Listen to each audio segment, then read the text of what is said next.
This meeting is called to order. Welcome to City Hall, to council chambers. This morning, our invocation will be given by Pastor Rob Bailey with Southside Community Church. Let's pray together. Our Father, we thank you for this special day and this special opportunity for citizens to meet with our leaders. We pray for our mayor, for our city council members, that you would give them great wisdom as they face many important decisions. Bless this meeting today. In Jesus' name we pray. Amen. Amen. As we observe Cinco de Mayo today and celebrate the rich cultural traditions in our community, we have Councilman Roland Barrera, who is now going to sing the Our Father for us in Spanish.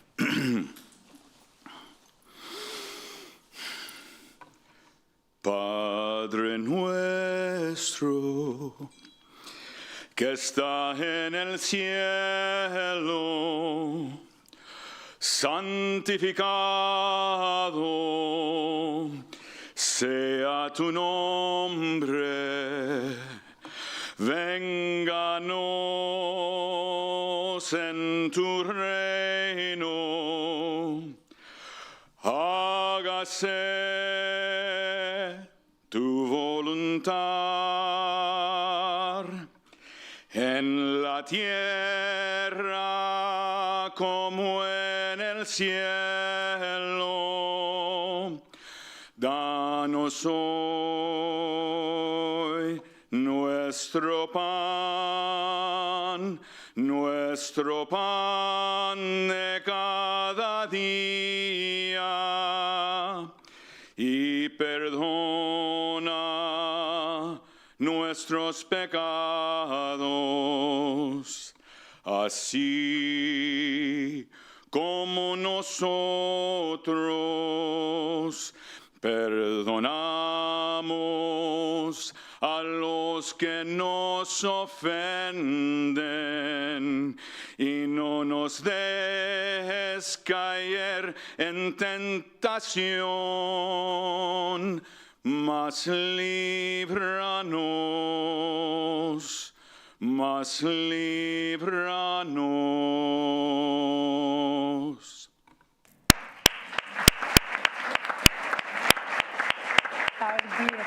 Decorum.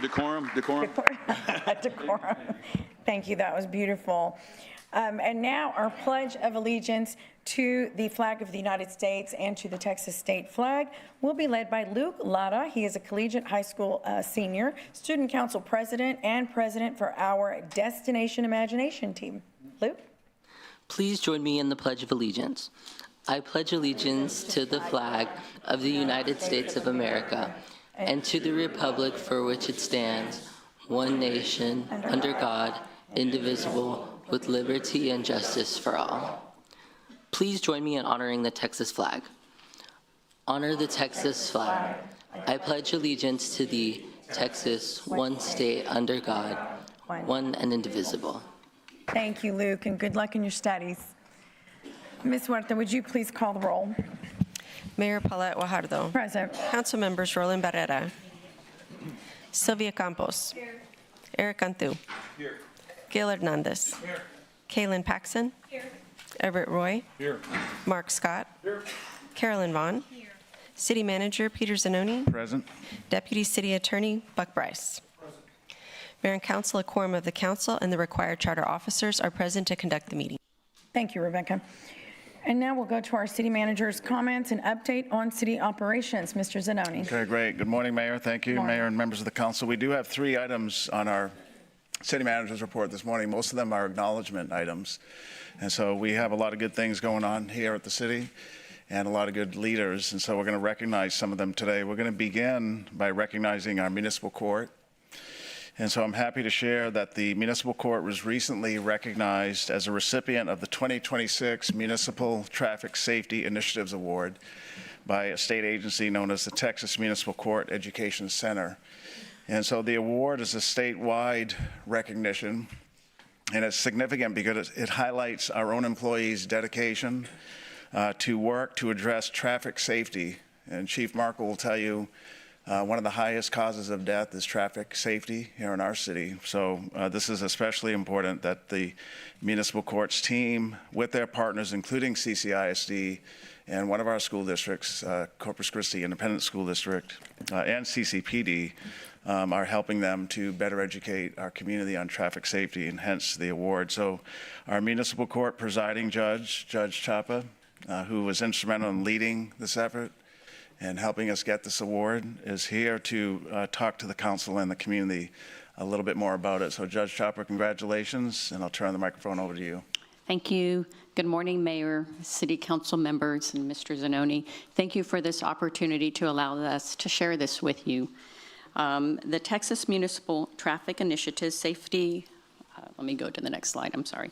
The Texas Municipal Traffic Initiative Safety Award recognizes Texas municipal courts for outstanding contributions to traffic safety, including impaired driving prevention, educational programs, and community outreach. In 2024, Texas recorded 4,150 traffic fatalities. However, this is the second year in a row for a decrease in those fatalities.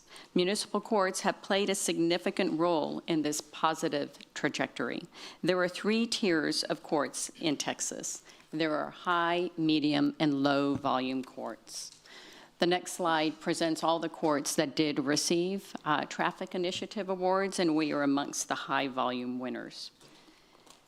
In 2025, Municipal Court partnered with the Corpus Christi Independent School District and the Corpus Christi Bicycle Police. The court worked with the students at Colon Place Elementary School who participated in a bicycle safety workshop that addressed the appropriate bicycle size to ride, the properly fitted bicycle gear and wear, following traffic signals, and the safety tips when riding on a street. The parents took away what they should know to make sure that they are aware of bicyclists and to share the road. In the fall of 2025, Municipal Court hosted a community event at Carroll High School focusing on the safe driving. We featured, there were other community partners such as AgriLife Driving Schools and many other vendors that were present. We had over 100 students attending this featured event. We featured a speaker who was Sean Carter, who shared his story about suffering a traumatic brain injury from a drunk driving incident and spoke about the life-altering dangers of impaired driving. The students learned about how drunk driving is 100% preventable. That concludes our traffic initiative information. I would also really like to take this time to give a shout out to all the members of our court, from our judges who help us to forge through this, to our juvenile case managers, to all of our wonderful court staff and all the court clerks that are present here that take their time and their dedication to put all of their energy into this to help us achieve these awards and help us to make a difference. They are truly an awesome staff and really a great court. And I would just want to thank them.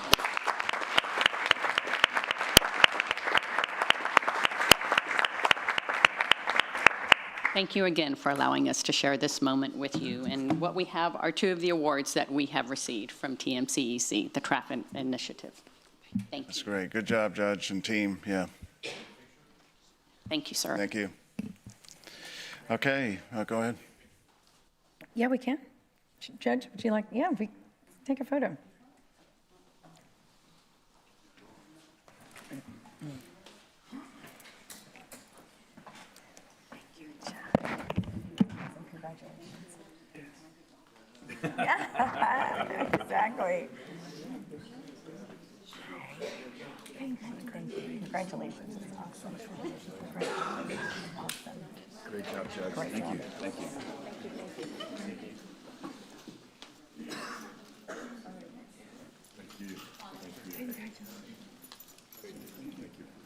Oh, yeah, ladies, everybody.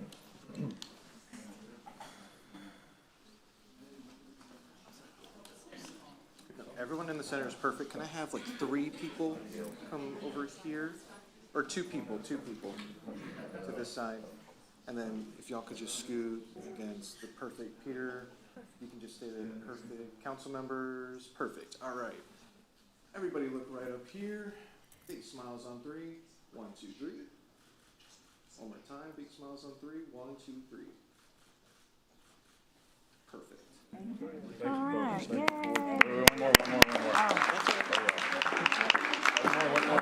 Thank you. Y'all left too soon.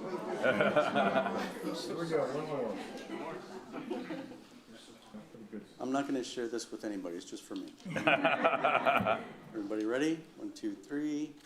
Cheese. Thank you. Yeah. All right.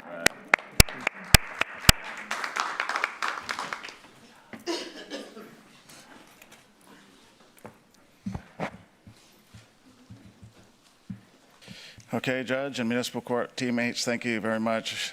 Mayor and Council, our next item is deals with our municipal clerk. And Rebecca does a great job helping us run the city and often goes unnoticed. So this week we want to turn the microphone over to her, where she and her team are going to talk about the 57th Annual Professional Municipal Clerks Week, which is this week, right, Rebecca? And so at this point, I'm going to hand it over to Rebecca or Stephanie. Okay, Ms. Stephanie is going to talk to the council about this important annual professional week for the clerks. Yes. Good afternoon, Stephanie Box, Assistant City Secretary. So since 1984, the nation has celebrated Professional Municipal Clerks Week during the first week of May. Municipal clerk, city clerk, and city secretary are all synonymous. Each Texas city is required to have this position, and our city includes it as a charter officer as well. The city secretaries assign specific responsibilities through the charter, state law, code of ordinances, and council policies. Rebecca has served in this role since 2014. So my shirt says, "Nobody knows what I do until I don't do it." So I would like to let you all know a little bit about what we do and to correct that. So our main responsibilities kind of fall into 4 areas. One is compliance and transparency, ensuring compliance with the Open Meetings Act, Public Information Act, records management. We accept filings and publications and postings. We also are very involved in civic engagement for citizens and between citizens and the government. So we manage city elections, including coordination with our own city for notices of election and calling the election. We coordinate with the candidates and also with the county to actually host the polling location so everyone can get out and vote. We manage multiple boards and committees, open records requests, public comment, constituent relations, which is helping residents and often explaining city policies and operations. So we provide council support by conducting research on various topics upon request. We onboard new council members, educate and advise council members, serve as parliamentarian during meetings, coordinate the meeting calendar and meeting logistics, and record all actions of the council for posterity. Starting in about 4 years ago, we also became the birth and death registrar for our city. So we record all births and deaths that happen within the city limits. We maintain and update those birth and death records anytime there's a change to any of them, there may be an adoption or whatnot. We have to update those records, and we provide certificates to qualified applicants. So in calendar year 2025, I'll give you some data points for our office. We provided to support to city council meetings or workshops and council corporation meetings, processed 452 ordinances, resolutions, and motions, and nearly 300 contracts. We filed 15 campaign treasurer appointments, campaign finance reports, and personal financial statements. We posted 561 meeting agendas and public notices, published over 50 notices in the newspaper, received over 2,400 open records requests, issued 25,141 birth and death certificates, and registered 6,236 births and 3,636 deaths. We accepted and processed over 500 board applications, swearing in and providing training to over 200 appointed members. Next. So with all that being done, we do have some award opportunities and some accomplishments that we'd like to tell you all about as well. So some of our recent awards is in 2022 and 2024. We received the Texas Municipal Clerks Association Achievement of Excellence Award. That award is issued every 2 years, and we're actually just waiting on our to see if we get that award again for 2026. We received the 2024 Texas Department of Health and Human Services Vital Statistics Spotlight Award for Collaboration and Innovation. The DSHS has categorized us as a low risk since 2024, which is the highest level of compliance that we can receive. Tina Belock, our Deputy Registrar, was selected by DSHS to serve on a conference panel, and she was one of very few local registrars that was asked to review the 2025 local registrar handbook. So that goes out to all of the local registrars. Anyone who registers birth and death certificates in the state of Texas receives this handbook, and she was one of few selected to review and provide some edits and suggestions for the entire state. I am expected to complete my Texas Registered Municipal Clerk and Certified Municipal Clerk certifications in 2027. I've received several scholarships from TMCA and IIMC, which is the International Institute of Municipal Clerks, scholarships to help fund those certifications. And we've accomplished all of this due to Rebecca's leadership. I don't think anyone truly appreciates how lucky we are to have her. She's highly respected in the profession, and she holds several certifications, including her Texas Registered Municipal Clerk, the Certified Municipal Clerk, and she is just one of just 1,400 master municipal clerks in the entire United States. Rebecca has also held many leadership positions in our professional association. So we can just take a minute to recognize Rebecca for all of her work she does for the profession.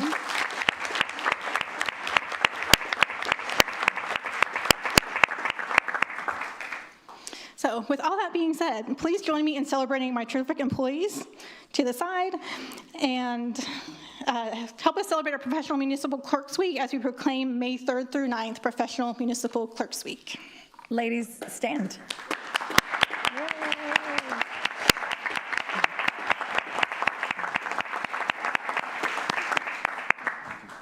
Okay. Yeah, y'all. Yeah, we're gonna come in the middle and do a picture real quick. Yes.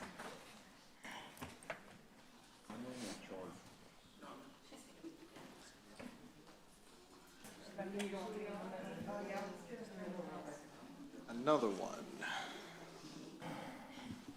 Can I have a couple of y'all on this side? Well, actually, just one. So, yes, if you can. Actually, no, come back, because this is longer than I thought it was. I'm so sorry.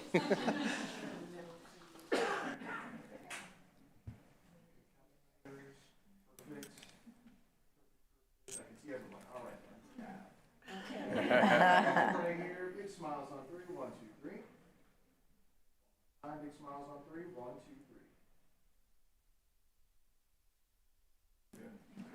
2, 3. Yeah. Thank y'all. Thank you for all you do, ladies. Yes. A whole lot. Thank you, Stephanie.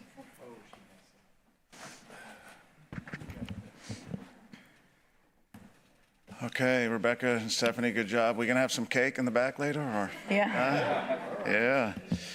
Yeah, congratulations on the week and everything you all do to help our city. And Mayor and Council, our last item is to continue to highlight our employees that help run the city. And this last item is our 2026 Women of Inspiration Award presentation. So this marks the 4th year that we annually recognize achieving women that help lead their teams and help lead the city. The 5 women that are getting the award this year are nominated from their peers, from their either subordinates or colleagues or other leaders in the organization. And so Elisa Olson, our Director of Communication, is here, and she'll talk about the initiative, and then she'll highlight the 5 award-winning recipients, and they're here with us today. And after Elisa highlights each of the recipients, I'm going to go down there and take a picture with each of them, and I think Elisa maybe, and then we'll take a group picture with the full council. Okay, so Elisa. Good afternoon, everyone. I'm Elisa Olson, Director of Communications. Thank you for giving me a few minutes of your time today. In 2020, whoops, let's do the presentation. In 2022, the Communications Department launched the Women of Inspiration Awards program. We're really proud of this. It was created for a simple but important reason: to shine a light on the women across our organization who show up every day with strong leadership, great teamwork, and a true heart for service. And so one thing that makes this program particularly special is that it isn't about titles or what's on a person's business card. We believe leadership happens at every level, and we want to support the growth and success of women in every city department. This year, we had an incredible response. We had 112 submissions from employees across the city. And out of those 112 heartfelt nominations, 5 women stood out and were selected as our 2026 Women of Inspiration. Today, we're proud to recognize these 5 women for their impact, leadership, and selfless service. So I'm going to call your name, and Mr. Zanoni will present you with your award. We'll take a photograph, and at the end, we'll ask you all to come up and take a photograph in the front. So our first award recipient is Jacqueline Chapa, Presiding Judge of Municipal Court Services.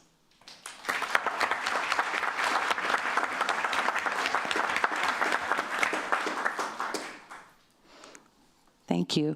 And next we have Yvette Wallace, Interim Director of Development Services.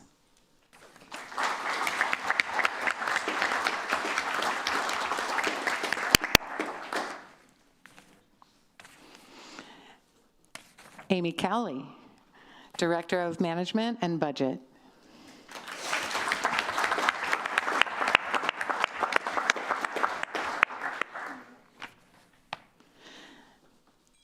Kimberly Hernandez, Parks Operations Superintendent, Parks and Recreation Department.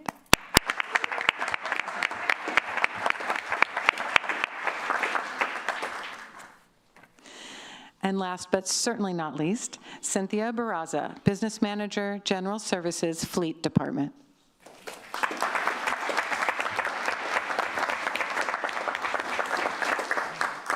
Thank you. Now I'd like to invite all 5 of our recipients and the city manager to gather at the dais, and we'll get a group shot. And council members, if you don't mind. Thank you.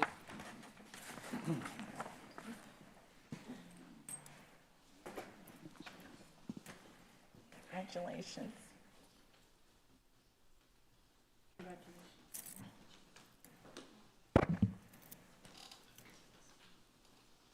Lisa, can I have you on this end? So Peter, you're on that end, Lisa on that end. I need this whole group. We're gonna step this way, and then take one big step towards me. Perfect. Perfect, perfect. All right. Council members, everyone looks great. Everyone look right here. Big smiles on 3. 1, 2, 3. One more time, big smiles. 1, 2, 3. Perfect. Got it?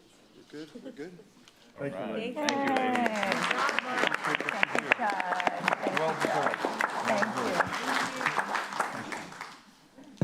Thanks, Kimberly. Thank you.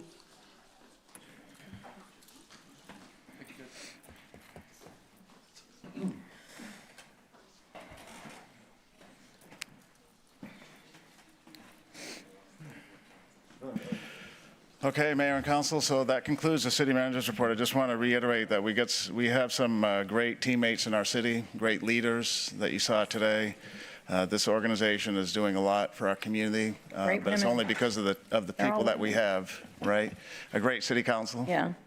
But they're doing a lot to advance a lot of the quality of life, safety, roads, Right. economic development. So this is just an example of some of the 4,000 teammates that are helping us every day. So. And today we recognized Development Services, a team. Okay, good. Which even more reason. So yeah, thank y'all. Thank you so much. Okay, I'm going to turn it back over to you, Mayor. That concludes. Thank you, Peter. Yeah. We do have a few minutes, and I'm going to try to get at least one of these. Maybe the Animal Advisory. Can we go ahead and go there?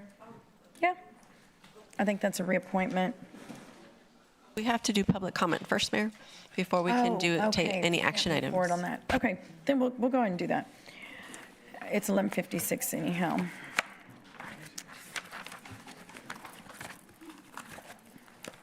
Okay, so as we begin today's meeting, I want to take a moment to address the rules of decorum. This council chambers is a place of public business, a forum for civic discussion, decision-making, and service to the people of Corpus Christi. It is not a stage for personal attacks, disruptions, or vulgarity. We're here to do the people's work, so we'd like to proceed in that spirit. If you'd like to speak on a specific agenda item during its discussion, you do not need to sign up beforehand. I will ask for public comment when the council considers the item. At that time, you may come up to the podium and speak. I'll ask our city attorney, Buck Bryce, to review the council meeting rules of decorum, which will be displayed on the television screens above. Mr. Bryce. All citizens must be courteous, polite, and respectful of one another, including the city council and city staff. The mayor and city council members shall be referred to by title and/or title surname. All remarks must be addressed to the mayor and the city council and not to the council members as individuals. Citizens are only permitted to speak on city-related subject matter. Speaking on any non-city related matter is prohibited. Loud, boisterous, profane, or obscene language or behavior is not allowed. Citizens must refrain from any disturbing noise, demonstration, or other acts disrupting to the city council business. Thank you. In-person comments are limited to 3 minutes. For call-in or WebEx video speakers, Corpus Christi residents receive up to 3 minutes and non-residents up to 1 minute. A visible timer positioned near the city secretary's desk will help in managing that allotted time. If you have a petition or any relevant information, please present it to the city secretary before speaking, and she will distribute it to us. So at this time, we have, we have 18 speakers, 2 of which are WebEx video, and we will start with Mr. Sean Flanagan.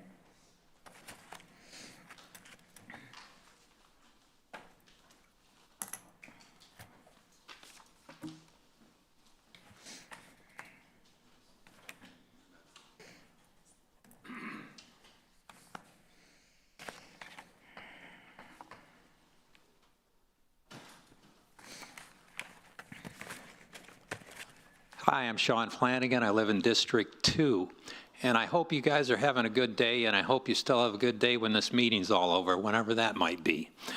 Anyhow, I shared with you a couple weeks ago about an event that the entire city, including you all, are invited to. This is a One Nation Under God prayer rally. It is happening on Sunday, the 17th of May from 6:30 to 8 p.m. at the Cole Park Amphitheater. It is a simple event with prayer and singing. We are going to be doing that on 3 themes for the whole city. And we've got some distinguished folks. You got the agenda there. Samuel Fryer will open it up by blowing the shofar. Bob Jones of City View Church is going to be our MC. Chris Harris is our singer. On the theme of Thanksgiving, we've got Robert Simmons of Annabelle Baptist, Ron DeConing of Waldron Baptist Church, and Dr. Matt Moore of Most Precious Blood speaking. On the theme of unity among our citizens, we've got Reverend Jansen Abraham from Harvest Tabernacle Church, Reverend David Bendett from Rock City Church, and Reverend John Hardy from City Church speaking. On the theme of forgiveness, we've got Reverend Glenn Holland of the Net Fellowship, Reverend Henry Williams, who's in attendance today, and Reverend Don Isom, Arlington Heights Abundant Life Fellowship. This is not political. It's not partisan. It's just coming together on those 3 themes of Thanksgiving for having 250 years of being one nation under God, asking for unity among our citizens, and forgiveness whenever we as a nation or as individuals have fallen short of the mark. Hope you can attend. Hope the whole city can attend. Thank you very much. Thank you, Mr. Flanagan. Mr. Joe Bramante.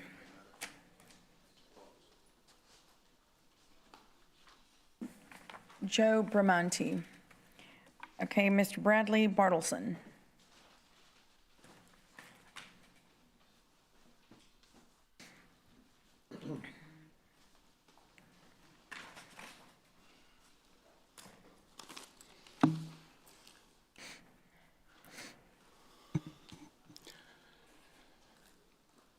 Good afternoon.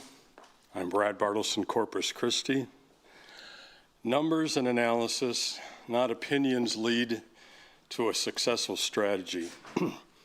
Analysis of the 80s and 90s water data signaled us to action in 2015 and projected a drought every 10 years. So being 7 years late to action to the 2015 40% capacity signal meant we lost precious time to take preventative action. Population growth and municipal use showed little change from 2012 to 2023, while manufacturing water demand increased 50% in Nueces and San Pat. Yet the labor force grew less than 1%. Numbers matter. If we're already under 5,000 gallons per user per month, what will a 5,200 gallon restriction render? 2020 hindsight is just that, but we shouldn't avoid learning. If the MRP, the Mary Roads Pipeline, was up to capacity in 2015, we'd now be at 62% instead of 7% in our reservoirs. Adding in evaporation control on Lake Corpus Christi, and we'd now be at 74%. In August 2020, the council voted for a $222 million Inner Harbor desal plant that was only to 10% designed by September 2025. Only when that cost increased fivefold did the project get halted. Yet this stirred action on timelier, better return projects. So Inner Harbor was a bit forced on us and on TCEQ, even amidst the strong directive coming out of HB 2031 not to dump desal effluent in any bay or estuary along the coast. Imagine being 2 years in and needing more water than Inner Harbor's 25 MGD, yet having no money left. The residents had little to say. The 757 and SWIFT loans are paid back by the taxpayers, required no referendum. The city since obligated the public for $408 million in hurry-up projects, again with no referendum, and no call for industry to participate financially. We need a strategic plan rather than opinion votes by council. For example, what is the value of 1% job growth? A good water strategic plan ensures we're leading the bird, so to speak, creating stability that industry and residents can plan to. That needs control of sales and use of cost-benefit analysis on water resourcing. That's it. Thank you, Mr. Bartleson. Mr. Followell.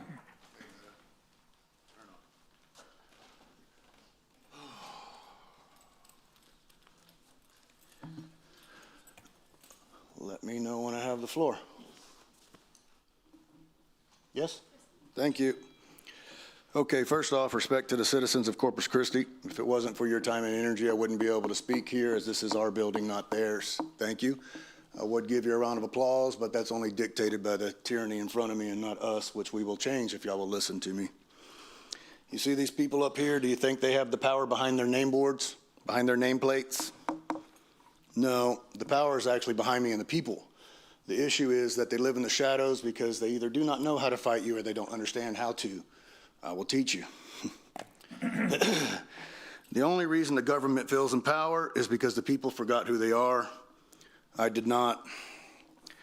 I am an anomaly in your machine.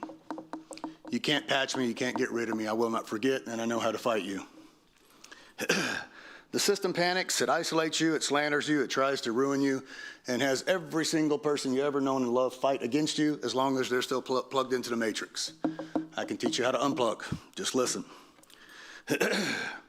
If you look onto my social media page, you will see an incident with CCPD. CCPD broke into a home, no warrant, no law broken, no permission to enter, and they beat a young woman, slammed her head into the table and beat her. This was Officer Martinez. Shout out to Aslan, the victim. You are more of a man than most of the people in Corpus Christi, as you stood against tyranny by yourself, alone, and no one helped you. Thank you, baby girl, you did good. If they'll do it to her, they'll do it to any one of us. And they've proven that. They don't care. I teach my members of Texas Strong Fitness whenever they're prospects. Day one is the hardest. All you got to do is walk through the door. Here's how I teach y'all. I'm a key, and I know how to fight the system. If you listen, we can beat them together. Here's your choice. Stay plugged into the system or help me crash it. And this is to the entire United States. The math is cold, the math is absolute. Key this number. If 200 of us stand up at this podium and we talk about Officer Martinez beating a woman, what happens, council? What's 200 times 3? 10 hours of your day stolen by us. All you got to do is listen. You want justice for that young lady? Listen to me. We'll take control of this meeting every single time it happens.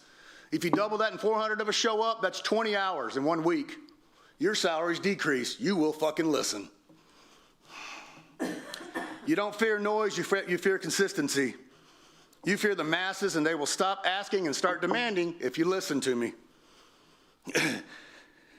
We can take back every single town across the nation and change the entire fucking country if y'all will listen, just by what I just told you.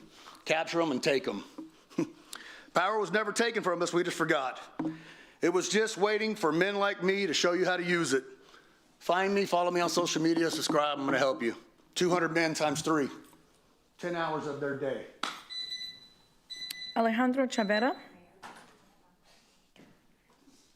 Mr. Sinoni, anytime someone comes up here with an allegation, we need to prove it right or wrong. Is there any way that can be investigated on Ms. Martinez and come back and give us a report? We can do that. I'll work with the chief, and we'll give the council a report. Okay, yeah, go ahead, chief, yeah. Just a point of, I'm sorry, sir. No, go for it. David Blackman, Assistant Chief. Just point of clarification, there was an allegation of excessive force on this officer. It is actively being investigated. The officer is on admin duty. We are working through the process, the self-service process, the investigative process, and once it is done, action will be taken. Thank you, Chief Blackman. We appreciate that. Thank you, Chief. Mr. Chavera. Yes, ma'am. Alejandro Chavera, District 3. I'm here to talk about fog nets. As you guys can see up there, those fog nets are used in Africa, Chile, Israel, all these countries. Germany is a leading company that makes these because of the fabric that they use. The ones that I've made, prototype, I bought fabric right here at Home Depot to make that one. I could still make a lot more out of that same fabric. What I wanted to do today is ask the City Council this. If I build them, would you let me install them along the lake? I have started a GoFundMe account. I've had a lot of people look at it. It just happens that one person has donated from Dallas, Texas. This person has come over here, visited here. They love the place. They want to come back, but they don't want to come back because there's no water. So I just wanted to see if the city would let me do this. I could probably get volunteers to help me do this. My GoFundMe account, if I can say it, is Veterans Harvesting Water for Corpus Christi. Now, if anybody can share that for me, that would be great. My goal right now is $2,000, but if I do that and get the $2,000, I'm going to go for $20,000. Why? Because with $20,000, I can probably build, about 200 of these. Believe me, they will get water when it rains and there's fog. I have the proof. Another thing, you guys should think about lining the lake and the river with river rock, black river rock. Why? Because black river rock, when it gets hot in the daytime, absorbs all that heat. At nighttime, when it cools down, it releases it in its water. I do that with my garden. You can do it with your grass. You don't even have to water your grass with this. I'm doing it right now. I got some prototypes also on how to kill mosquitoes. And let me tell you, it's working using copper. This is old techniques. I'm a technologist, I believe myself, to study old technologies that man does not even use anymore, that they've forgotten. Why? Because there's no money in it. But, I could sit here and tell you, line the lake with river rock, black river rock, line the river, and sooner or later, it takes time, you'll get water. the river rock will also keep that water there, because in the daytime, it does not allow the heat to take away that moisture that it released at nighttime. This is a cycle that happens every day. Thank you very much. Have a good Thank you, Mr. Chavera. Susie Saldana.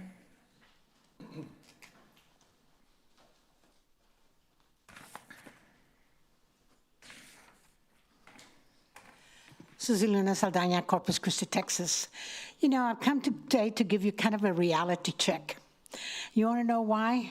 Because I spent a lot of time trying to figure out what's going on in City Council. And what I'm hearing from the people is, let's get rid of the whole City Council and put new people there. And I'm telling you, I know each and every one of you, and I know that most of you want what's good for our city. Okay, you want what's best for our citizens. And I don't like this idea of replacing a whole city council, because then you have all new people that have to learn everything from scratch. So one of the things I'm going to ask you to look at is staggered terms, so that you have people that are already there and that are coming up again. I think that would be the best thing for our city. Okay, I know you have to put it up to voters. I know that some of those things have to be done, but I'm asking you to look at it, because right now I'm seeing a lot of conflict of interest. And you know what kind of conflict of interest I'm seeing? Among each other. Not necessarily against the policy, but among each other. When I hear that you have one set of rules for one people and the different set of rules for another, it doesn't coincide with me. Everything has to be equal. If you apply one rule to one, it should be applied to everyone. And I'm not seeing that from you. And that is why people are angry. They are angry about the water, because they hear that we're running out of water, then we're not running out of water. We have water, we don't have water. We don't know what to believe anymore. The citizens don't know what to believe anymore. So someone has to take the reign and actually say this is going on. When they tell us there's water for our citizens and industry should be the one to cut, that's not being portrayed. That's not coming across to the people. That needs to be said by you. We say it, we bring it out in social media, but people are not listening. They blame each of you and every one of you for what's going on here. You kind of need to straighten out the perspective of people. And that's why I'm here, because there's still time for you guys to turn things around, to work together, as hard as that may seem, and to come up with some good solutions for we, the people. Because right now, you're failing at the task, and I don't like it, because I know you are good people there, but you're not coming across as such. Time to wake up, people. Thank you. Eddie Flores.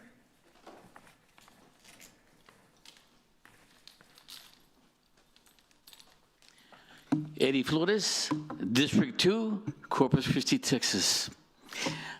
First of all, let me thank my Jesus. He's always with me and with you guys.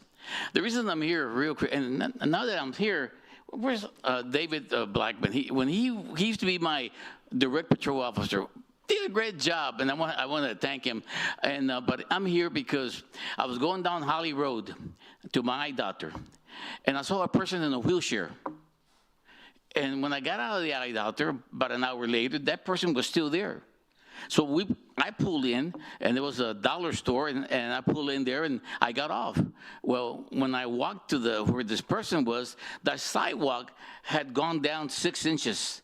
This person was in a wheelchair, one of those manual wheelchairs, and he had been trying to get out. Now, from the street, you couldn't see that. So I started asking my friends. I said, listen now, who's in that area on Holly Road? And they said, well, it used to be Mr. Barrera, and then it used to be, and now it's, I think it's Mr. Cantu, Eric. But he ain't gonna do nothing. They don't do nothing. The city council only do it for themselves. I said, no, that can't be. I see these guys all the time. Now, you might not like them, but hey, this is the way it is, you know? So anyway, I texted Mr. Cantu, and About 7 minutes later, I get a text, and I show him what I got, the pictures, and he said, let me look into city services. And I passed the next week, and there was a rope around it. There was a rope around the sidewalk. I passed the other week, and the sidewalk was brand new. I didn't know at the time that this person was a veteran. He was 71 years old, and that's the only way he goes to that little dollar store. And I want to thank you, Mr. Cantu, for responding. I know that everybody told me, no, he ain't going to do nothing. He's too young. He don't know how to do the system. And everybody's like that. I don't believe that. You guys are good people, okay? We always have water problems, okay? It wasn't this city council or the last city council, but if you look through history, every other city council here has gone through this. Now we had a tropical storm and we fill up everybody. But, you know, I don't know about what the rest of the people think, but, you know, I'm not against you. I don't hate you. Your job is hard. You know, but as Mr. Cantu proved, people do care. He cared enough to, I guess he calls city staff, I don't know who he calls her, but the veteran told me, that's why I'm here right now. He says, man, I can't go around like I used to be. But anyway, having said that, that's why I'm here. I'm not here to chastise anybody. Your job's hard enough. You don't need me. You know what to do. You guys are grown-ups. This is not your first, you know, rodeo. But thank you, Mr. Cantu. I wanted to let you know that we really appreciate it. And also, I got 5 seconds. I want to thank Rachel Caballero. She gives me a lot of information. Thank you. Thank you, Mr. Flores. Julian Hernandez.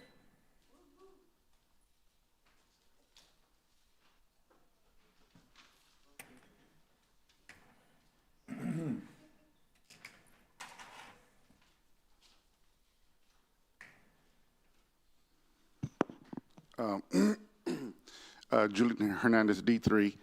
I just wanted to come out and kind of reaffirm what Mr. Cantu said last week as far as the water crisis, that the residents aren't running out of water, but the refineries are.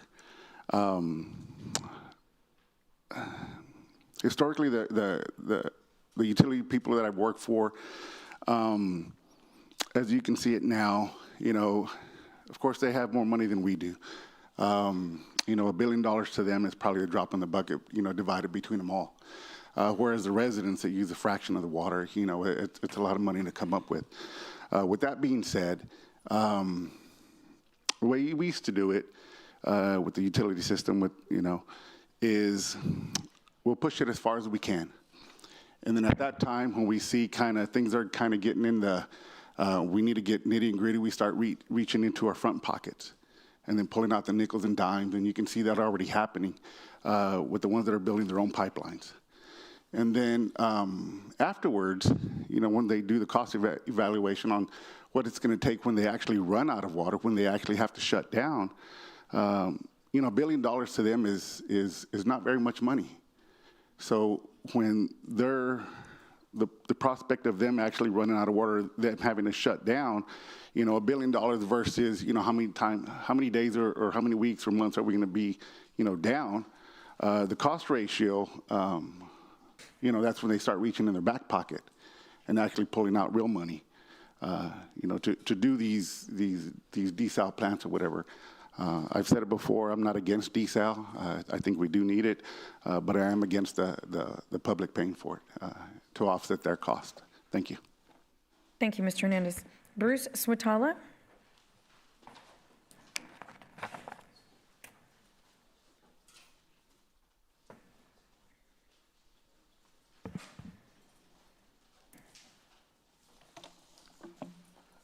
Bruce Switala, not in my backyard for desal plant area.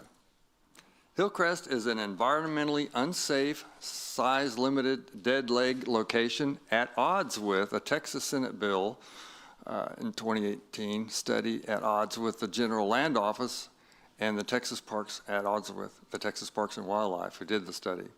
I recommend asking Brad Bartleson to lead a team to negotiate a fair deal with San Antonio on using the GLO-approved Barney Davis area southward for Gulf outflows. It's expandable and less expensive for ratepayers.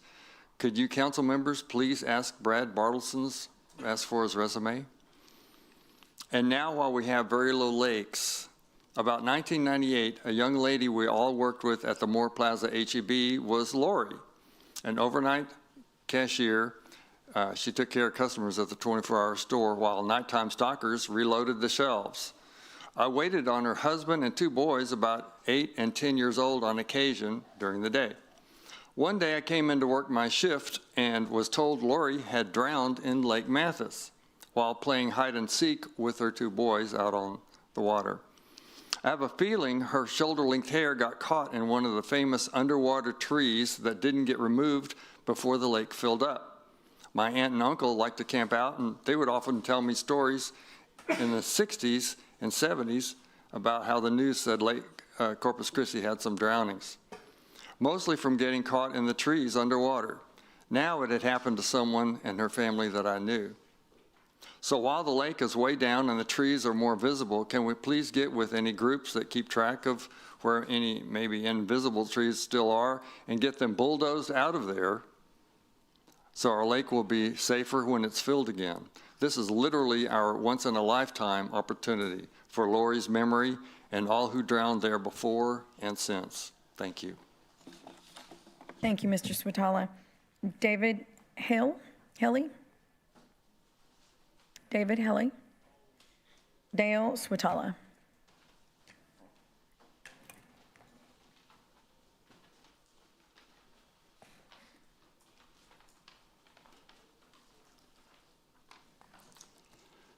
Dale Swatella, District 1.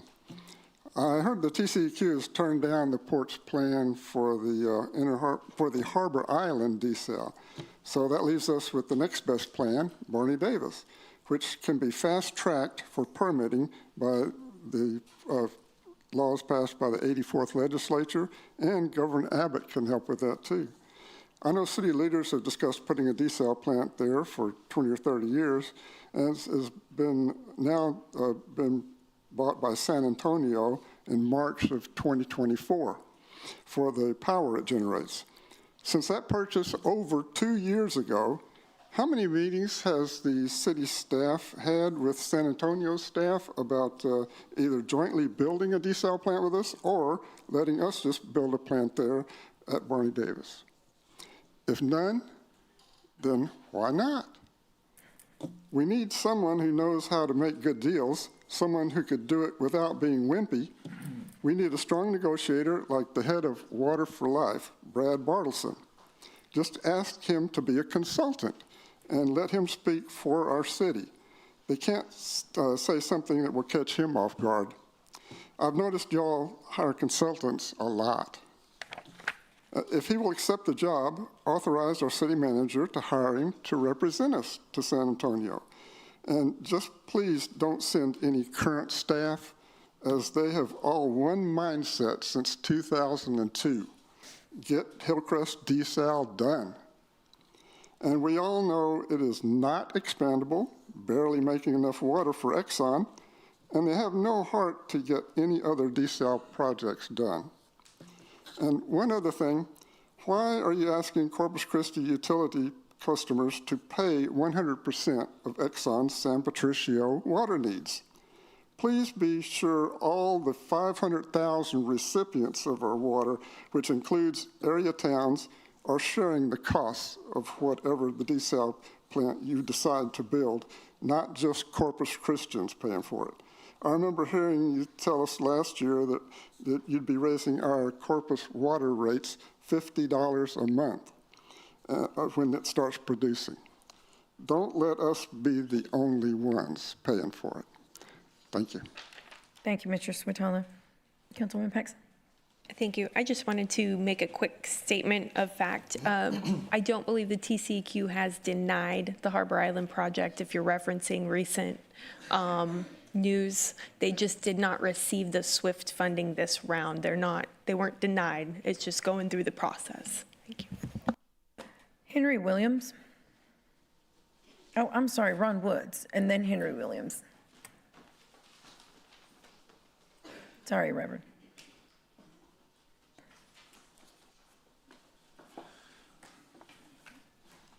Good afternoon, Mayor, council members, and a special hello to Sylvia Campos Served with her for about 6 years on the Park and Rec Advisory Board.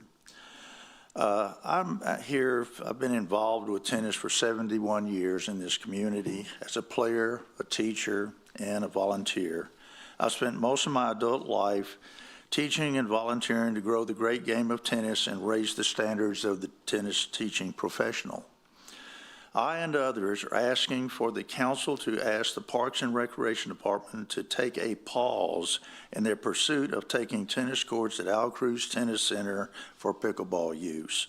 I've asked for records from the City Secretary's office on the amount of play from 2020 till 2024 when the Elizondo Foundation ran Al Cruz, and records from 2024 when the foundation took over both HEB and Al Cruz Tennis Center.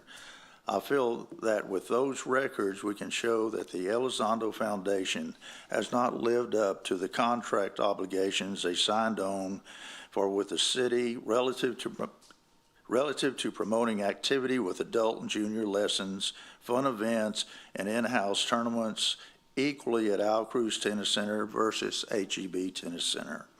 All tennis activities, lesson programs, and play seems to have been moved over to HEB Tennis Center, and no one enthusiastic or qualified to teach or promote programs and create play and interest is on staff at Al Cruz. There are many who look at Al Cruz now as a dead tennis center because there's no activity being promoted by the Elizondo Foundation on the courts to make it a viable and busy facility. Therefore, the pickleball population thinks tennis is not popular or a growing sport. There is an 11% increase in local league play and an 8.8% general play nationally. Tennis is not growing as rapidly as pickleball, but why take facilities from one growing sport to satisfy another growing sport just because it's growing more rapidly?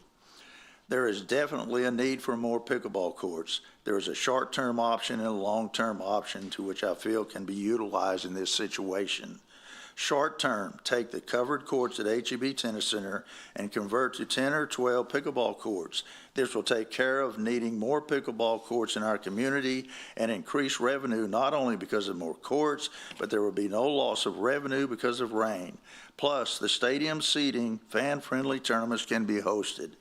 The indoor courts are not utilized for league player tournaments. Only general play and lessons utilize the courts, which pickleball revenue can far exceed. Long-term, have the Corpus Christi Tennis Association and the Coastal Bend Pickleball Association join in raising money to build a tennis pickleball facility at Bill Witt Park that was proposed in 2018 and have the city provide the land. Thank you, Mr. Woods. Thank you. Yes, sir. Henry Williams.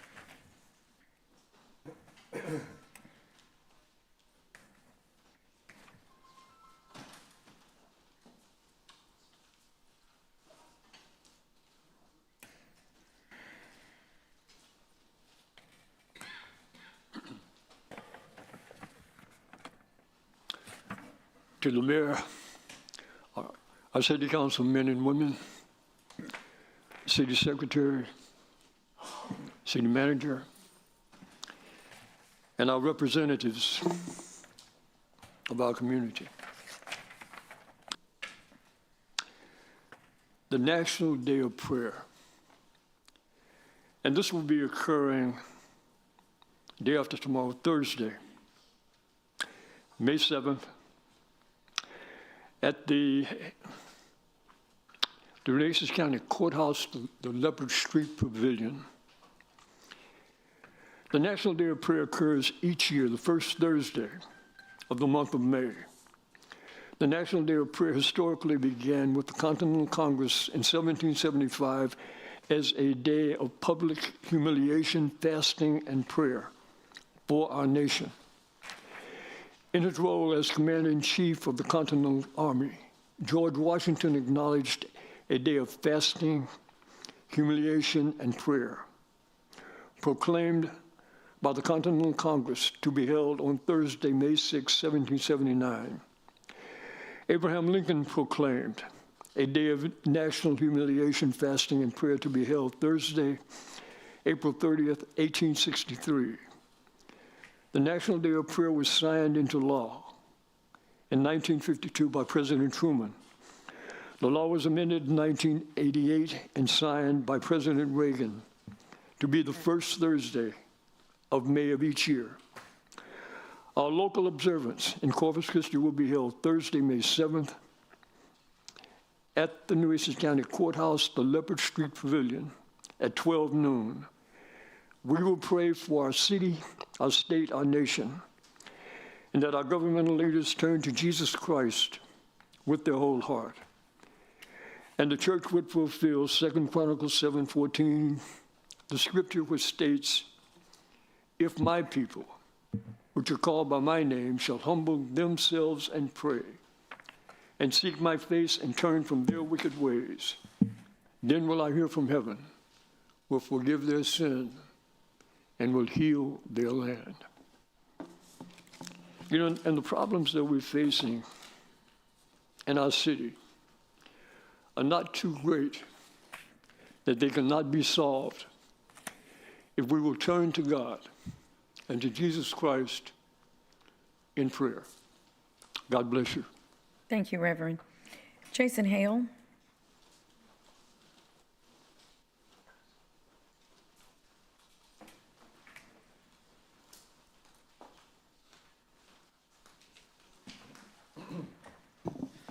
Jason Hale, Corpus Christi. Thank you, Mayor. Good afternoon, council members. Today, I just wanted to share an update on the Public Utilities Commission water rate appeal that's been going on for the past year and a half. Basically, you know, we used to undercharge certain customer classes for water. And then in 2022, the city hired a consultant to figure out fair water rates for everyone. And in 2024, we implemented those rates. And later that year, the city, I don't know if they got sued or what, but there was an appeal with the PUC. And basically, you know, it's been a long, ongoing process. There's been a lot of fees for lawyers and consultants that have been accrued over that process. And I think a lot of people in Corpus were concerned that we would have to shoulder the cost of those lawyer fees and consultant fees for the appeal, even though we set fair water rates. And the update is that there's been some testimony from PUC staff recommending that the city recovers their legal expenses from outside ratepayers instead of having to shoulder the costs onto inside city limit ratepayers. According to the testimony from PUC staff, the expenses for legal services was $309,000 and $144,000 for consulting. And the staff recommended, like I said, full recovery. And basically, you know, I think that's exciting news. It's not final, but I just wanted to thank city staff and leadership and the legal and consulting teams for protecting our water ratepayers and for setting fair rates, and for doing that all while we're going through this water crisis. Really appreciate everyone's work and leadership. So thanks. Thank you, Mr. Hale. Rachel Caballero.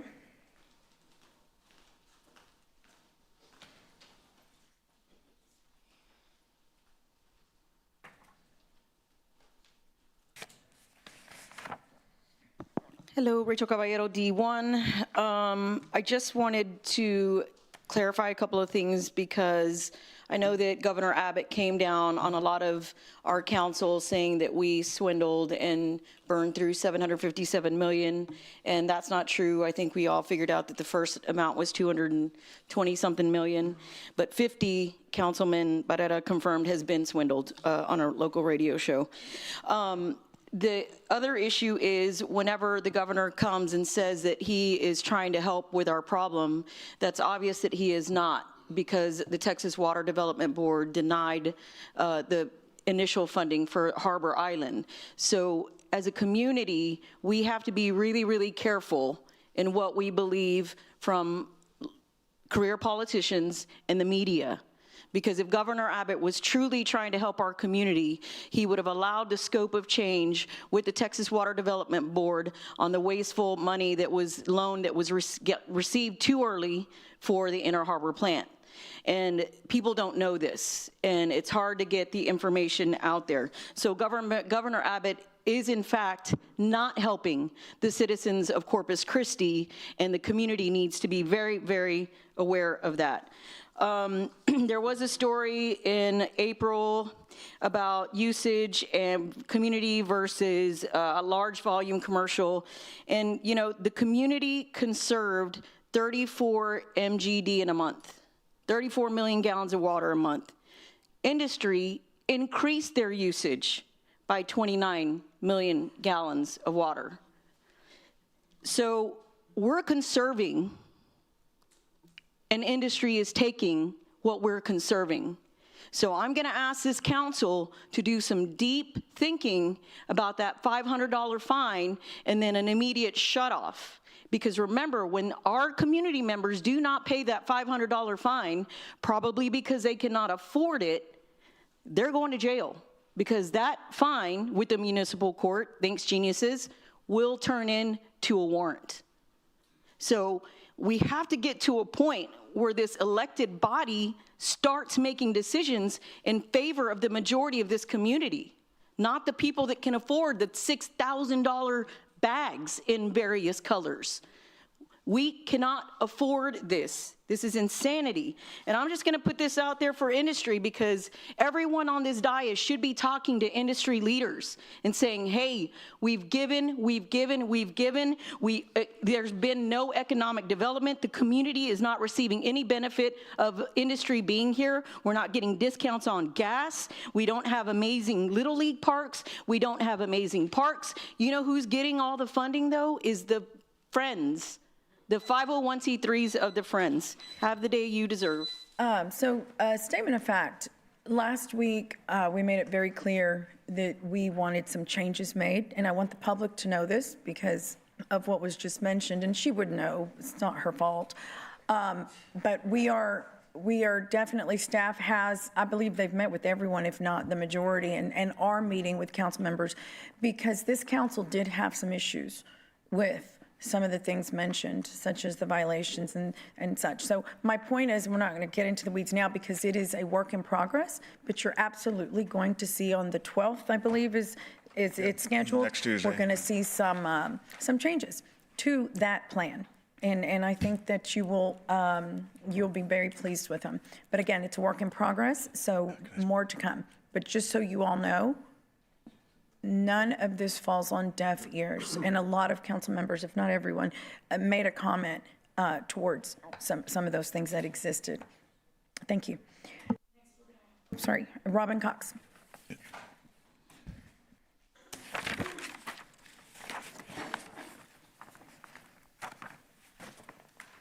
Hi, I'm Robin Cox, District 3. And first I want to say something about the man that came up here and gave all the things to do for water, such as putting rocks. I hate to tell him this, that's not going to happen because no one's going to make a profit off that. If you can't make a profit, none of y'all are going to do it. So just to say that. But I wanted to first thank the officers that helped me with my situation last week. That was really wonderful. They addressed it immediately. And again, I had a problem last night. I was able to call one of them, and they were out to come out to the scene.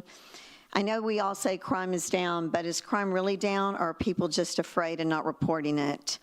I hear all the time elderly people say, no, I don't want the police in front of my home. Then they'll come back for me. And what I wanted to get with that is we need to be the example, though. We're starting to be the example of crime and violence is normal. On our own boards, we have several people that have committed crimes. It makes no sense. On our own public boards, these are people who shouldn't be within 10 feet of a child, and probably in the 80s couldn't get a Blockbuster card, let alone be on some of the boards you have. Some of the charges are criminal. They've been to jail for them, and that's quite disturbing. Many times when I come up here, too, we need to address that when you're coming to speak at City Council, and I've said it before, and I know people have blasted me on their shows about me saying they're afraid. If we're getting dirty looks, being called names, we're not in high school. We need to act like adults when we're here and not point out people. And when we have city officials yelling out names, and I know we can't, yelling out to people. I went to see the Buck Parade, wanted to have a good time with some friends and family, and one of the person in the parade yelled something at me, tried to be intimidating. And I'm not going to mention names, but Mr. Zanoni, tell your wife I said hello back. And because that's just uncalled for. That's uncalled for. There was a town in the 1800s called Charleston, Arizona. Half the people left because it was just run by criminals. And that's what's going to end up here if we keep going down this path.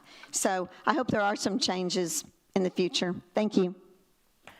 Rebecca, do we have 2 WebEx? The first person is Sean Merritt.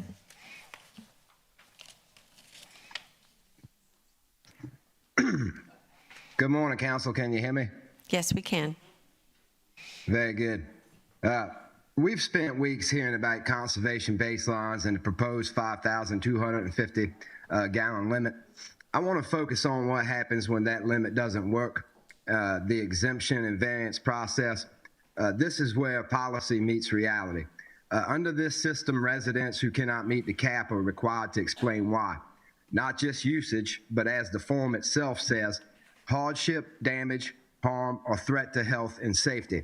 Now, this means describing how these limits affect their health, their families, their living conditions.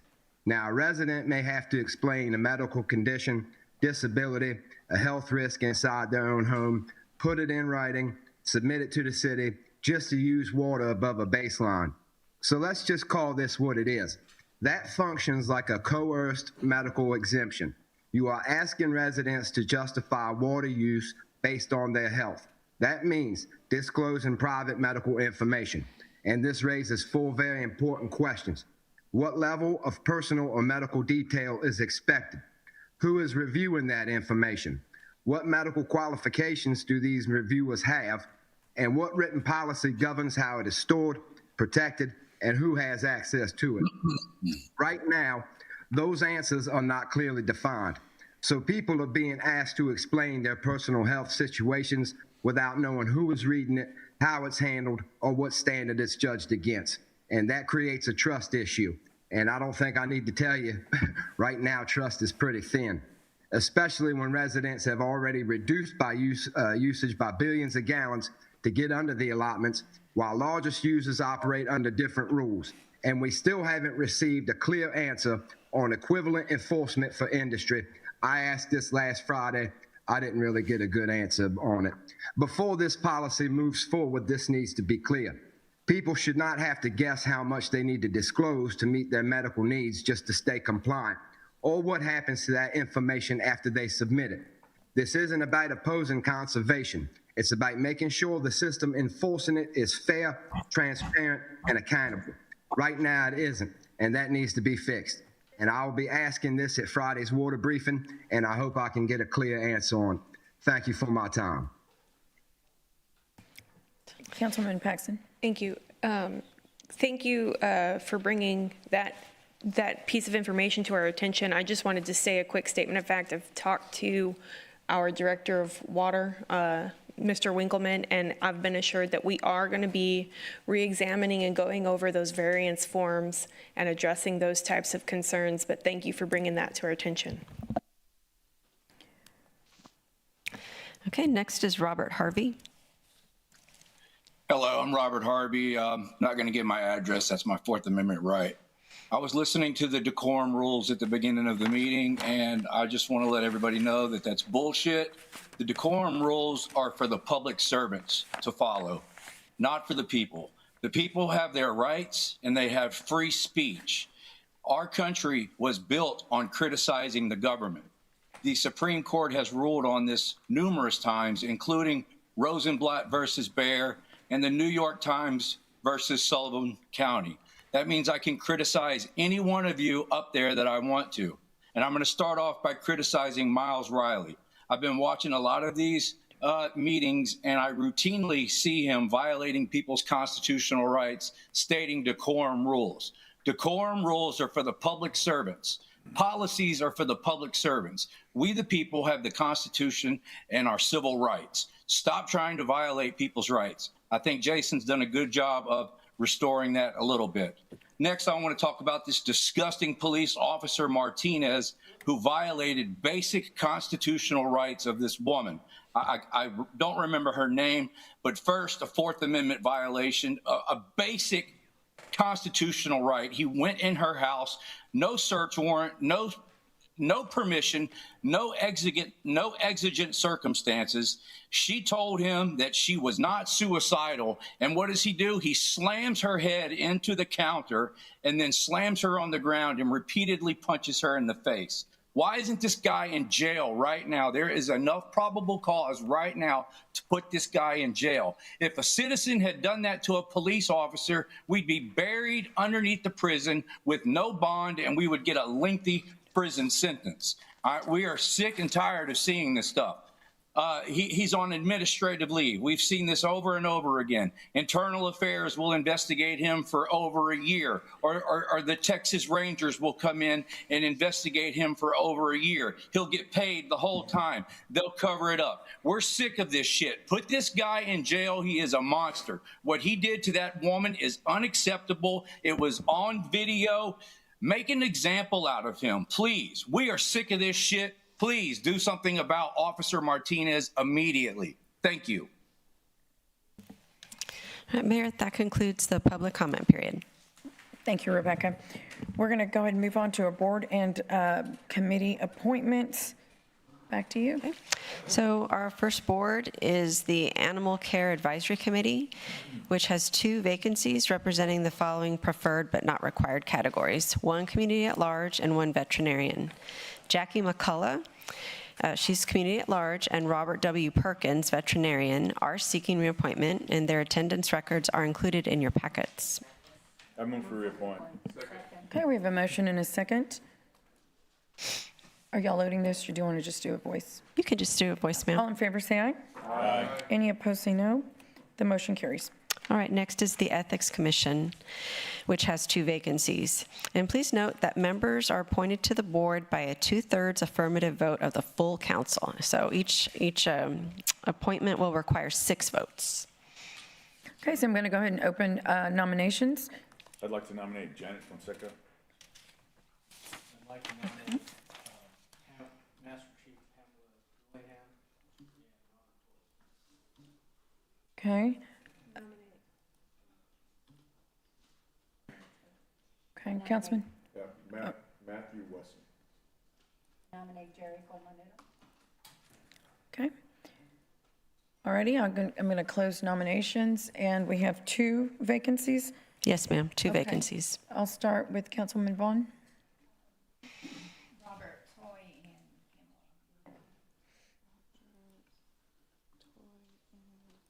Willingham and Toy. Janet Fonseca and Jerry Colmanero. Fonseca and Wesson.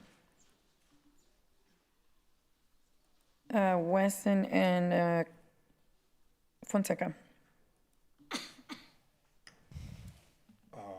Fonseca and Pamela Willingham.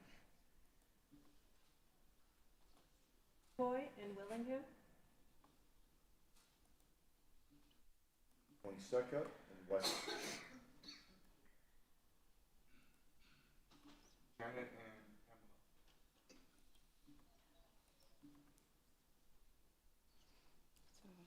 Fonseca. Okay, so Fonseca is appointed, and then we'd have a runoff Between between Pamela, Robert, Toy and Wesson, right?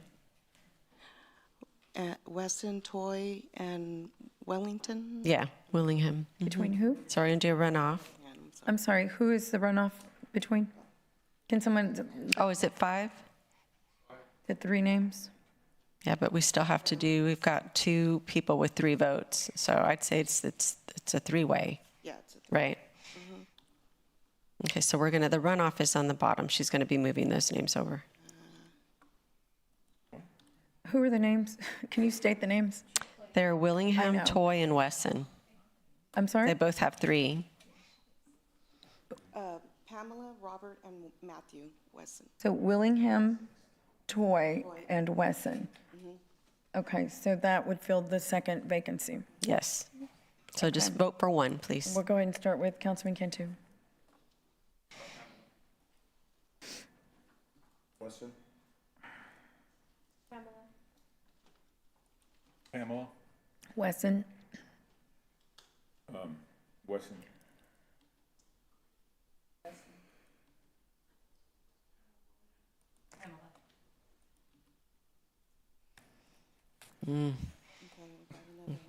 I guess we have to do one more. Just a moment. We have 5, Norma, is it? Okay. So now Willingham and Can you state the Wesson. vote, Rebecca? Ma'am, the 2 people, and so we have one more runoff. The people in the runoff would be Pamela Willingham and Matthew Wesson. Okay. We do need 6 votes. The person needs to get 6 votes to be appointed to Who this was it? particular board. Just before that, it was 3. Yes, ma'am. Okay, Councilman Vaughn.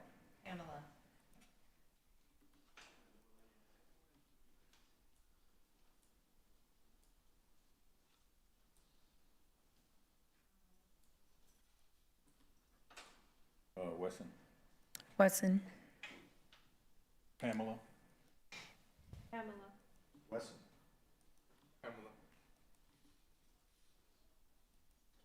All right, so Ms. Willingham is appointed. Thank you.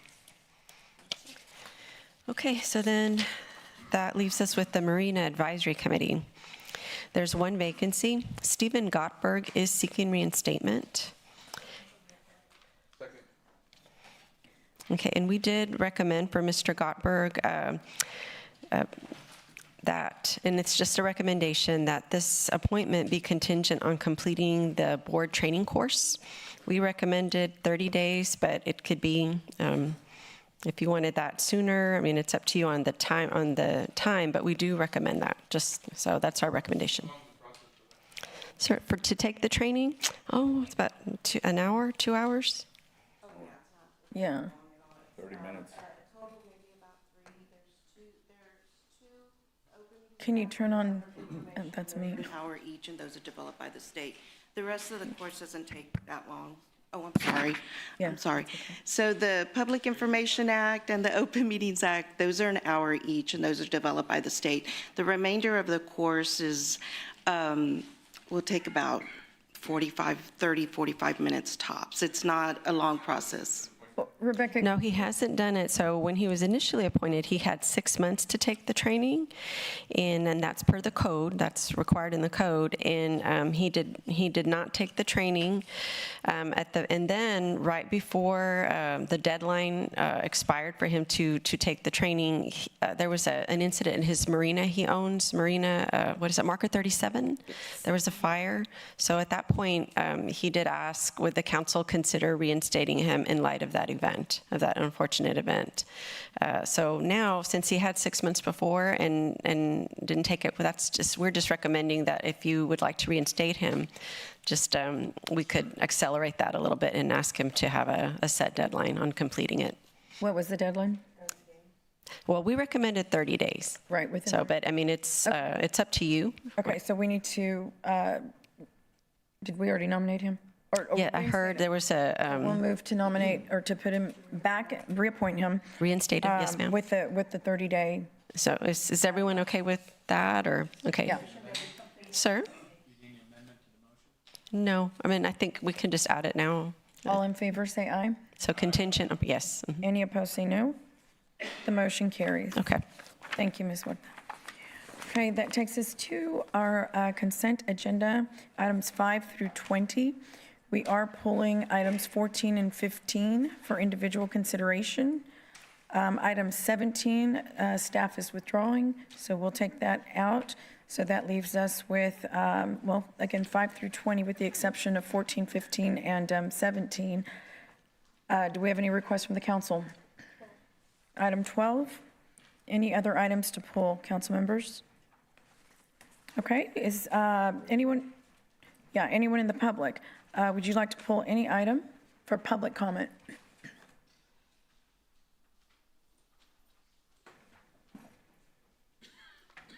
No. Okay. Okay, we have a motion. Do we have a second? Okay, and this is to approve agenda items 5 through 20 with the exception of 14 and 15, and we are pulling 17 and number 12. All in favor say aye. Aye. Any opposed say no. The motion carries. We'll go to item number 12 first, and that is a motion authorizing execution of a 15-month cooperative agreement with Nueces Farm Center. This is through the Buy Board Cooperative for heavy equipment rentals to be utilized by Public Works. Councilwoman, your question or comment? I'll make it real quick. I just was curious. I know last year we issued about $11 million and we were upgrading fleet across the city, a bunch of vehicles that we needed, increased large equipment, that type of thing. So I was curious on this one. This makes me think perhaps we didn't fill the need. Could you just briefly explain? Yes, ma'am. Mayor, Council, Ernie De La Garza, Interim Assistant City Manager, Director of Public Works. Yeah, so the intent of this rental agreement is to have the capability of providing backup equipment for special operations. Say, for example, one scenario came up for our pilot sidewalk program. We didn't have the skid steers we needed, so we rented what we needed. Another scenario is a miller went down during the rapid pavement program, and we do have a good turnaround time by our fleet whenever something goes down, but we do support per paving team about 20 to 25 people per team.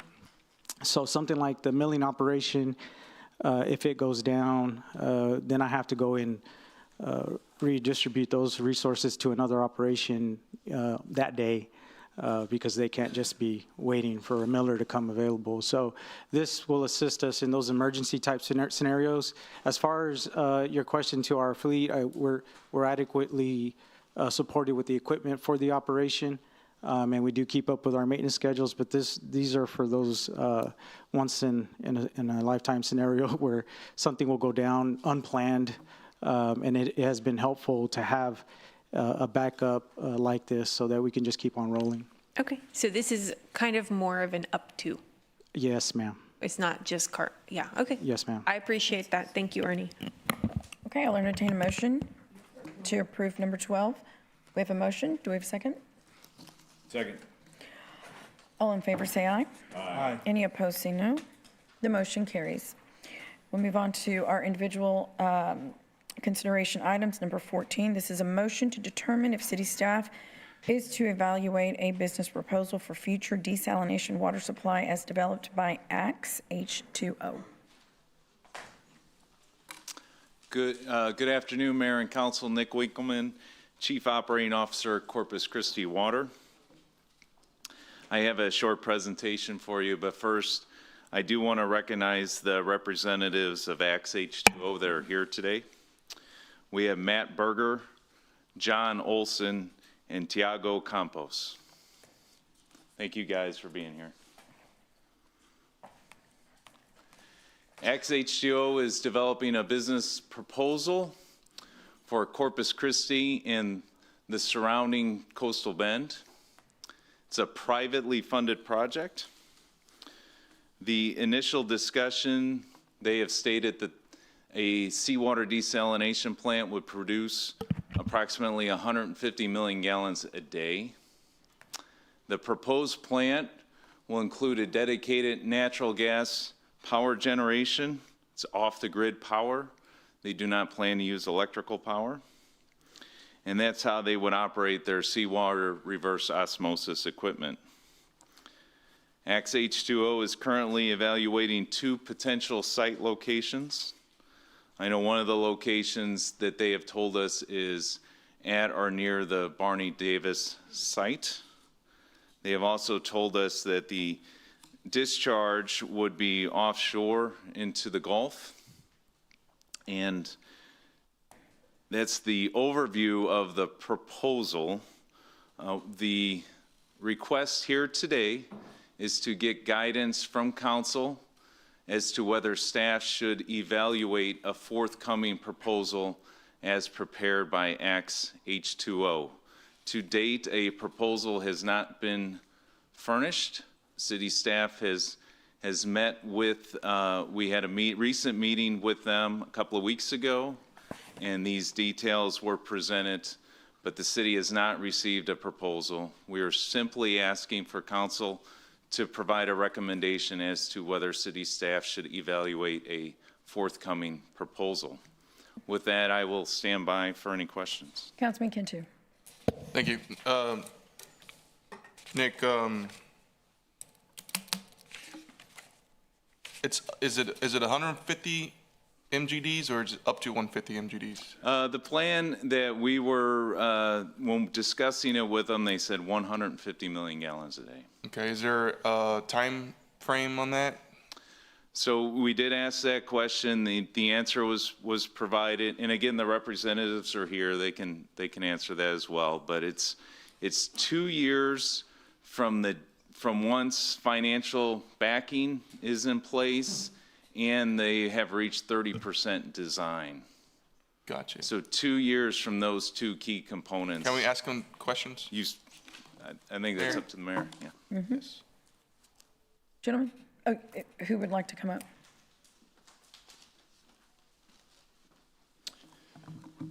Good afternoon. I'm John Olson, Corpus Christi. I'm the chairman of the board for Axe H2O. I'm also here representing Axe H2O with our CEO, Matt Berger, as well as our chief technology officer, Thiago Campos. Who's the general? I heard you. General Berger and I were both service. retired Air Force Major Generals. Thank you for your We're service. also, thank you, you're welcome, and you're worth it. And we're here largely proffering what we believe is an important solution for not only the city but also the region, and that is we are asking the council for one thing and one thing only, and that's to consider and negotiate a timely choice for a 30-year water offtake agreement. And largely, it involves no public funds, no debt, no bond rating issues, no covenant exposures, no taxpayer risks, no operating expenses. This is absolutely a private venture. And we believe that as we talk about the reliable future for the city of Corpus Christi, it's very important. We have some slides in front of you. They're also available for the public. We did submit these on Friday and this morning, or yesterday morning, Monday morning as well. They're available on axeh2o.com. But as we look at those, on page one, it's really about a reliable water future. The key motion before you as a city council and as the mayor on chart 2 are to authorize negotiations for a 30-year offtake agreement. Again, as I mentioned, no upfront reservation fee, no other requirements up front. 50 to 150 million gallons per day. We're offering first choice to the city of Corpus Christi, its residents, and the communities that it serves. This is about a municipal priority in a time of emergency because we believe residential water should have the first priority. Emergencies have already been declared 5 days ago. The Nueces County Board unanimously declared a water emergency, as well as a continued litany of other challenging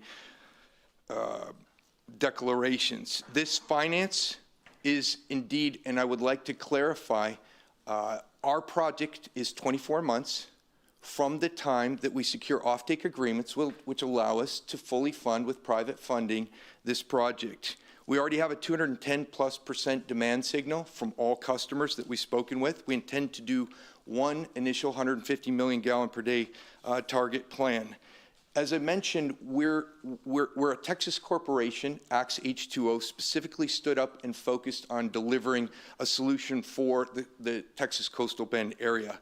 General Berger is not just a distinguished military leader who's executed these operations with a $176 billion budget, but he's also a proven industry leader. The same, I have a PhD in industrial and systems engineering, 5 engineering degrees, and a long career in both industry and government executing the very same. And we have Thiago Campos with more than 20 5 years of experience, total 20 years in chemical, petrochemical, pharmaceuticals. So that's the people. What we're offering is this very simple plan. 4 elements make it really differentiated. 1, a standalone dedicated 90 megawatt clean, quiet, standalone modular natural gas powered power plant. That's how we keep the costs low. It's matched ideally to the very power intensive seawater reverse osmosis desalination. The second part is exactly the water. 150 million gallon per day seawater reverse osmosis water plant. It's drought proof, proven technology with the best designs and capabilities and experience with those companies in the world, but it's actually built right here. It is sustained, supported, and operated right here in America, right here in Texas.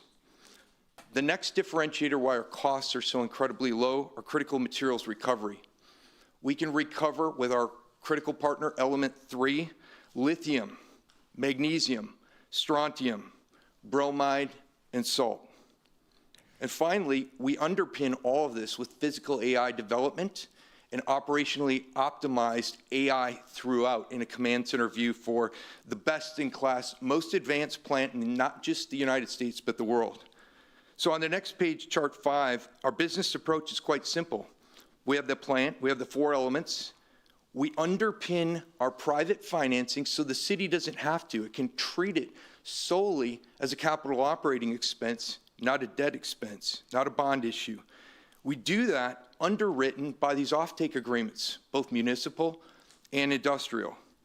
And when we do that, we collateralize this investment with the plants themselves, both water and power. It's really simple, and given the internal rate of return and the vital demand for the most important resource, because human beings can live without water for about 72 hours. This is why we've had such strong demand. So as we look at that, we're offering water at $6.50 per 1,000 gallons. We believe we're the lowest volume, fastest to start, and flow water in 24 months, the lowest cost and the most reliable at 99.49%, plus the best environmental seawater reverse osmosis solution in the United States. So as we look at the next chart, it's not just the water, it's that critical materials recovery. It's also leveraging the AI optimization throughout, something that we're partnered with the world leaders in outcome, already doing the world's largest water project in existence. As we look at the next chart, on chart 7, that dedicated power plant is a modular, proven, deployable system. It's clean, it's quiet, it's available, and it's proven. And availability is crucial. As we know, the AI and data center demand, we already have agreements in place and letters of intent so we can deploy this with wartime responsive emergency response capability. Already it's being done in Ukraine, already it's being done around the world. This is a critical enabler for us. As we look at the next chart, it's really about potential siting. We got 2 viable locations. We know that we can service the whole Texas Coast Bend, the areas, the communities, as well as all the citizens and the corporations. As we look at chart 9, those potential site locations are the existing Barney M. Davis plant or the land immediately adjacent to it, both on the intercoastal, both in the green zones, both able to be fast-tracked. Next chart, on chart 10, you see a close-up.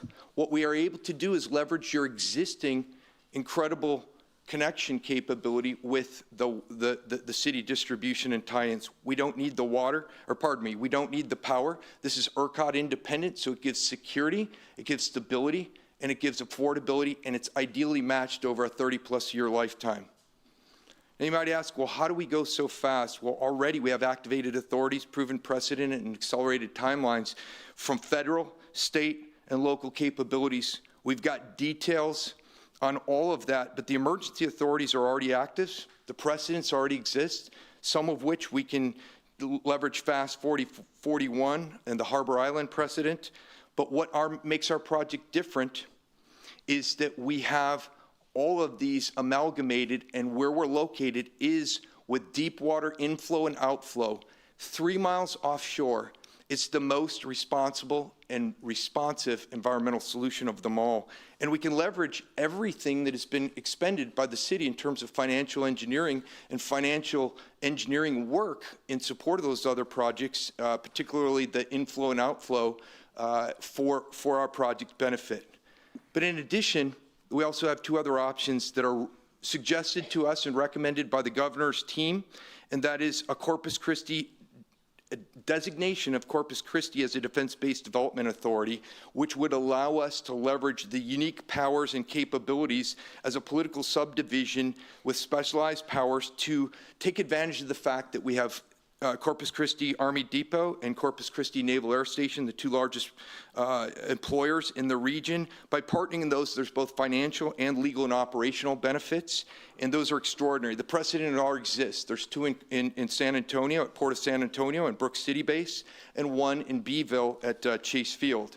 The second option, which is the final chart, is we've already had high-level discussions and know there's existing future demand, since we're talking a 30-year trajectory, to build or to satiate 75 million gallons per day demand from both Austin and San Antonio. Those together would comprise an entire 150 million gallon plant capacity by themselves. Considering this, in co-locating for speed, scale, and superior efficiency, we could almost get a twofer here. There's an extraordinary benefit to the siting capabilities, to the legislative and other environmental and policy approvals, as we've already mentioned. And so that's something, both of those last two options would require city council action. But again, I bring it back to why we're here.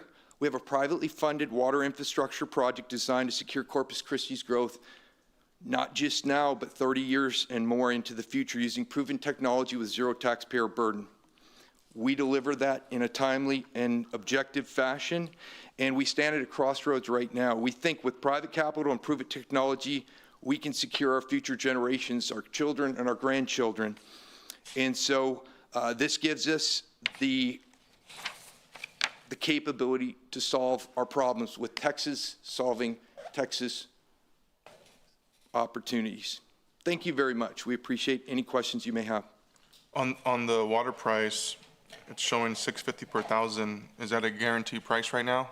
It is a guaranteed price right now, and that is what we're doing the offtake agreements. It does include annual escalations at the Consumer Price Index, the CPI, which is a baseline for the state and federal government. Got it. Nick, how much is the Inner Harbor project costing us per thousand?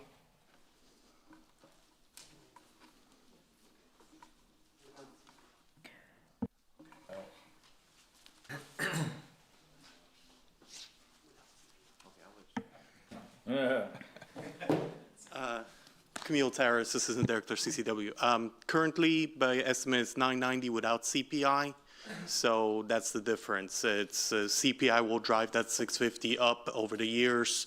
$9.90 is because you're still going to have operational CPI increases, but the debt, which is the bulk of the cost, stays the same in perpetuity until the debt is paid off. Got it. And then if we wanted... Just as a clarification, our CPI is only for the annual price index. Of course, it consumes natural gas as a power plant for standalone. That is the lowest cost over all trajectory models that we've seen. Got it. And so, say, for example, we don't want 150, we just want 50 MGDs. Will you provide that? Yeah, absolutely. I appreciate your question. It is quite simply the council's choice to choose between 50 or 150. And what this allows you to do is take the first choice. We're offering it to the people, to the citizens, and to the community with no reservation costs. So this is just a 30-year commitment. In so doing, you then secure and guarantee that. What we will do then is we'll go to all the other demand customers that we've talked to, and we'll secure additional reservations for the offtake agreements with those when we reach 100% of that 150 million gallons per day offtake. We will then take those offtake agreements and we'll go immediately get, which we've already had negotiations and discussions on the financial, and we'll execute. So it's offtake agreements. Corpus Christi is first, then we get the debt financing, then it's 24 months to flow water. How long do you think that would take to get the financing and everything taken care of? I think it will be very effective and timely period. We've already had the discussions. We've already got a couple of interested parties, one that's given us a commitment that's pending all these other conditionals. Got it. And then power is going to be with, how did you get your power? Power. The provider is going to be RSE America using Caterpillar Energy. It's detailed in length on our website. We also include extensive, we believe, as you do, in public truth, trust, and transparency and timeliness. So we put everything as downloadable documents available for radical transparency on the website. It includes all the potential and proposed partners. Again, built in America, designed in America, operated, sustained, and this presents great opportunity for jobs in the local area because both sites are nearly co-located. Got it. And then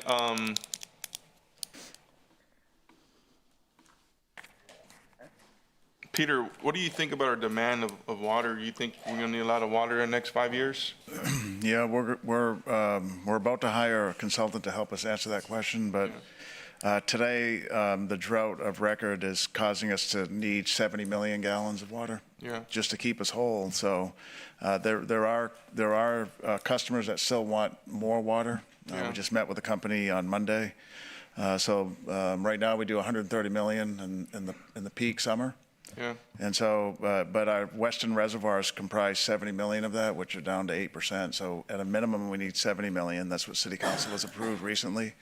In groundwater and effluent reuse, 76 million, right, in those groundwater projects. So we'll know an answer soon, but we're kind of estimating that we need at least twice the 130 million in case something happens to some of those base supplies. Yeah, like there's an issue with the Mary Rose pipeline or the reservoirs go dry again. I feel like we need to make sure we're secure our water to bring business to Corpus Christi and surrounding areas. I mean, just today I heard that the city of Sinton, who's suing us, is going to do a data center. That's the whole reason, you know. So they say they're protecting their residents, but they're protecting their data center. So it's just I like your project. I'm gonna ask Peter for recommendation on this, and we go from there. Thank you. Thank you very much, Councilman. Councilwoman Campos. Thank you, Mayor. I was trying to find out a little bit more information on your company. How long have y'all been around? Yes, thank you very much, Councilwoman Campos. We incorporated as a Texas C Corporation in March of 2026. This is a company developed and brought together solely for this purpose. In fact, as you're well aware of, General Berger and I are both retired major generals out of the Air Force. Instead of golfing, we want to solve the water crisis with the solution. This is an example of our service to the nation, and this is service to the community right here at home. We've been a part of multiple wars. I'm a veteran of 5 wars, and one thing that we've learned is how to rapidly deploy and successfully accomplish the mission, and that is exactly how we're viewing this. This is a short, mid, and long-term crisis, and so we did incorporate solely for that. I've been a CEO of multiple companies, chairman of the board for multiples, and I think we're ideally suited to lead this. But more importantly, it's not about us; it's about the team and the capabilities that we're bringing in. And Thiago Campos here is the Rain Man of water water development. He is encyclopedic, and he is absolutely an asset to our team. He is at the core of our work, but we partner in a design, build, operate paradigm. So we're taking the best companies for each of these sectors and we're bringing them together. So this is not a new company. This is a deeply experienced, proven leadership company focused with a brand new business entity to drive a long-term solution. Okay. Typically whenever we have proposals come to council, typically the staff will make sure they vet, the companies that are coming before us. Typically, they ask for previous experience, previous projects that have been accomplished. Mm-hmm.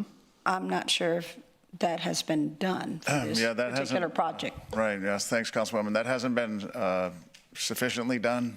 We had a 1-hour meeting, or maybe two, not maybe, but we had 2 1-hour meetings with the Axe H2O folks. They also, though, met with some council members, and so some of the council members and Axe H2O wanted us to present this today.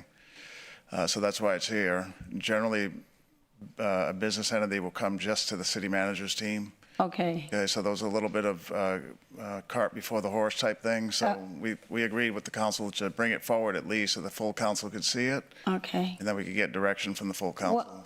Well, that's what I was wondering. How did they end up getting here to council first? Only because, we all, I think, have from time to time,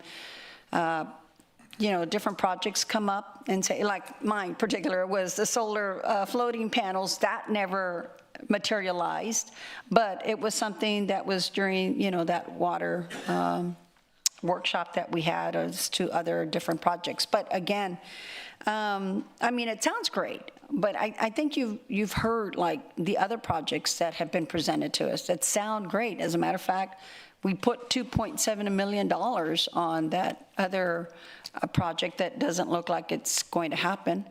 But, it sounds wonderful, but it's sort of like too good to be true.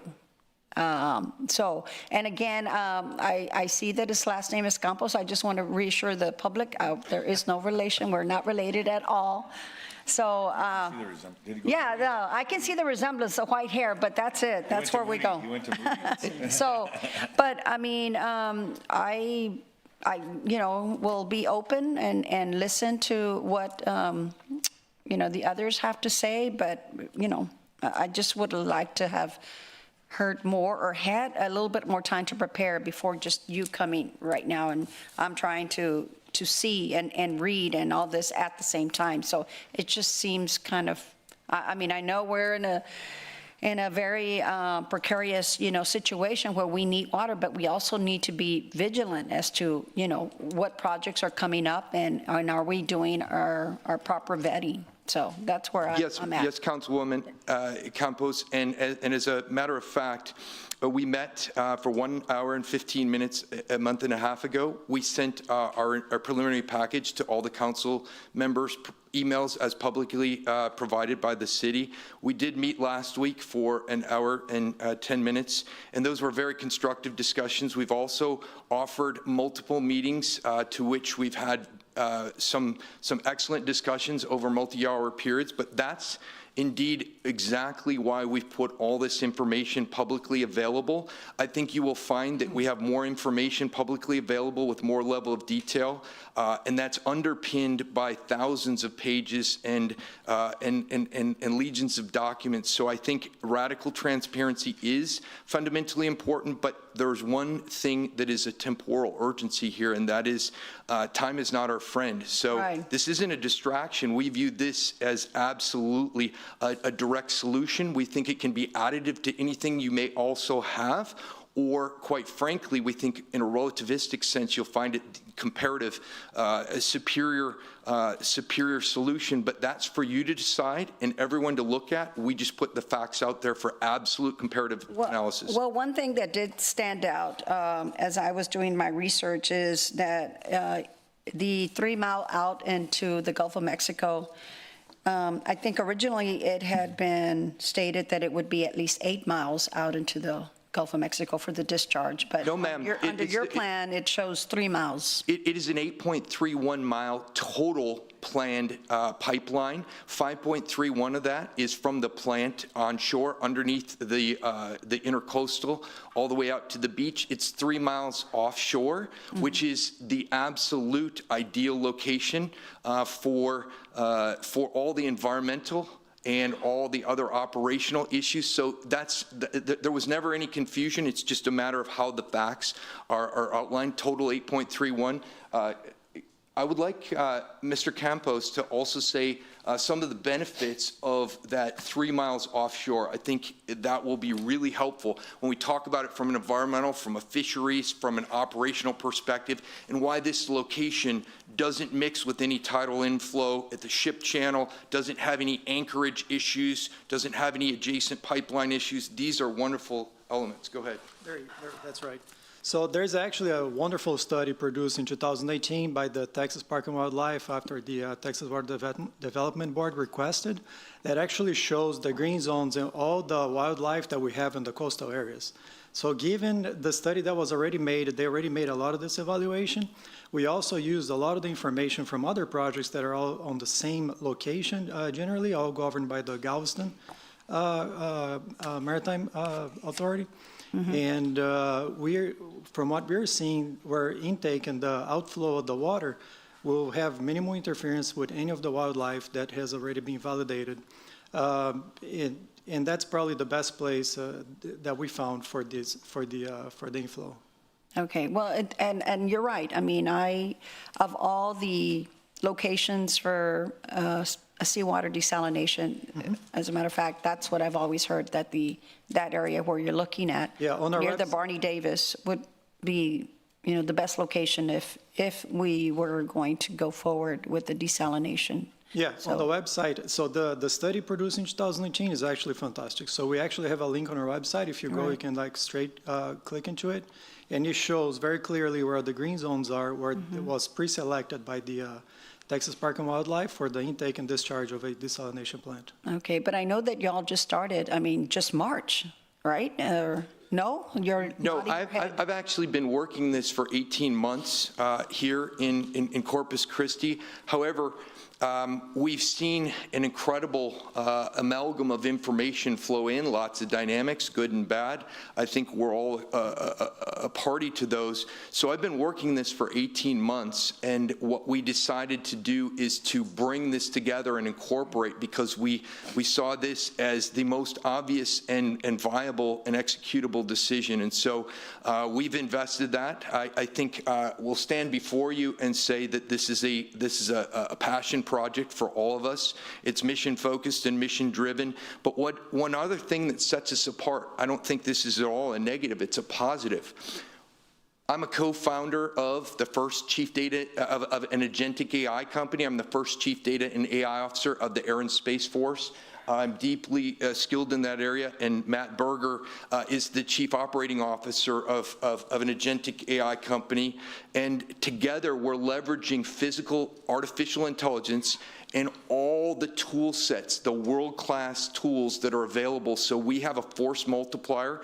It is absolutely driven by deeply experienced personnel, but this allows us to have an army of support to make sure we get it right and consider all the very topics that you addressed. So this is the way that successful businesses compete and win in the modern paradigm, and we think we can leverage that benefit for the city of Corpus Christi and the surrounding communities for the next 30 years. Well, we'll see how it pans out, but I know that as far as we just had earlier, we had the young fishermen, the kids, and that's one thing that I know that area and all of our area care very deeply about, is making sure that we keep our coastal clean and free and what have you. But anyway, I'll let the rest of the people ask their questions. Thank you.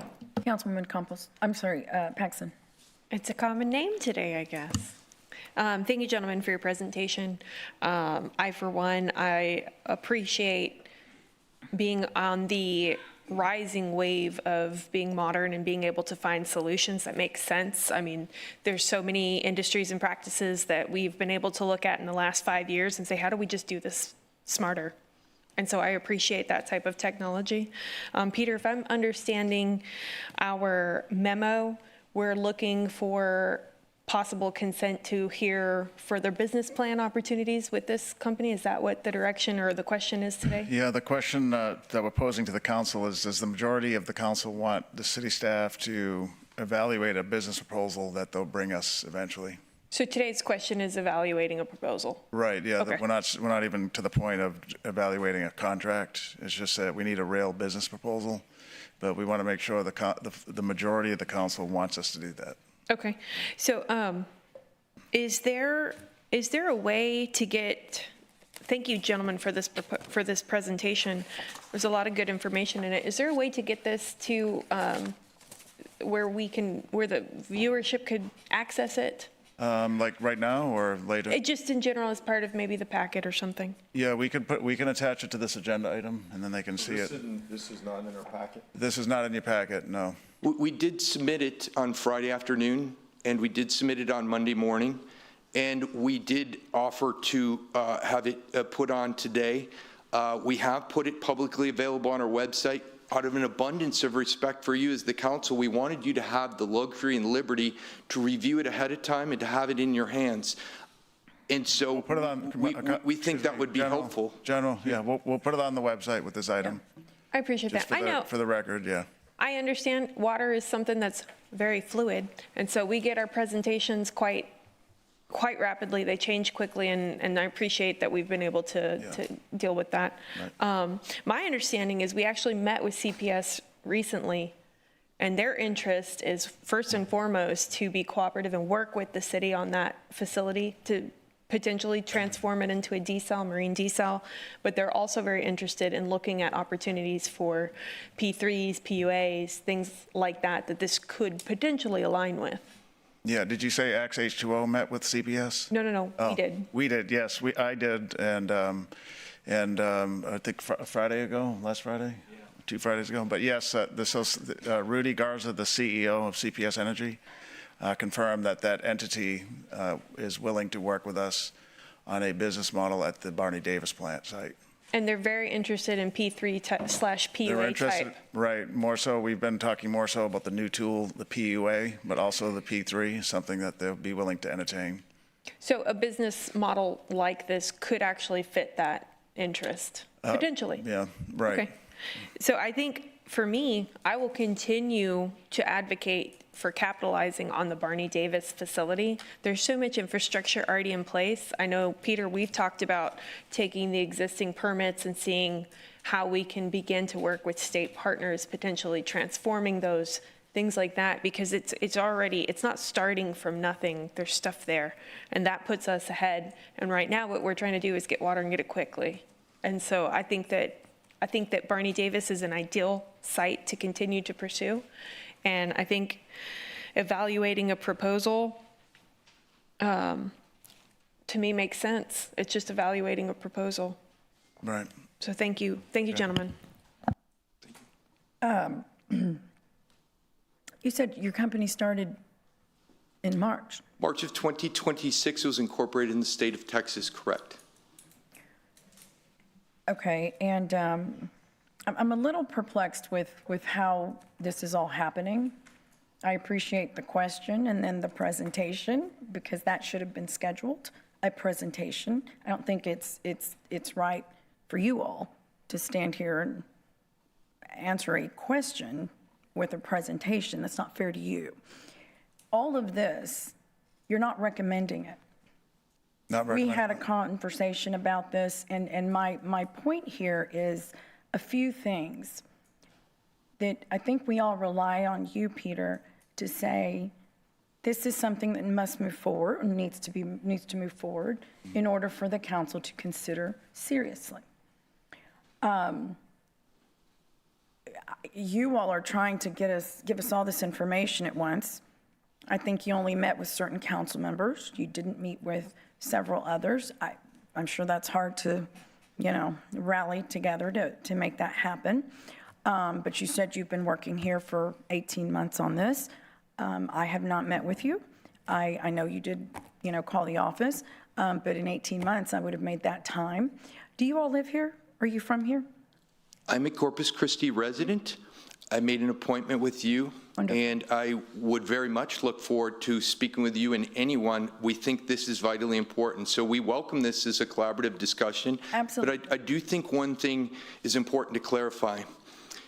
We believe, and there's a nuance here, we're merely seeking to see whether the city is interested in an offtake agreement, first right of a refusal. That is fundamentally important, and it's a business decision for the city, and it's an opportunity that I believe is right for the moment. And that's why the sense of urgency, and I think City Manager Zanoni and Mr. Nicholas Winkleman have been important engagees, and they are your staff members who are focused on this effort. We are willing to work any forward collaborative. Sir, I don't mean to interrupt you. I completely understand that, and I agree. Typically, everything you're talking about is done before you get here so that we don't get this, and I know, it's not on you, in this moment. I think Councilwoman Campos made some very good points. The other thing is we have a desalination plant that we are going to vote on June the 2nd to take to 60%. That's a 10-year plan. We have an MOU with CPS Energy, and that is a whole nother project up to 100 MGD. And I'm really directing this to you. And so I'm again, a little perplexed with, we need a third one?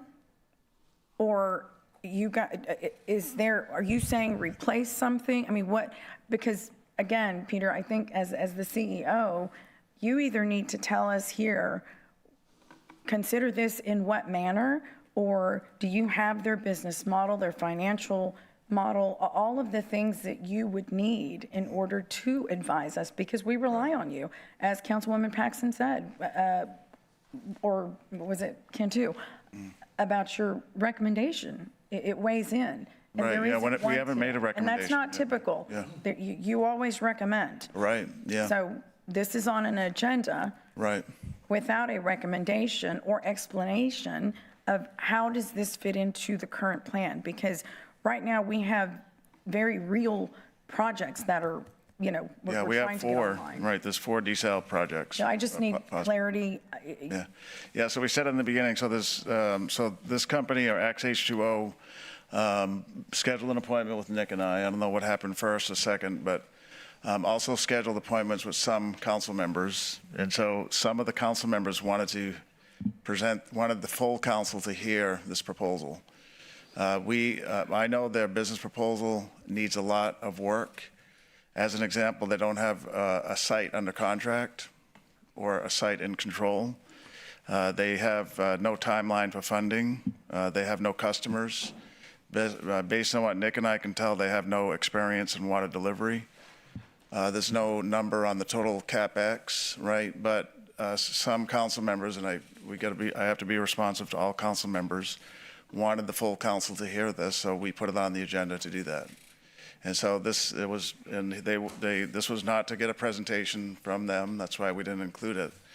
But rather it's to give a general overview and then see if the council wants us in the future to look at their business proposal, which they still have to develop. We know water projects, there's a lot of water projects that have been brought to my attention, to the council's attention, either in a meeting format or right here at the dais. Puronics is an example. So this one's a little unusual, which is we don't have a recommendation on the business proposal because we really don't have one. Rather, the question for the council is, do you want us to look at their business proposal when it comes in? Because we don't have it right now. So that's it. That's the issue, Mayor, on this one. And typically, that happens before. Typically, and you're putting this Right. on us now to say. Well, I'm not putting it on you. I was asked. In a moment's time. it's This is not the first just time most of these council members. Right, I'd like to correct that statement, at least from my perspective. We're not putting anything on the council. The council asked for some council members asked, can the full council hear this? And as the city manager, I said, yes, we can. So it's on the agenda today to generally hear about it and see what the full council wants. Because I know a few council members like the proposal, but I don't know if it's 5 people on the council. I know we don't have a business proposal to review, so we're not going to review anything until So then. when will you The business recommend? proposal is an offtake agreement where you get to choose at $6.50 per 1,000 gallons, whether you want to reserve 50 to 150 million gallons. It's a privately funded enterprise with world-class best providers. So we do have the world's #1, 2, and 3 providers. We have a deep experience. My PhD is in industrial and systems engineering, and we've done this in public and private enterprises. There is never going to be a business proposal for a city-funded project. It's privately funded, which is the beauty, because the city, this costs no money, and it is probably one of the most fundamentally solid and simple and clean approaches. We're just offering it as a solution. And that's why it's a little different than perhaps any of the other projects that you may have considered to date. Thank you. You were going to say? I was just going to say, we just differ with the general's opinion. We need more detail, right? Like a budget, like a capital expenditure budget, the detail on experience in delivering water quality, water projects. But you can see this passion in the project, and they seem to have, they believe in what they're talking about. We just don't have enough business material to tell the council. That's why I don't have a recommendation. But I need the council, I need the majority of the council to tell us to look at the business proposal when it comes in. So again, this is to go where? Build desalination where? One of 2 viable, excellent sites, either the Barney M. Davis site or the land immediately adjacent to that, both on the intercoastal. And you've spoken to Rudy Garza then? We have had discussions and preliminary analysis for all of those. We have been also... General, when was that, General? Pardon? When did you talk to Rudy Garza? We went and visited CPS. We've had interrogatories with you and city officials talking about proposals for Barney M. Davis. Right, when was the last time you have been the one who has engaged with CPS. We are willing to consider and support that as one of 2 viable areas. We would welcome a collaborative partnership so that you and the city. These negotiations should be going on beforehand, not right here. Well, that's what I said. But I guess, General, the question was, did you speak with Rudy Garza? We have not. You have not. We have Okay. not spoken Okay, with Rudy Garza. I'm gonna, because we don't. Okay, I'm going to leave it at this, though. I understand now the concept, but there's a procurement process for that. We don't get to choose an entity to go build. There's a process for that. But I'm going to let other people speak now. Councilman Roy. Peter, this is kind of direct. This is my first couple questions are directed toward you. We know the protocol. We know the protocol here. I understand what you're saying, and I understand that you're saying a few council members have asked you to come forward and present this. But in the past, and I'm going to use examples in the past, when Dr. Mintz came forward and asked for the same thing, we limited him to 3 minutes at public comment to try to talk about his idea until he had the opportunity to talk with staff. When he did speak with staff, unfortunately, it was identified that he wasn't at the place yet that he needed to be to take it forward and present to this council. Is that correct? I thought he had a full presentation at one point when Councilman... But you were saying that he didn't have engineers, this and that. Well, similarly... You evaluated that project, right? Right, but I think he had a chance to make a full presentation. Okay, so he made a full presentation after going through staff and showing that he had that information. Then recently, we had Mr. David Ainsworth that had a project that he was gung-ho, said it was the greatest thing in the world, that it was going to save the world, and I'm paraphrasing. And so at the same time, he came through, had a conversation with you, but really didn't come up here and get to this point because of protocol, right? Because there was no council members that asked me to put it on, yeah. So now we're sitting here basically, and whether, I don't know the council members that ask. I don't know how many council members asked to put this on. But I do know that there's a reason we have protocol in place, and I don't think I need to go over that right now. And I think as military officers, I am sure that you are more than in tune and understand protocol, and I'm sure that you also understand what it means in terms of usurping authority, right? Not saying that you have, but I think you've understand that terminology and understand what happens in a place, because we run similar to how the military runs in terms of how government interacts and what we do, and there's appropriate place. I am sure that in your past lives that there's a lot of great ideas out there, and they don't make it to your level until they were vetted a lot, further down the chain till they got to you. That's correct? Sir, that's absolutely correct, and we also are acutely familiar with the emergency conditions and situation that you're dealing with. So we have actually been very happy with the engagement. Sir, I understand that, yes, we are in emergency, and I understand, yes, and in combat situations, I'm sure that those emergencies change a lot of different things. But what I'm talking about right now is the protocol that we're in place, and it does put this council at risk because you're asking us to make a decision today based on limited information. So I am very much for DSAL. I think that these are intelligent individuals, and I think that they probably have the capability based on their track record to be very successful. But this isn't the right time. And so now I'm forced to sit there and make a yes or a no vote based on something that shouldn't have come to me. So if I say no because I don't think it's the right time, but nothing on them, then that's going to cast a problem with me. If I go ahead and say yes, then I'm saying yes to a project that hasn't been vetted appropriately. And we actually said 6 or 8 weeks ago, as a council, you came to us and you talked about in terms of what you're under, the scrutiny that you guys are under and the time, and you're going to have to work 6 days a week, and you're going to work Saturdays. And we said at this point, after we sat there and we looked at the CC Polymers project, and we said, okay, this is it. How many more projects can we see? And we actually sat there as a council and we said, we're going to try not to look at any more projects. And because we've got to be able to sit there and put our time and efforts. And you're shaking your head, but go back and watch the tape. So with that being said, now we're throwing that out and we're sitting here in a situation where now we have to make a decision. And we have to weigh the fact that, are we in enough of an emergency?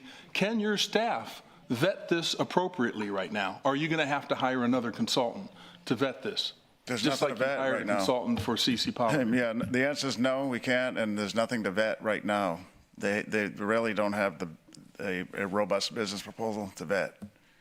Yeah, and I hope realistically this council can do what it wants to do, but I hope at the end of the day that we table this and don't even put ourselves in a predicament to vote for this and go back and do it the right way.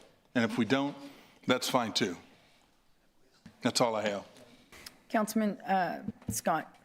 So I guess my issue is, we don't have a vetting process in place, right? I mean, we don't, right? So we've kind of opened ourselves up to three council members. I think we do, Councilman. And by the way, thank you for your service. I'm so sorry I should have started with that. Thank you very much. But so my criticism, and my question is, because here, I got it. Here, I would like you to engage with rain enforcement enhancement technologies who have success in cloud seeding. I'd like you to engage with Genesis Systems, who have a water cube technology they're very excited to share. I would like you to engage Puronics, David, who's done a number of presentations with us. I would like you to circle back around, I think it's iffy, for repurposing wells in Nueces County. All those, remember we talked just a year ago, somebody claimed he had wells. And then I'd like us to engage in the Eagleford well supply, Eagleford water supply wells. And so, and I'm carrying a burden because I didn't reach out to you and say, hey, I want you to meet my new best friends from, I don't know, rain enhancement technologies. And I lament that now because I think that's what I should have done. And so my question to you is how do we avoid looking like we're just looking at the next shiny object? And I know you guys don't think you're well, actually, I think you are. I think you are the next shiny object. But how do we avoid that? How can we communicate with ourselves and with the public that on track, we have these projects, but we're also allowing other people, because I'm in no position today to vote to move forward on this because there's nothing there. I mean, there's nothing there, and I feel like we are creating the perception that this thing is there and we can do it and we need to move forward with it when there's really nothing there to deliberate. So my question is, do you all have a plan to evaluate projects as they come through? And And if you don't, are you going to? And if you're going to, when are you going to do it, right? So that we can funnel these in and not have these really interesting conversations. By the way, you use fantastic words. I wrote several of them down today. I think there's a beautiful presentation. But so, Nick, Peter, talk to me about how we. Yeah, Nick and we'll both talk to you. So we have a vetting process, and that's called. Okay. Yeah, that's I'd love to called hear. right. That's called Corpus Christi Water staff members, myself, Okay. and as I said twice now. In this case, the Axe H2O. At the same time, or about the same time, went to several council members. Got it. Okay, this is on the agenda because of a few council members requested it. And if I hadn't put it on, it would have been on through other meetings. Well, I prefer a 3-member memo. Okay, it could have been a 3-signature memo. We could have done that. But my job is to work with all council members. Sure. And so that's it. So Nick, maybe talk a little bit more about the vetting process, because we do have one. As an example, Purenex, Nick met with that owner and determined that there's similarly not much of a business process there. We've heard interest from the New Oasis wells that were used in the Eagleford Shale. We can go over all that. So, but go ahead, Nick, talk about the vetting process. Yes, sir. Yeah, just to add a little bit of more commentary and maybe a little more depth to that. Of course, we all know that we are looking at four seawater desalination projects. We've got the Inner Harbor project. We're actively negotiating with Aquatech and CC Polymers. And then we have our discussions with Barney Davis, the plant, and CPS Energy, where we are working together. Additionally, we have the NRA project at Harbor Island, which we have committed to and are supporting with our reservation agreement.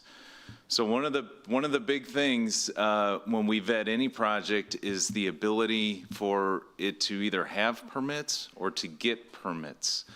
A couple of the entities that you named, Councilman, we know that they are working with TCQ to obtain approval on their process. We found that out when I talked to them. That would be Purenex. Additionally, we know a couple of things. There are other seawater projects that have permits, and some that have draft permits, and another one also has existing permits. So that's the biggest part where we have to vet, and then we also have to look at how we get it into the system, if we can get into the system, how much water we need, and the viability. The one thing we absolutely don't want to do is to mislead any of our ratepayers about projects and without definite timelines. In the past, I've absolutely tried to be provide as much information on delivery timelines as possible. Back to the business proposal with Axe H2O, we really haven't seen definite timelines. We do know, I know verbally it was 2 years from 30% design, and then it was 2 years from financial backing and 30% design.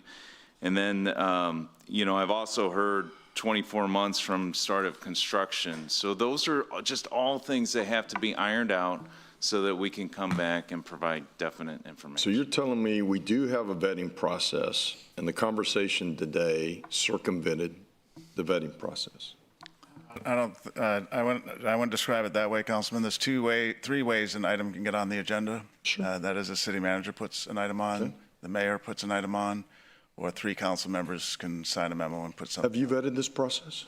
Have we what? Have you all vetted this project?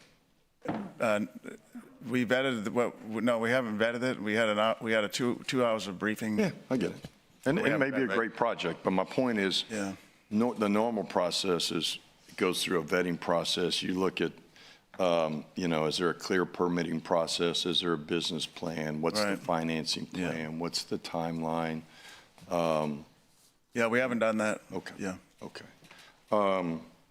Okay, I appreciate that. So my overall statement, my last minute is that I'd say, hey, thank you for being here. Go talk to them, And I'd also ask you to, and I'll funnel these to you also.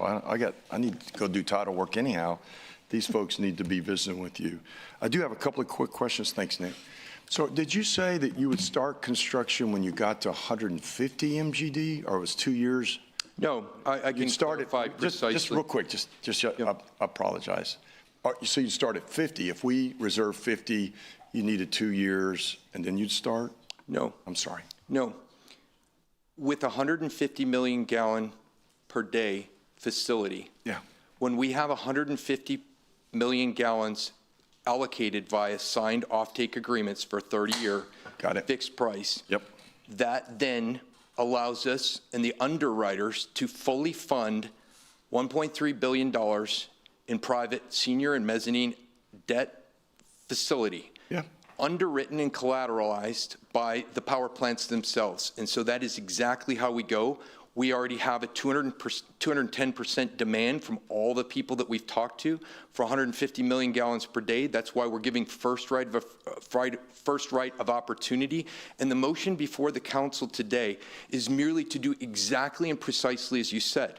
That is to allow us, via a vote of the City Council of Corpus Christi, to engage in further discussions and negotiations for this activity. No, that's not the motion, General. The motion's on the slide.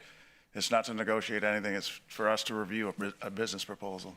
So go do it. So, and it did change from Friday, but that's quite fine. We accept that. Incidentally, is of concern to me that this is kind of a moving target. So you're telling me that when you get to 150 MGD reserved or committed, contracted, then it's 2 years to build?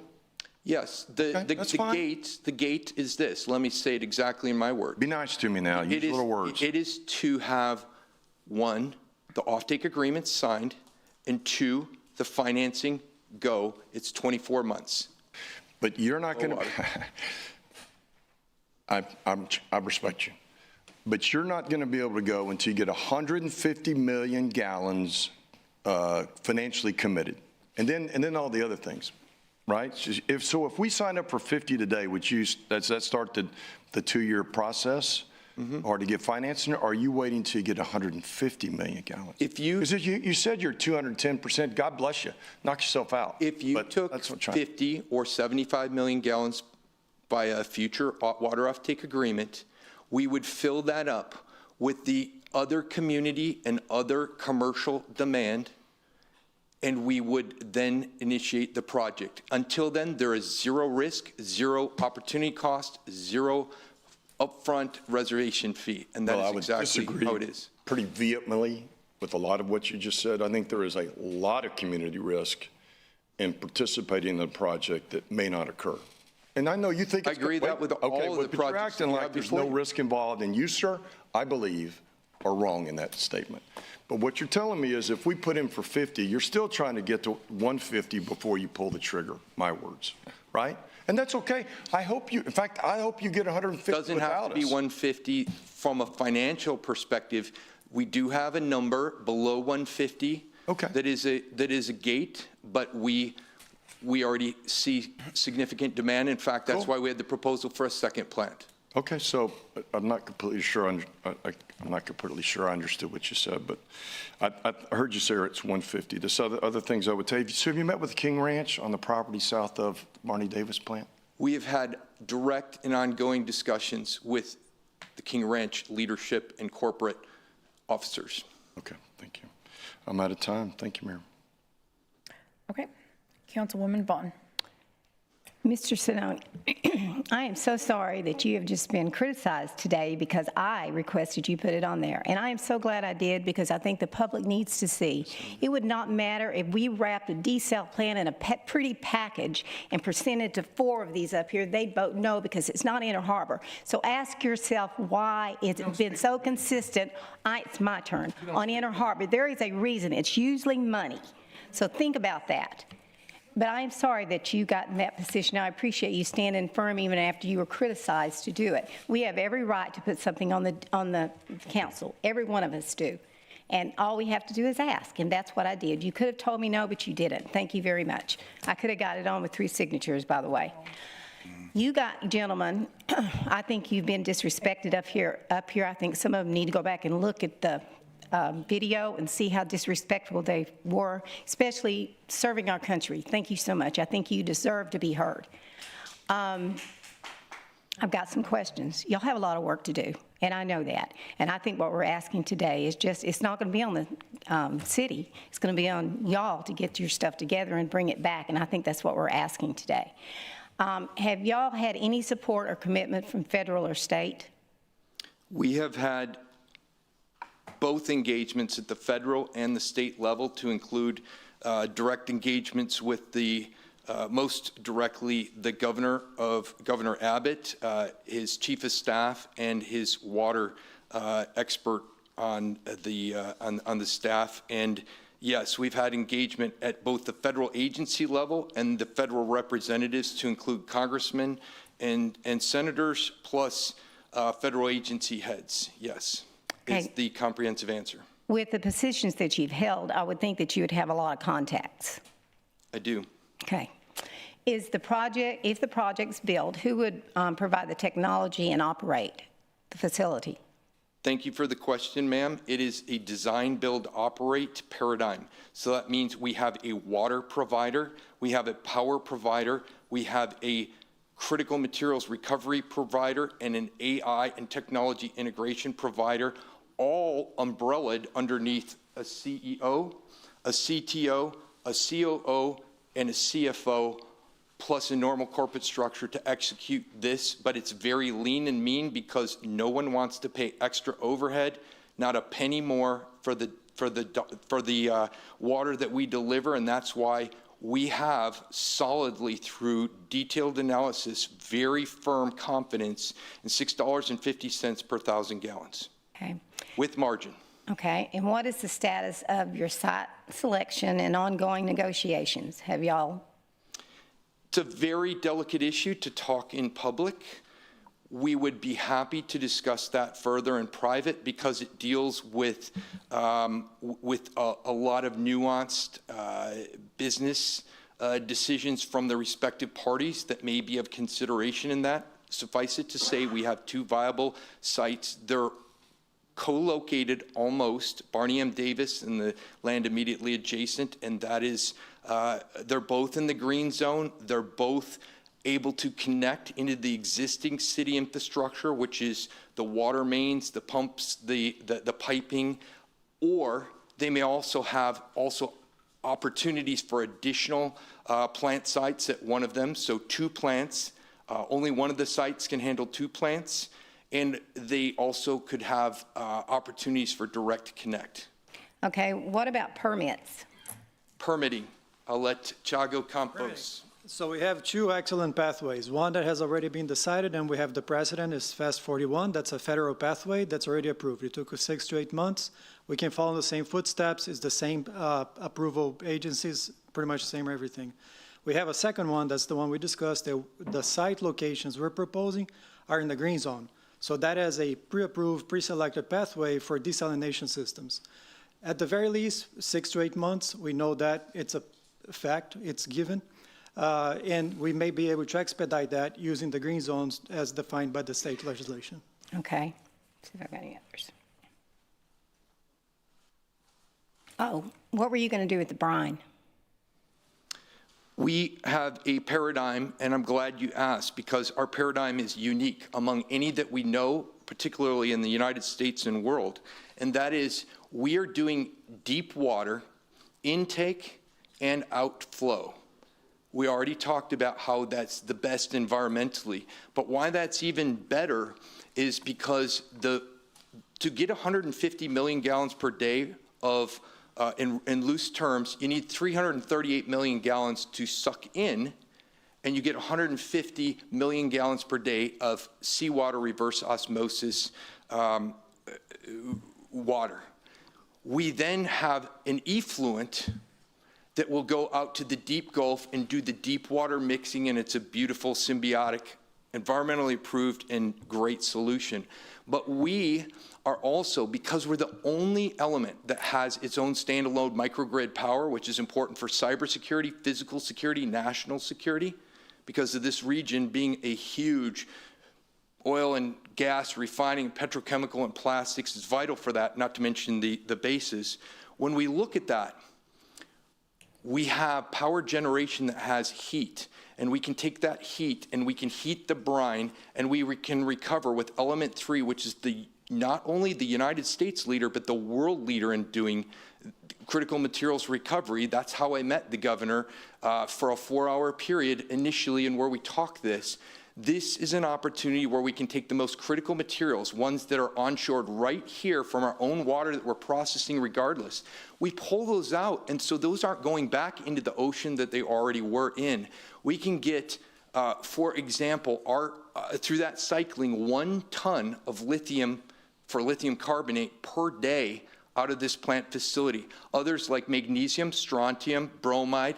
Let me tell you why strontium is important. Strontium nitrate is important for weapons. It's important for the propulsive and the explosive warheads. Right now, we've seen that we've used a tremendous amount of those, and guess where the preponderance of the global supply for those is? It's outside the United States, and so this is a critical national security element. It not only enhances our environmental aspects, it improves our cost equation, plus it's a huge national security environment. So it's no secret that we wear the flag. It's no secret that we hold this area to be critical in our overall nation security. Have y'all participated in any of these in other countries?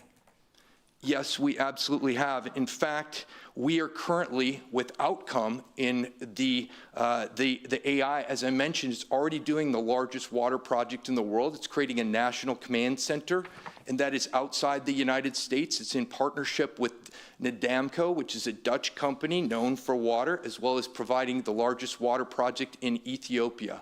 Additionally, we are pulling the best, unfortunately, but it's also a fact, the best large bulk desalination providers, the plants that are designed, built, and operated that are bigger than ours, they're all outside the United States because they've needed that for their societies to survive. That's why we're leveraging their technology, but we're doing American build, operate, support, sustain, all right here. Can you give me the name of a project that I can look up? You can look up on our website with detailed, you don't even have to look it up. They're all laid out for you. And those 3 names that we're talking about are Aqua, the IDE, and Acciona. Those are the world-class providers we are working across. We've engaged all 3. Okay. We believe in optionality, and we believe that the geostrategic opportunities in the world and the geostrategic challenges necessitate such. But we also believe that this needs to be onshored, and that's why we're working with Congressman Cloud. We strongly endorse his initiative to create a U.S. desalination center of excellence and allocate potentially, he's spoken of $200 million. We said, do that in Corpus Christi. Do it with our academia, do it with our institutions, do it with our plant, do it with our city, and we think that would be a winning combo. So we have engaged and we support that, and we think we can be the beacon for the world. Okay. Mr. Sinani, I want to thank you again for realizing you have 9 people up here and that you listened. You could have easily told me no, but you didn't, and I appreciate that. Thank you. I think it's worth looking at. To me, the staff doesn't have to do anything. It's on them. So I'm going to make that motion that we do it, and if they agree with it, no, but you should give them an opportunity. Why would you pass something up? It does sound too good to be true, but we don't know, and what we don't know, we don't know. So just, anyway, thank you. And thank you. Ms. Councilwoman Campos, as far as Harbor Island goes, I know a lot of disparaging things have been said by some up here against them. They were, the water board was out of money. They were number 13 on the deal, and they gave 10 out. That is what happened. They are still looking for financing. They are still in the mix. Councilman Roy. Peter, I have another question. As far as you mentioned earlier, there's certain ways to put things on an agenda. Right. And of course, one of them is you can have 3 council members come forward. In the past, when that's happened, you've actually listed those council members on the item. Is that correct? Yes, we have, because the memo has them on In there. this particular case, did you have 1 council member? Did you have 3 council members? Or how many council members wanted this item on the agenda? There was at least 3. And so how come you didn't follow, again, protocol that says that you list those council members on there? Well, we do that if a memo has been submitted. You what? We do that if a memo has been submitted. Oh, but it's, okay, so we really don't have any way of knowing which Yeah, Whether you decided to put that on there, where the mayor decided, or 3 other council members without that. Right, and recently the mayor added Isn't some. that why you did it before? So we would kind of know the origin? Yeah, so recently the mayor put some items on the agenda and the mayor's name wasn't listed. But we put the council members' names when there's a 3 signature memo submitted, and Councilwoman Vaughn admitted, said it here that she wanted it on the agenda. I just want to understand again. It would have had 3 signatures to Yeah, put it on. whether we're going to do that again or not.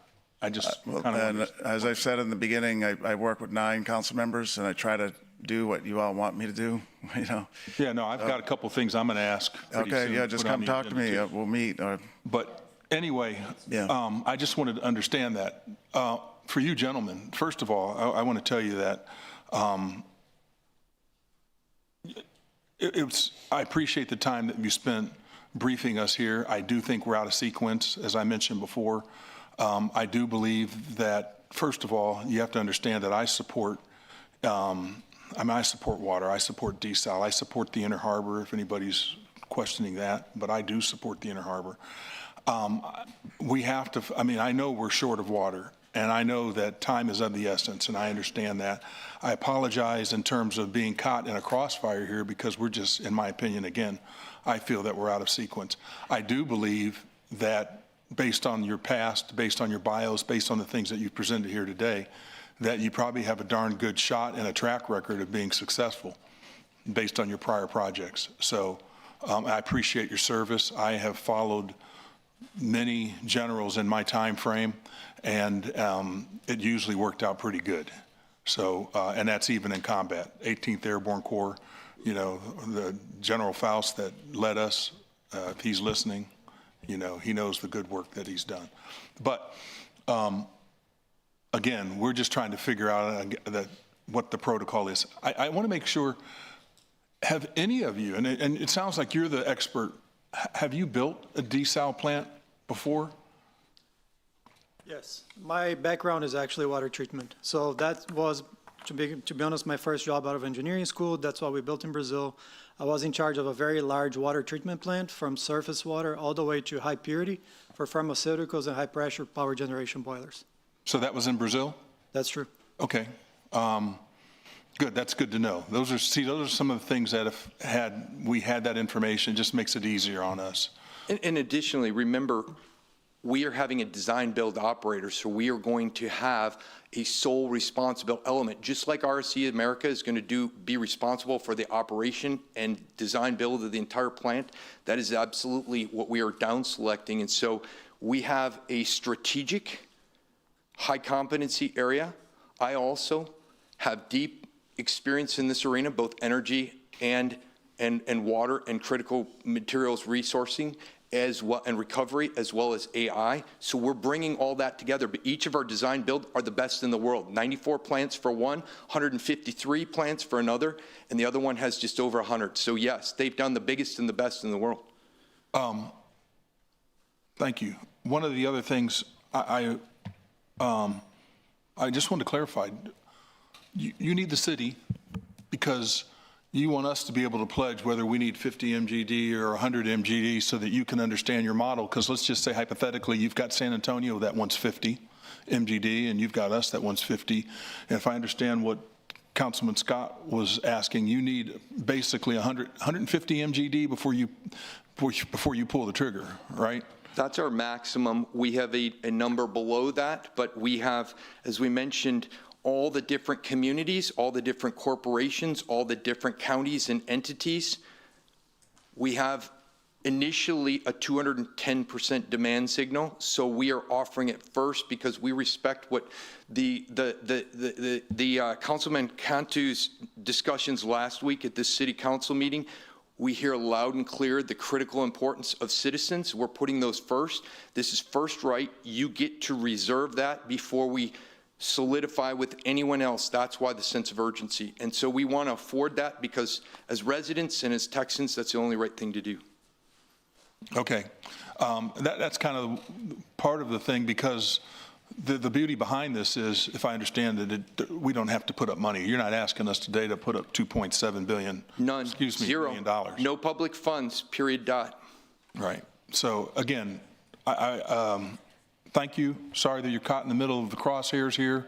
I'm always interested in listening about water. We need water, and we need cheap water. And I say cheap water, but if you're saying what it is that you're delivering, that seems pretty economic to me as far as what the cost is. So thanks again. Thanks for your presentation. Councilman Bonetta. Thank you, Mayor. When did we start this conversation today? It's been going on, a lot of pontification here. So my questions are for staff. What is it? So you guys can have a seat right there in case somebody else calls you up. Thank you, and thank you for your service, gentlemen. I'm really impressed by your resumes. I guess the whole thing, and you know, I want to apologize to you because, and Nick and staff, and because this is just an example of our dysfunction, of where we put you in a predicament where you're instead of doing your job, you're trying to keep your job. Because like you said, you got 9 bosses, and inside you're trying to figure out, okay, you know, who's my master? And I think we should all understand that our master is the city, the community of Corpus Christi or the Coastal Bend. And in this particular case, the 500,000 residents that we serve, in addition to the impact that we have on the economy, not just to the local, the state, the country, and the world. And so this is a very important decision. And I'd like to visit with the proposed vendor, simply because, and I don't want the questions answered here because I think it's inappropriate to ask. Because I think it's inappropriate to ask. Now, oftentimes I get called at least once a week. And usually the majority of the time it's basically, they tell themselves no. And the reason being is because I ask about things about, you know, what's your cost model? Okay, who's your customer? What is it? Are you going to be competitive? What's your financing?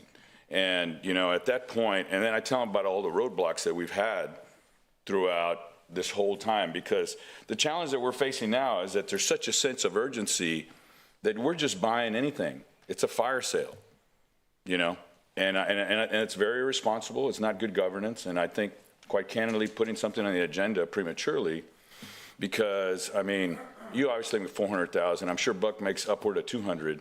You know, all these individuals here, I mean, we've probably got over $1 million in salaries watching this right now. And we're using very important time to be able to address this when it could have been addressed by 1 or 2 people making a couple $100,000 a year. And so it just frustrates me. That's just not good governance.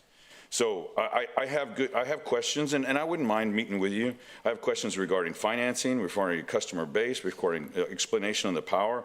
Mining minerals, I've heard that before, but I've never seen it put to fruition. I mean, why couldn't you just mine the brine that we're going to put aside, the discharge that we're going to have with the inner harbor, you know? The distribution system, I have a lot of questions about the distribution system north. What is it, distribution system throughout the region? What is it? I have questions about the discharge. I have questions about the volume. I have questions about. I'm sorry, Mr. Hernandez, we can't speak out like that. The councilman he's speaking and we can't have a disruption. And you know what? I'll attest to that. I do. But this is the wrong forum. And I think it's a disservice to you. I think you gentlemen are victims, you know. What is it, basically of a process that couldn't have been followed. I agree, there's a sense of urgency. And I've told individuals when there's a sense of urgency, hey, go to industry. I mean, right now, if we should go into curtailment, I mean, you're looking at 25 million gallons that they're going to have to be able to continue to run. Either they cut that out or they're going to have to meet that delta. And they're very anxious because they have billions invested in this community. So I think that's a good place to start. And I've told that to several initiatives. I have questions with regard to permitting. I have questions with regard to the questions that you've raised with regard to the Austin contacts, the Washington contacts, because we're engaged. I'm engaged. I'm engaged with industry, you know. So I have a lot of questions, and it's very hard to make some kind of decision Unfortunately, you're stuck on the same thing that and I think, I can't remember the gentleman's name that comes at public comment. God bless him. He's looking for a solution. And this morning he talked to us about capturing fog, you know? And I think that's a valid deal. People have talked to me about atmospheric, and I said, you know, what is it that you're looking at? I mean, there's a ton of questions, but this is the wrong forum. And Peter, I'm sorry that we put you in that predicament. I think that you're the best person to get us through this, and I think all of this is just a period of the council dysfunction, and then we are confusing the public, and then we're confusing our bondholders. We just got downgraded yesterday because of our inability to make a decision. So, you know, anyway, so if I get a chance, I'll speak again. Thank you. Councilwoman Campos. Thank you, Mayor. Well, I completely disagree with what you just said. I think, first of all, that each one of us has every right to bring a proposal up here. And you're right, Peter. If it hadn't been, it could have been brought up with the 3 signatures or with you or what have you. But again, you know, we have to remind the public that we are in a water crisis, and that water crisis means that 30 MGD will have to come from industry. So let's make sure that that message is clear. As far as vetting the project, I'm going to have to say, yeah, you probably should have said, listen, this would be the best thing for us to do, council person, you know, whoever is bringing it up. You know, the proper thing is give me some time, or if, you know, to vet it. This is what I need to go through. But, you know, you've already said you're not recommending it. I respect that. I do respect, though, that we are, as council members, have that opportunity to at least let the public know what kind of viable proposals are coming to us. Some of them are better than others. I probably will not be supporting that, but I'm grateful for the opportunity to hear what y'all had to say, and what little I have been able to obtain in the last, you know, day or so. But it is very rushed, and this is a lot to take. We have already, you know, like I said before, committed ourselves to some other projects that, you know, it's going to take a while. So again, I respect you. I appreciate what you've done, but I do feel that, Peter, you could have done a better job at vetting this project before it came. That's just going to be my 2 cents, is that we could have just said, listen, if we would have done this, but we'll put it on there because. Well, we kind of did, Councilwoman, to the company, but as I said earlier, they approached other council members as well. Mm-hmm. And so, that's Yeah. But, you know, I mean, like I said, it really sounds really good. But again, you know, you always think about, is it too good to be true? So I'm grateful. And I don't think I think it's important that we hear them. Even though I don't know how it's going to be voted upon, but I think it's valid. Okay. Thank you, Councilwoman. Councilman Cantu. Thank you, Mayor. First of all, once again, thank you for your services. I'm sorry you went through all this. Welcome to the City Hall of Corpus Christi. You know, I'm a betting man, and I have a problem with gambling, and I bet on the underdogs all the time, and you guys are the underdogs right now, and I have 100% faith in you guys and whoever else wants to bring a project to Corpus Christi. You know, everything is on social media. You see them, you know, complain about this, complain about that, but the most thing they complain about is find us water, and that's what we're trying to do as a council, is find us water, find the community water, and that's what we're doing. And, you know, if I was in your shoes, I know for a fact that I won't be able to get a hold of him or city staff, because it doesn't work like that in City Hall. You know, and I hate to say this, but to get anything done, you have to know someone to get it done. And it's sad. You know, if you would have went to one of the, not all these council members, but some council members, you would have went to their friends or a consultant, they would have got you in real quick. But it costs money. You have to put up money, tens of thousands of dollars. That's the truth. And that's what we've been doing. Us five has been trying to fight the corruption here in Corpus Christi, period. So, have you guys met with me? No, sir. Okay. We tried and we'd love to. Okay, I just want to clear that out because, I have not met with you guys, so I don't want somebody saying, well, you met with them and whatever conspiracy theories they want to do.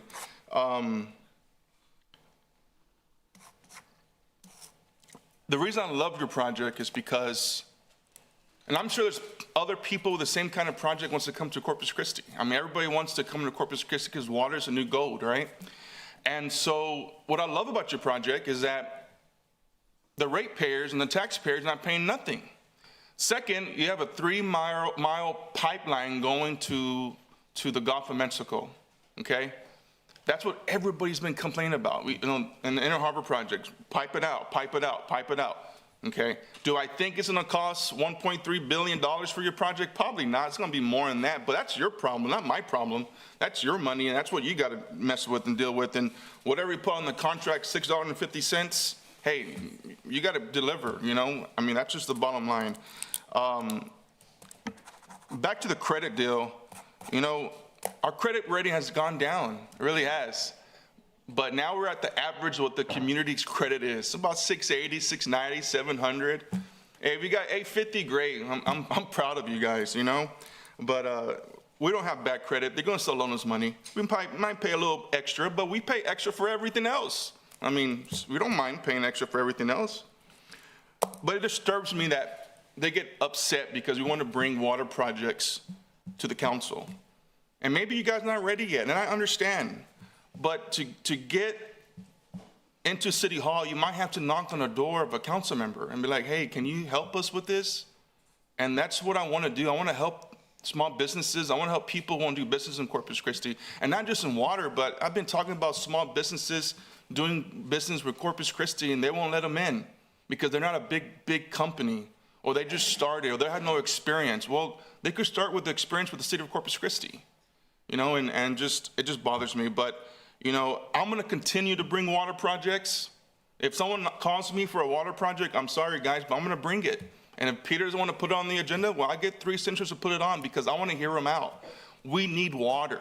We need to grow our businesses in Corpus Christi. I want more people to come to Corpus Christi, more businesses, and we need all the water we can get.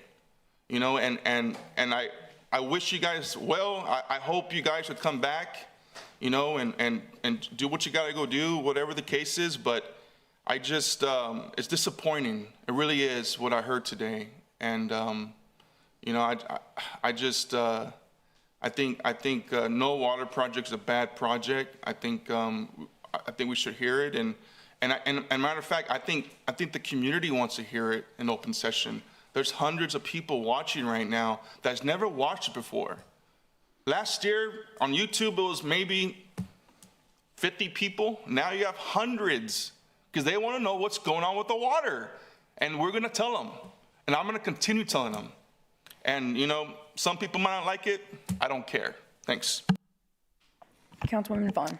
Mr. Sinoni, did you say you would not recommend them going back and working up something and coming back to the staff? No, that's what we, if the council wants us to, Okay. we don't have any, they need to develop more of a business. I agree. proposal. So if they want to do that, and if the council wants us to do that when it's ready to look at, then we would do that. You didn't recommend not doing it. You said if you had the support up here, you would recommend doing it. Correct, right, yeah. I just wanted to clarify that. Yeah, right, we need, okay. And just so you know, rolling a fire sale is whenever you want to pay $1.5 billion to Kiewit or more, and don't ask a whole lot of questions. It's just about money.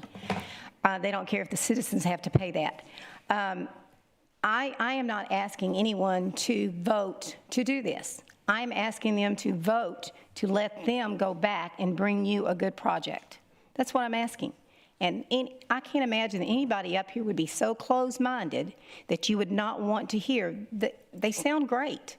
I don't know if it's all true. I don't know. I hope it is. I have confidence in who they are, and they've talked to state and federal. So what do we lose by supporting it? What do we lose? What are you scared of? The project's going to be really, really good? That's all I'm asking. I'm going to make a motion to determine if the city staff is to evaluate a business proposal for future desal water supplies developed by Axe H2O. Huh? When did I make it? Yeah, you made a motion. There was a motion on the floor. I don't remember making it. You did, ma'am. You And did. You Ms. did it? Paxson seconded the motion. I don't remember You making did it. it, and she seconded it. Sorry. Okay, you did it twice. I must have been mad when I made it. All right, Councilman Hernandez. Okay, I want to kind of address a few things here. You know, the main reason why this came up this way and why projects are being brought to by council members is because in the previous 6 years prior to this council, from 2019 to 2024, we had had a singular focus on desal in the Inner Harbor. We had other projects come and they were just summarily dismissed. And I understand the majority at the time was had a cult-like following of this particular project in the Inner Harbor to the detriment of a city. We put so much effort into that we allowed ourselves to go into a situation where we are going to be without water and have to do curtailment because of that singular focus. So there's a trust issue between council and staff. And so we're bringing projects forward. As a matter of fact, this council, and I have to appreciate Councilman Vaughn for pushing the Evangeline project, because it had died 3-4 times prior to her being on council. You know, so, you know, we have secured more water in this council than the previous 3 councils. So I want to say, for us to bring stuff to staff, for us to bring stuff to council, to be discussed, it's because we want to make sure that we have water for this city so we don't put the residents and industry in a situation where we're in now. I want to be very clear about that. Now, being a former naval officer, I'm keenly aware of what it takes to make flag. I think it's what, 0.5% of officers in any military make flag officer, is that correct? Thereabouts, yes, sir. And it's even more so in the Air Force because they're a little top heavy in terms of officers.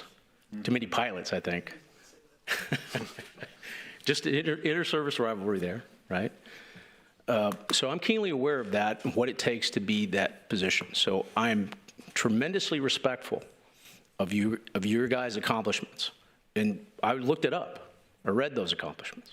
So it is truly impressive, just from my own personal understanding of it. Regardless of what you hear here, you guys have done, your personal track record is impressive, and I don't know if you'd be here without that. So I want to say that. I'm going to support this because, you know, what we're trying to do is bring stuff forward. I don't know if it'll work. There's a lot of questions about it. I would have preferred to have a site under contract before coming to us, but that's okay. I know we had that discussion. But just to answer those questions, now I'll let it go at that, but I will be supporting this motion. Councilman Scott. Yeah, I don't know what, I mean, I looked through my notes. I say I don't like you guys. I'm just want to make sure. Yeah, no. So I think this is the cart before the horse, and I'll stand by that criticism, and I'll stand by it every day. I think you guys should have gone through a process. It should have been evaluated. We should have something we can talk about. I think there's opportunity. If you can sell the minerals, I think that 650 probably works, and I think there's a business model that makes it work. I'm not a big fan of a take-or-pay contract from a most expensive water. I think that limits our ability to move. You know, if the lakes do fill up, we kind of like to use that water first as opposed to 650 and you said it's a CPI. Is that just on the OPEX? Or is it the CPI? You said your general business model has a $6.50 per 1,000 gallons, and the CPI is the cost accretive. It's a large-scale macro application of CPI. It's simple.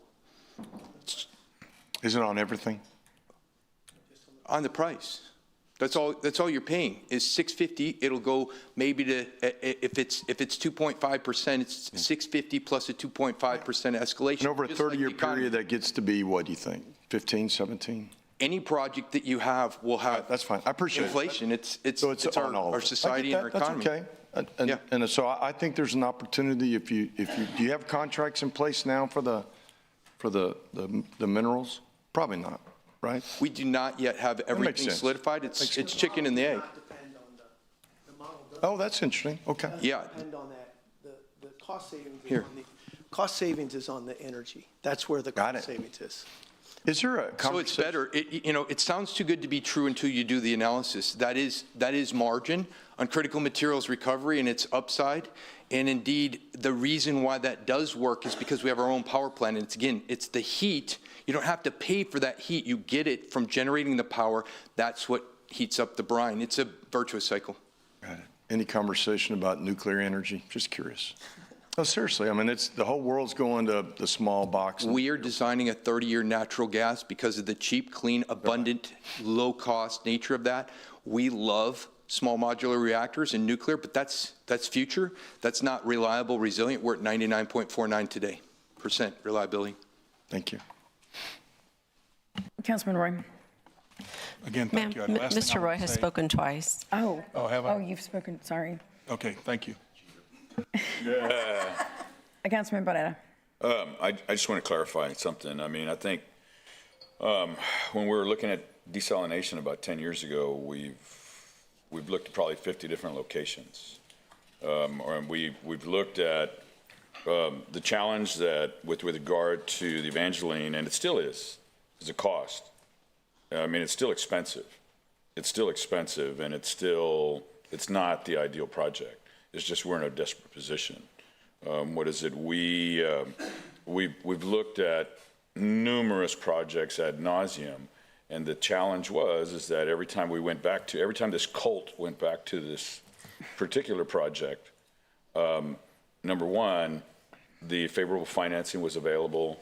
It had the support of obviously the governor, the chairman of natural resources. I mean, EPA, TCEQ. So I don't want us to paint this facade that, I mean, you know, and groundwater is very, very, very obviously very volatile, and it's going to change. So I'm just basically stating, I just want to clear the air that, because if it was a cult, I was a member of it, or I am a member of it still. But I don't believe those statements. Yeah, because I believe it's the only one that's fully permitted. You know, now I didn't want to get into that debate, but we're here, and that's one reason why this is the circus. You know, and you know, I do have one thing, and I can't tell you how much I respect you gentlemen, all of you. It's just that what we've done is that we've put the cart before the horse, and the ambition now is taken over, and now it's added to, once again, it's put the sight on the dysfunction of the circus that is here. And candidly, it probably ruins your credibility. It could be, you know, because now it's like, oh man, did you go to Corpus? I mean, I used to say that I remember one time I did business in this county, and they were told me, hey man, you ever get a solicitation from them? Run and hide. Run and hide, you know, and I think, yeah, well, no, I agree. All of them are important. I think all of them are important. You know, I think all of them are important. And I think I've been on this for 8 years. Now, I really would have appreciated the courtesy of a phone call, you know, and I'm a little disappointed, but, you know, well, whatever the situation may be. But I think anytime, I mean, if it's I've been approached by several people that said, well, we just need to get the agreement to get the 30-year take-or-pay contract, because that's what's needed to obtain financing, you know? And so I understand that. And that's the thing. In order for you, I mean, there's an opportunity for several customers, but in order for any initiative to take, to move forward, there's got to be an ability to pay it back. And if the city of Corpus Christi is willing to sign on the dotted line for a 30-year take-or-pay contract, well, then obviously that puts us in puts the developer in a very, very promising position, because now they know that they've got a customer, and that's a challenge everybody faces.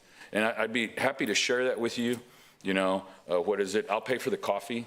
you know? Councilman Cantu can come and he can record the conversation, you know? What is it? I'd be happy to have him do that. And I'd be happy to have Councilmember Vaughn come. And so that way we can have a good dialogue as to where I'd really like, see right now, what's the item on the agenda? Can somebody read it for me? Peter? It is a motion to determine if city staff is to evaluate a business proposal for the future desalination water supply. And see, I don't think you need that item on the agenda. You don't? I don't think it's necessary. And you know, right now, I'm a firm believer in vote on what's the agenda. I think it's premature. I think voting against it in theory doesn't coincide with a practice of good governing. And so if I vote against it, that's my problem. But I'm a firm believer and I'm a student of good government. And so being a student of good government, I just need to vote up or down on the agenda item of what's placed before me, you know? So I don't want to table it. I've never really, I don't like tabling anything. I just think when it's come here to us, when it comes to us, we vote up or down. That's it. Or we can tell you it's not ready and you pull it, you know? You pull it. I mean, and right now I think the challenge that we're faced is creating more confusion for the economy. We have a huge, just like you said, we have a huge, huge responsibility. And now we bring this and it's like, well, there they go again. They're the squirrels that they're looking for, they see another nut, and they're starting to hide it. And it's comical. Anyway, thank you. As a follow-up, we hear you. Sir, I didn't direct my questions to you. Okay. It's okay, it's not necessary to answer. If you'd like to visit, we can. Yes, we would, gladly. And I would like to visit, and I appreciate you here. But the last time someone said, sounds great, up on this dais, we awarded $2.7 million of taxpayer dollars. I didn't. To, not everybody, a majority did, to the NRA. There was no business plan.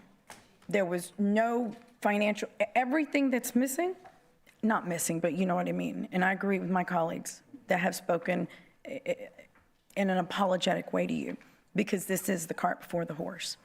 And that lies over there. We rely on our city manager to say, I've done my due diligence. If he's taken accountability of putting this item on the agenda because Councilwoman Vaughn told him to, then asked him, told him, whatever, then it is our city manager who should bring forth an item that has everything in it. Because the other way to do it is to say, I don't believe in this at this time, Councilwoman, but there's a process for you to be able to place this item on an agenda. And they're very familiar with that process, very familiar. and so this did a lot of damage to all of us. We appreciate to this community, because yes, it did, because there is confusion. There is people saying there's no process. There's Peter saying there is a vetting process. You and I talked yesterday, and I said, Peter, we have to figure out a process. This isn't the time for this. And you agreed with me.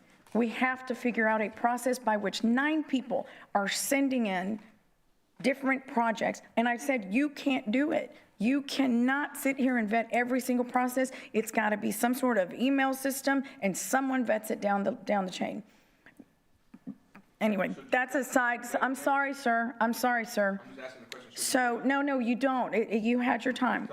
So, $2.7 million. And there was not, and this is not, again, the route should have been, you come to us with everything that is needed for us to make this. Roland's right. Now we have to vote water up or down. That's not fair here. And the people who are going to vote against this, if they do, it looks like you don't want water. Of course we do. But here's the thing. I hear water now. This, and the city manager told me this isn't water now, and that's okay. This is a longer-term project, water project. We have water now that we can't get now. We have Evangeline that didn't work out yet, and we're praying for that to come on because it's critical to the, curtailment or not.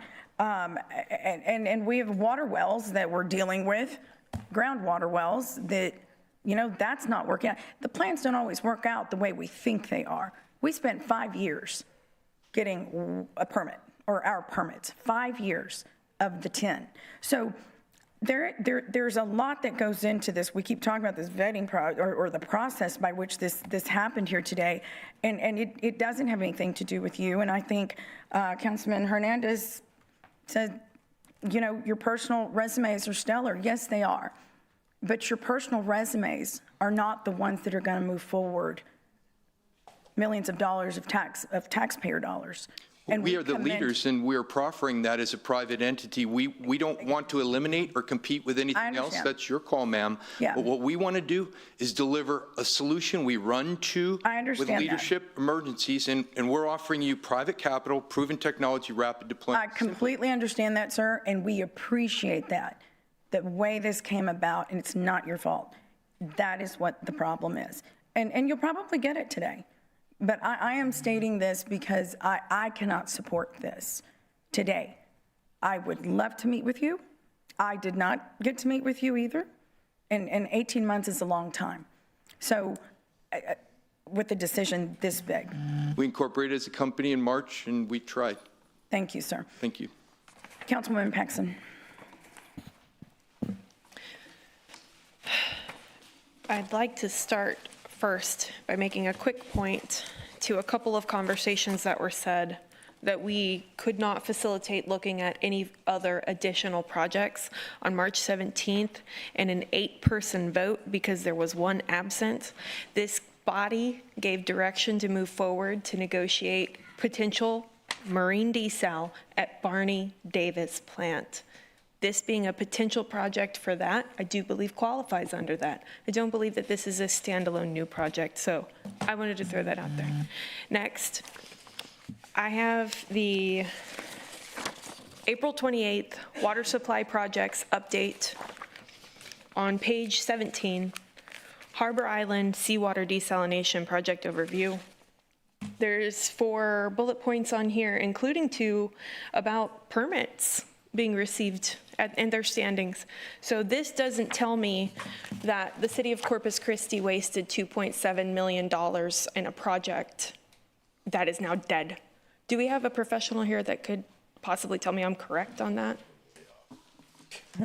Nick can talk. Yeah, they do have permits, and there's a public hearing by TCEQ on, right?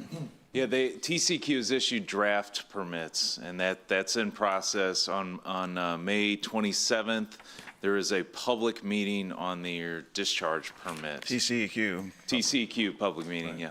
Correct. Nick, that made me so excited to see those 2 bottom bullet points that you put on this, and that tells me this project is not dead. So I appreciate that, sir. So with the project in front of us, Mr. City Manager. Yes, ma'am. Question for you. With the way the agenda item is worded, and I'll tell you, like any other project that's come to me, we're legislators. We're the connection between the government organization and the public. We have people all the time coming to us with projects. I, for one, I appreciate the process. I appreciate that people feel like they have an opportunity for the city, and I appreciate that I have a professional organization structure that I can help facilitate. Hey, I had them reach out. Hey, I'd like to hear it, but would you join? Can I meet with you so that we can hear the process? Because I understand full well that I cannot negotiate on behalf of this city and strike a deal. So I bring you guys into the equation. So I appreciate that you did that when I was able to hear this proposal. And I appreciate that when I came to you and I said, great news, thank you for the update on Barney Davis. What can we do now to move forward with this project as quickly as possible? Council has supported it unanimously. What do we need to do? We have one proposal that might work. How quickly could we talk about that? How could we look at, is this a viable option? And you listen to that, because this council, 8, 1 absent, so basically unanimous, said to move forward on it. Right. That's what you were here for, Peter, and I appreciate that. We're here talking about this, and gentlemen, if I said it earlier, I can't say it enough, but thank you for your service and your presentation today. We have asked this organization to move forward with a project that could secure sustainable drought-proof water supply for the future. That's it. That's all this is. I believe that this is part of that process. Is, hey, could this fit that? Could this fit that outfit? Whether we take action on this today or not, we have moved forward on the Barney Davis location, and this could very well be something that fits. They're interested in a P3, they're interested in a PUA, and whether or not we take action, Peter, that's my original question, is to process as we move forward with discussions with Barney Davis. Look at this a little further and come back now that we're all aware of it. It's not a table, it's a furthering of discussion. Is that a potential? Yeah, it is. There's going to be a process where we'll look for potential developers with CPS at the table in terms of real estate at least. And so that process has to be developed still. It hasn't yet, but similar to what the Harbor Island did where they asked for proposals, we'll be doing that, I'm pretty sure, with CPS Energy at Barney Davis. So this is a candidate for that discussion? It could be. Mm-hmm. They could apply. If that's how the process goes, we have to develop it and vet it with CPS Energy because they control, it's their property, they own the land, but that's the conceptual, where's Nick at? Yeah, that's the concept that we've had, which is that CPS would be the land owner to either sell or lease, and then there would be some type of a procurement process to get qualified applicants, and then there'd be a vetting process and a selection. So that's all, that would be forthcoming. Okay, well, I'm disappointed that there was some on this body that decided to drag this discussion down into ugly politics, because this city is tired of that. We need to find water. This is one opportunity for us to finally come together and say, hey, let's look at it. And we don't have to agree. We do not all have to agree. What I seem to hear is that we want to hear a fleshed out proposal.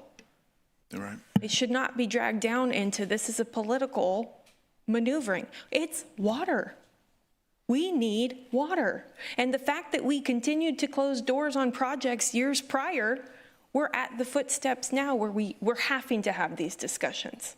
We're not rushing and panic procuring. We're looking at viable products that could bring large amount of water online. So did I mishear? Did you make a recommendation that we do not vote on this? No, I didn't say that. The recommendation is we need direction from the full council as to whether or not once Axe H2O submits a proposal that we spend time reviewing it. So that's what we're asking for. Okay, do you feel like that you got that direction, that we're interested and we just need more info? Well, the council has to vote. I'm kind of taking notes. So it has to be a vote. Yeah, so if the council, there's two outcomes here. The council says, yes, staff, once Axe H2O develops a fleshed out business proposal, spend time looking at it. That's one outcome. The other one is the council says there's not enough support to do that work. Once Axe H2O submits a proposal, if the council says don't review it, then we don't review it. So we're looking for direction from the council, and this is not the... We have a motion and a second on the floor. He doesn't have a recommendation. The memo states they're looking for direction, but the city manager is not recommending this item today. So that's a no? So you are recommending it? There is a recommendation, which is we need direction from the full council. Right. Yeah. That's direction. That's not recommending the project. Right, because we need more material on the project. You know what, in all of this, what do you feel about this project? I've said it for the last, 2 hours here, so, Mayor, I've said it already. Say it again, because I'll say it again. So the proposal that we received so far lacks detail. Okay. Right, there's not enough business data to make a recommendation to the council. You can leave it at that. Yeah, That's fine. But as we also know, the Axe H2O went to city council members, which they have the right to do, and the council members have the right to bring things forward. And I have the duty to work for all 9 council members, and I'm doing my job. Okay. So at this point, I'm seeing, does the council want us to look at this when it comes in? All right. That's it. Mark Scott's going to have a stack of projects for you. Good. All right, we have a motion and a second. Please submit your, oh, shoot, public, yes, I'm sorry. Public hearing, public comment. Come on up. Gentlemen, thank you for your service, and appreciate it. Man, it sounds like you know your business. I appreciate it. Wow, that was a lot to digest. Give me a second. Julian Hernandez, D3. I got to start with last week's agenda memorandum. It was $3 million that you wanted to, well, I guess that it passed for $3 million, not 2.7, and this was just to help with the Mary Rose pipeline, or I guess to explore it. I didn't get to talk about it, but the contract was for $474,896,000, not to exceed $3 million. So to me, just looking at that, there's $2.5 million that, man, we can run up change orders for $2.5 million and not do nothing. I'm going to get off of that horse and go back to this horse. I've heard Mr. Barrera endorse an engineering firm that's never built a fire department over an engineering firm that only builds fire departments. And he wants to sit there and say, you know, whatever he wants. I heard this council spend $4 million just on design building a road that Mr. Scott bicycles on that's a dead-end road. $4 million. And how much were we complaining about, Mayor? 2.7? And we spent $4 million on, not even build, just design the road because it wasn't a plan. Let me see what else. Oh, the experience, the Kiewit. How much, Ms. Vaughn, thank you for, it was on my notes, it was on the top. How much did we give, just throw it away to Kiewit? And these guys are like no commitment.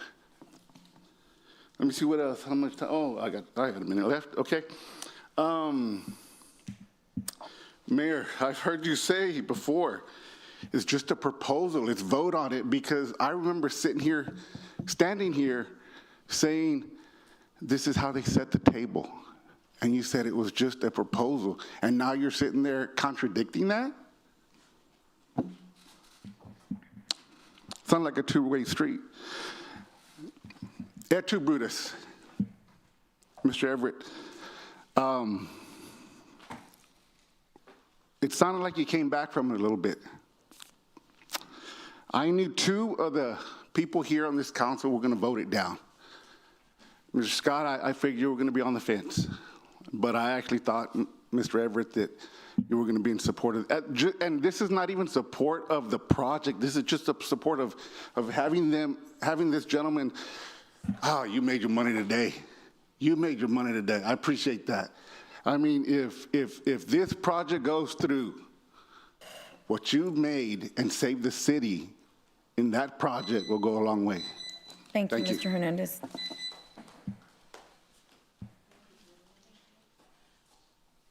Susie Saldana, you know, you just made my point with my public comment, the division here. Let me tell you that the most important thing you're supposed to be thinking about is water. Councilman Campos, I know, she's gonna vote against anything that's desal. You're beating up on your employee because he's telling you that he needs direction, and the direction is water. We need water. They're not asking you to commit to a contract. They're asking you to just give him a chance to look at it. That's all simple. Very simple, just let them look at it. And you're opposing it? The cart before the horse? Let me tell you, if the cart's full of water, I want the cart. That's simple. That very simple. I don't want to hear anything else except that we need water and that we need to look at every option that's available for us to get it. You're not offering them a contract. It's in simple terms. All they're asking is that you give them a chance to look at it, and our city manager should have that opportunity. Don't come up with something else, because if you vote against it, you're voting against the people. Anyone else?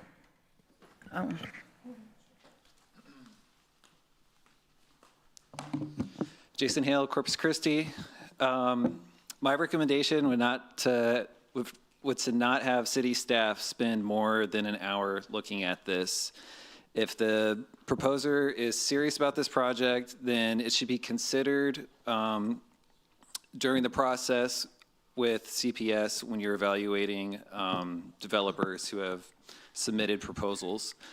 And the reason I make that suggestion is because Barney Davis is an important project to a lot of people, and I wouldn't want to jeopardize CPS's involvement in this. I think P3s and PUAs are worth looking at, and I think this project and location is too important to choose a private entity with no desal or major water project delivery experience. You know, we need someone with a proven track record.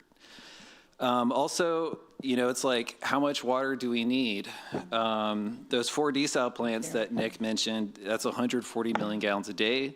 It's more than double our year of highest demand. If you add that, our year of highest demand is 120 million gallons a day, basically, and, you know, 140 is that. But also we have an existing water supply that delivers that when there isn't a drought. So that would be more than doubling our water supply. And they're trying to sell 150 million gallons a day to who? We're the major regional water supplier, you know?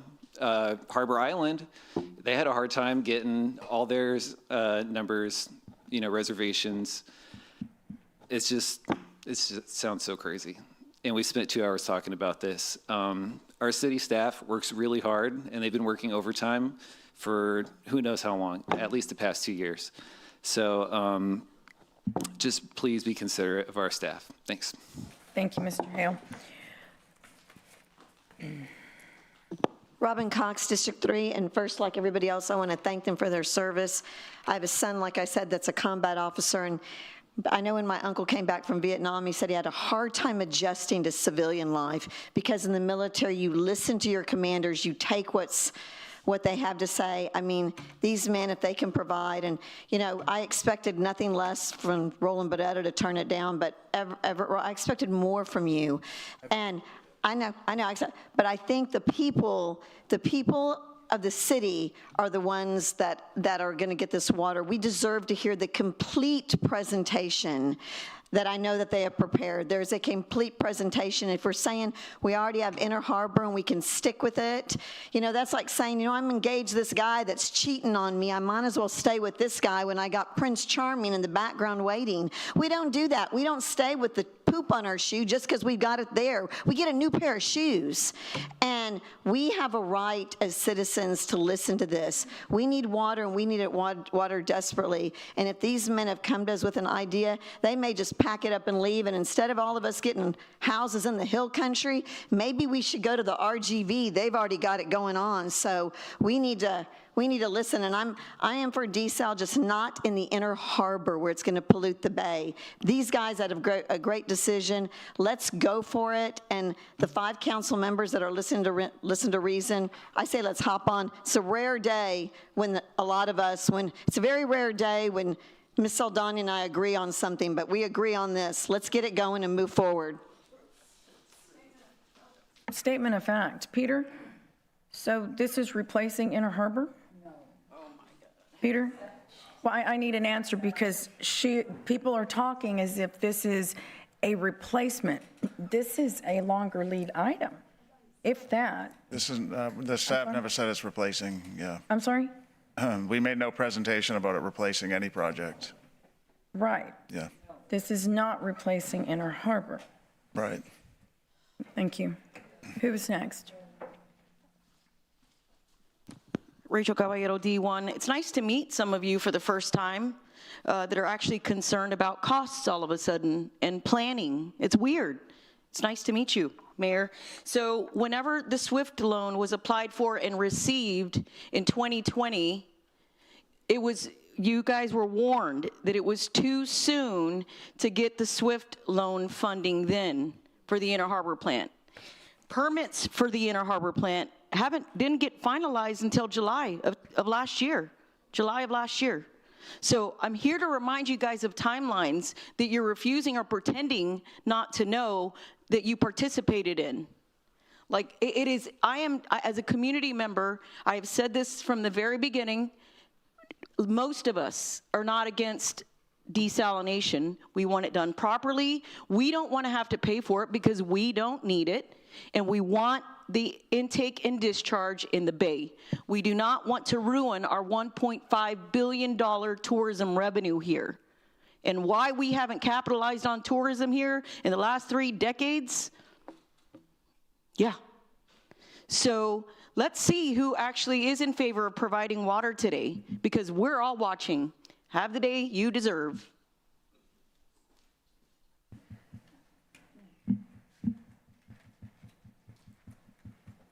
I think this is terrible.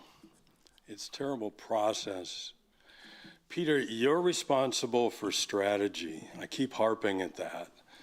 The process should be go to Peter. Now, some of the reason that this is happening today is because there's opportunities that aren't being looked at by you and your team. I'm getting calls from contractors. I've been spending my time, I've got 6. So that what they do, they go to the council and they try to work this up, and this is why we're having this today. But I think we had this brought up the other day. Who's in charge of strategy? It's not the mayor. Peter, that's your thing. You should be doing cost-benefit analysis, evaluating alternatives.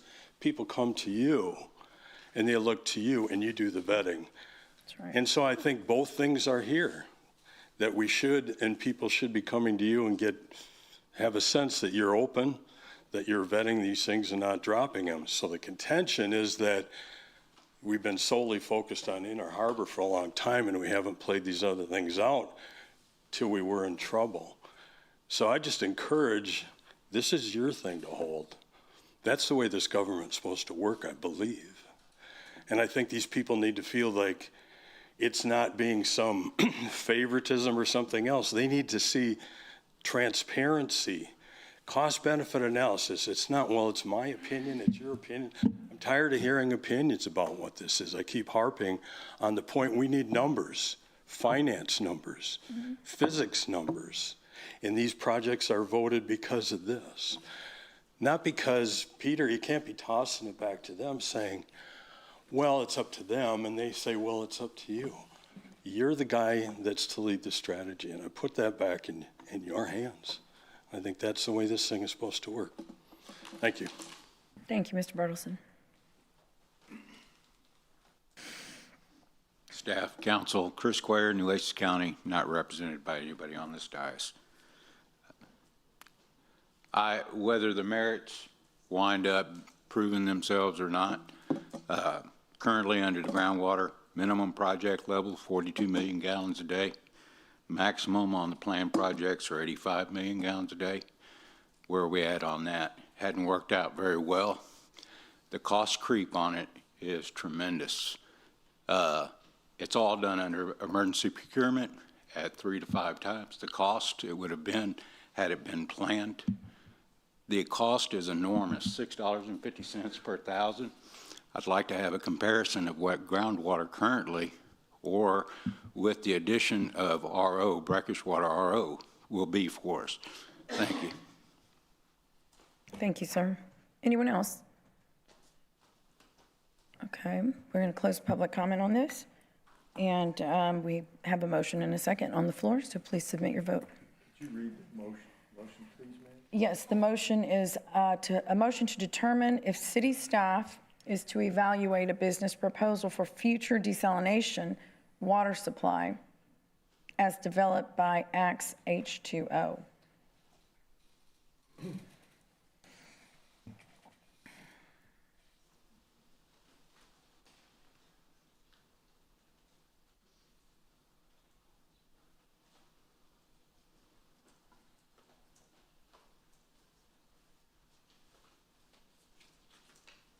Okay, the motion carries.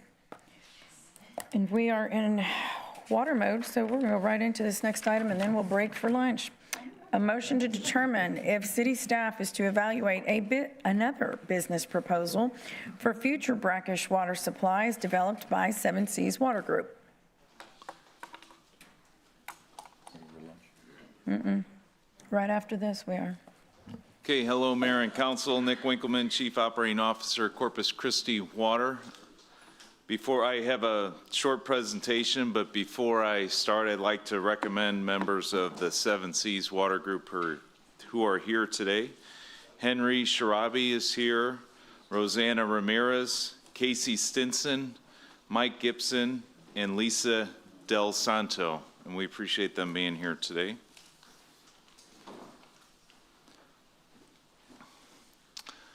I move for approval. Get it done. Done that. Why waste 2 hours? I move for approval. Why waste 2 hours? Let's do it. I move for approval. You got a second? I'll second it. No, she seconded already. I'll yield. You can second. Well, Presentation is the well, same thing. I mean, y'all already know this. So I do have some questions on it because I met with you all, and here we go again, and we're not going to carry this out again, but there was very little information on this. No one, you all, did know where this was, the coordinates of the land, anything. I actually asked y'all, please find out, and you did. You got on the phone, and you called. And again, I thought that was, maybe other council members did know details of this. I didn't, because I did not meet with anybody here with this. I'd like to know about the project. I think all of us probably would, whoever, I don't know how much each person knows. So if you can give us an overview, because what you all told me was you knew very, very little. So this shouldn't take long. Yes, Mayor, I've got a one-page presentation. And for the record, this is another item that the same process was done. A council member went to the city manager and he put it on the agenda. I'm gonna make it a point because that's why we don't know anything, and that's why they don't know a whole lot of information on this. And that's why there is no recommendation for this. And people should be, y'all should have, the council should be concerned with that. So go ahead. So the 7 Seas Water Group does have some experience in groundwater development and brackish groundwater reverse osmosis treatment. The project that they have identified would deliver a minimum of 10 million gallons a day. It's a groundwater project. The expectation is that it could go up to 20 million gallons a day. However, we do know that there's been no hydrogeologic studies of the project site specific for this project. Another thing to consider, there are currently no permits in hand, and CCW hasn't done the, just as in the previous project, we haven't done any hydraulic analysis to understand how this water would be inputted into our distribution system. 7 Seas is familiar. It's familiar with CCW and this council. Previously, the council authorized under an MOU to work with South Texas Water Authority, who is in the process of developing a project with 7 Seas. The location of the brackish groundwater project is in a large land area south of Corpus Christi. The project itself, we don't know exactly where the potential reverse osmosis plant would be, and we certainly don't know how many wells may be required to develop that amount of water, but that would be developed after the hydrogeologic analysis is complete. The staff is requesting that council provide direction to review a further forthcoming water supply business proposal as developed by the 7 Seas Water Group. And Mayor and Council, I stand by for questions, but as a reminder, the 7 Seas representatives are here as well. Councilman Hernandez. Okay, so this is something I asked to be brought to council. It is something I brought to Peter and to Nick to review on a couple of occasions. There were certain things that needed to be in play. And how this came about was my frustration with South Texas Water Authority kind of dragging their feet. And not to put any shade on them or anything like that. And so I asked Mr. Weiss, why don't we just why don't we do something together directly with the city? And there was some discussion about, well, we don't have any property that we can do this with. And I said, well, have you talked to the Chapman Ranch folks? And his response was, Chapman what? And so I reached out to David Owen, who, raise his hand there, who is kind of responsible or kind of a guy in charge of the trust, so to speak, of Chapman Ranch, and I got them together. And Chapman Ranch is huge. If you show the picture of Chapman Ranch, how many acres is that? I don't know how many acres. Please come up, David.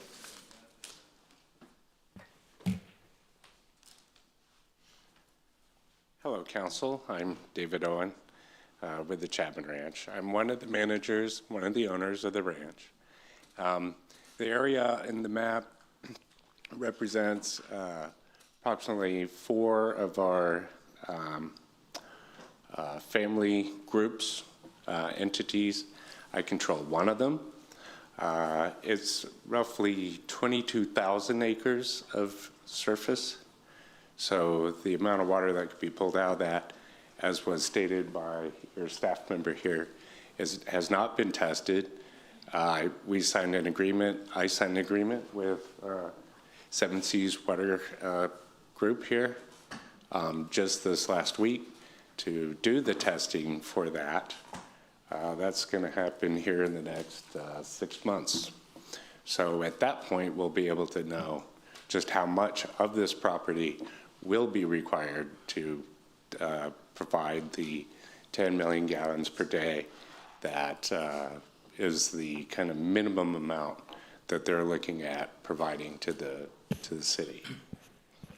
Okay, David, thank you. I appreciate kind of confirming the size of Chapman Ranch, which is roughly equivalent to Welder Ranch in terms of the size of 22,000 acres. So that is key because what we're talking about is we don't want to take out too much water per acre, even though there's not a groundwater conservation district. And from that, I actually reached out to a few of the folks that were on the effort to create the groundwater conservation district. As a matter of fact, I reached out to Chris Cuellar, if you can confirm that, as well as Trey Cranford, just to kind of run some of the traps for our staff. Also looked at where this would enter our system. And on the south side of Corpus Christi, we have I want to say a 7 million gallon tank, ground storage tank. Nick, can you confirm that? It's referred to as the Staples groundwater storage tank. It's 7.5 million gallons. 7.5 million gallons. Yes, sir. And we have a pump station there as well? There is a pump station there currently, and it serves what we refer to as the south side of the city. Okay. So just trying to do as much as kind of the objections that you may have had was trying to, kind of smooth those out. And at every step of the way, brought that information to both Nick and Peter. Is that correct? That's correct, Councilman. Yes, sir. Okay. So I wanted to make sure that, we're looking for water to diversify our water supply. And I understand groundwater, some people think it's temporary, but there are 56 brackish water desal plants throughout the state of Texas. And I understand, and this has nothing to do with specifically on the seawater desal plant in the Inner Harbor. I know there were some thoughts that was being conflated, but it is not. This is a standalone project that would allow us to diversify our water supply. So with that, I'm going to withdraw my second on Councilman Bada's motion and make a substitute motion. I want a motion to authorize city staff to negotiate with Seven Seas Water Group to develop a water sales agreement to purchase desalinated brackish water produced and treated by Seven Seas from the Chapman Ranch area. As opposed to, what was I know, but what is the main? Oh, Say it again. the one they used. Make the Read the motion again? Okay, it's replacing the existing motion with motion to authorize city staff to negotiate with Seven Seas Water Group to develop a water sales agreement to purchase desalinated brackish water produced and treated by Seven Seas from the Chapman Ranch area. So that is an actual, so that's a negotiation as opposed to, what, Peter, are you? Right. Where are you on that? Because now this is saying we are going to go negotiate where the item as written says we don't have enough information, and that's what you all had said. Nick, correct? That's I mean, you're nodding your- correct. We you haven't don't have been enough- presented with. So why can't we to go evaluate. negotiate and keep this as is and get to that stage? Why You wouldn't we could, do that? just maybe, so some differences between this and the prior project is Seven Seas is, if I, right, No, I'm not, I don't need the differences. I'm talking about the language. okay, let me answer the question this way without talking about differences then. We know Seven Seas. We've been working with them for over, 7 years, I think, right? But most recently, the past 2 years, they have a proven plant in Alice, Texas that has a 2 million gallon capacity. And the site is a different location than the northwest where we have our own wells. So it's a different side of Nueces County. But similar to any other project, the onus will be on the Seven Seas to prove up a good project. And we know what our price points are for brackish water, what we produce and what we would buy from someone else, like the Evangeline project. So the onus is all on them. So this just takes it one more step from what our recommendation was, which was to get a business proposal. So this would be get a business proposal and work like we've been doing with Seven Seas under the MOU with South Texas Water Authority. But it's just for the council and the community. It's not that this is a for sure project because there's a lot of unknowns that we just talked about. The water has to be tested, the distribution system has to be mapped But out. pardon me, I'm sorry to interrupt, and I understand, and I'm not necessarily against the project, Right. but We y'all recommended. put on the agenda, you know what's on here, and Councilman is changing it to go negotiate an agreement. So we're skipping a step. Right. We're saying, on the agenda today, it says, go get some more detail, bring back way more, because y'all are saying we don't have enough information for a recommendation, and then we go to the negotiating. Councilman Hernandez is saying, let's go to the negotiation now without the detail we need. Well, we would get the detail through the negotiating. Right, but then we are obligated to negotiate. What if the detail doesn't work? Then we'll And come back and tell council it's not working out, and we should probably stop working on Well, it. then let's amend that to say, if it doesn't, because what he is saying, Peter, is saying, we're going to negotiate a purchase agreement for water. You're saying, I'm sorry, Councilwoman, I'm not interrupting you. You're saying, excuse me?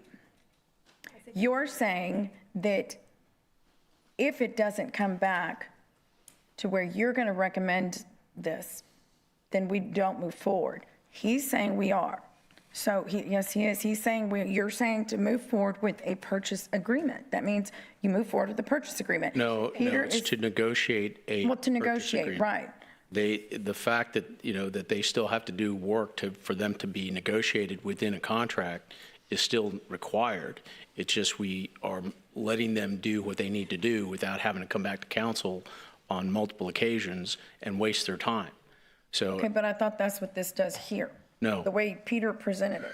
no, it doesn't. What does this do, Peter? What we are authorizing them to do is to evaluate the project and negotiate a contract if it's viable.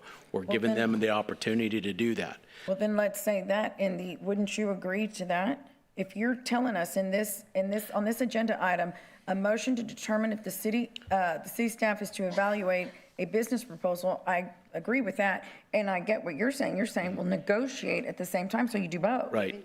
Mayor, I used the same language that was used for the Aquatech agreement with CC Polymers. So it is no different from that language. Peter? That's true. What the councilman just said is true. So we put the same recommendation because as Councilman Hernandez says, he requested that this be on the agenda, so it's very similar to the other one. This one, though, is different by those factors I talked about. We know 7 Cs. We've been working with them in one capacity or another for 7 years here in Corpus Christi, Texas. Most recently, we looked at water supply projects, groundwater. They have a proven track record in Dallas, Texas. They have a 1 million gallon a day producing plant with another million coming on by July, according to the city manager. And this is not binding us to anything. It's just saying that let's look at their business proposal when it comes in, and council would be telling us, take it one more step and negotiate a contract. If you think the business proposal is worth looking at. If the TDS is way off the charts and the distribution system connection is too expensive, then we may skip that step and just come back to council and say, it's not working out. But on the flip side, if everything's going great, then we miss a step having to come back to council and we can enter into negotiations, much like CC Polymers or. I just don't want to be bound to one way or the other. What was that? I just don't want to be, caught not being able to work, one way or the other, depending on what comes back. Because this whole thing Yeah. is about not having enough We work with information. we talked But that's what you just said. Work and with I the council. That's Our job is to communicate with you. So as this develops, we're going to advise you either in a full open session or exec session, just like we've been doing with Evangeline, right? But this is a known company, 7 Cs, and they have a proven product right up the road in Dallas, Texas. The onus is going to be on them for price point for the ratepayers. If this is too expensive, we're not going to recommend it. Council could overrule us, but so it's all on them. It's going to be all on 7 Cs, and in this case, we have been working with them. We have a city council approved MOU to work with them with then South Texas Water Authority. So right. it's pretty much, this is more consistent with the council's direction that we've been working on Okay. with 7 Cs. Councilman Roy. Okay, for the record, just we're comparing, this is a lot different than the last group of, I got to use the right word, people that came forward in the presentation in that, so I want to make clear because there's rumor, I have not received any money. I didn't have a chance to even meet with 7 Cs when they asked me to meet with them here recently. I've met with them in the past before. I'm familiar and watch what they have done in other areas. And so, again, this is a completely different thing. I believe that, and I'm comfortable with going forward and looking at what you guys can do. I know you've delivered. I know in the past, one of the things that we talked about is that the site selection, and you knew that the solids were too high or the arsenic level, or whatever, and you guys scrapped that project. And so, again, one of the things I've always said is that I am pro-water. I am very much pro-water. I am never going to look at turning something down. I did not appreciate the process that we went through in this last one, but I ended up voting on it. And because we need water, and we need as much water as that we can get. I don't believe that right now, if the price is right, I don't believe that there's too much water. I just don't, because unfortunately, we know right now that if the Mary Roads pipeline were to go down for some reason, and we know that that's a vulnerability that we have, but if it went down for some reason tomorrow, we're in trouble. And so we have to have as many resources as we can to be able to offset that risk. And that's what it's been all about. And I know that I was upset about the process, but in this particular case, I know what these guys are in terms of capability and what they can deliver and the track record they have here locally. So with that, I'll be supporting this project. Councilman Scott. So Peter, I was in the back room, I apologize. Do you have a business proposal flushed out, vetted by 7? No, we don't. Okay, so here's where I'm at. I'll just cut the chase. I'm all into evaluating a business proposal for future brackish water supply as developed by 7 Cs Water Group. I will not support that negotiated, I'm reading because I got a text, I guess, staff to negotiate an agreement. I think that lacks transparency, and it takes two steps. And I think if it's a good project, you would come back and say, hey, world, we've got this proposal, we've evaluated it, we like it, we need permission to go to negotiate an agreement. I think that's the proper way. I would support that, but I won't support, I don't think it matters incidentally, but I won't support the Councilmember Hernandez motion. Thanks. See you. I'm sorry, before you go on, can you repeat that motion again, Councilman? The amended? Oh. Or you want to repeat? Go ahead. Oh. So it's motion to authorize city staff to negotiate with Seven Seas Water Group to develop a water sales agreement to purchase desalinated brackish water produced and treated by Seven Seas from the Chapman Ranch area. Okay, thank you. Councilwoman Vaughn. Well, negotiating is listening to each other. Even though you don't know everything, that's part of negotiating. And Peter and them have to say, no, we're not going to do it. And I trust your staff to do that and to bring back a good result, yes or no. Excuse me. But the other thing I was going to say is I agree with Councilman Roy. We need water. And one of the reason we need water is we've got to replace the water at the river that we keep forgetting about. For those rural areas, that's an emergency, and we've got to replace it, and the sooner the better. Thank you. Councilman Campos. Thank you, Mayor. Okay, this project is, for me, night and day from the previous project that was presented. There's, at least for me, there seems to be a little bit more stability. I'm more familiar with Seven Seas, like you just said, but again, there is something to be said about the vetting process. So there is no business plan, is that what you said right now? They have a general concept, but the land was just placed under contract or option with them, so they have to test there need to be a water test. Volumes need to be tested. We need to analyze how we would get it in the distribution system, that price. So there's a general concept, but more business details are needed. Okay, but based on their track record as Seven Seas. That's why I mentioned I would support Hernandez's motion, because they have a track record. We know them. We've been working with them for 2 years. Okay, that's what I thought. Yeah. Okay. So we've been working with them. just based on just the information that we were just given, again, I would like to have received a little bit more information a little earlier, like we had said that we were going to do, but here we are, I will probably be supporting this. I think it is important that we try to get as much water as we can, safely and environmentally safe.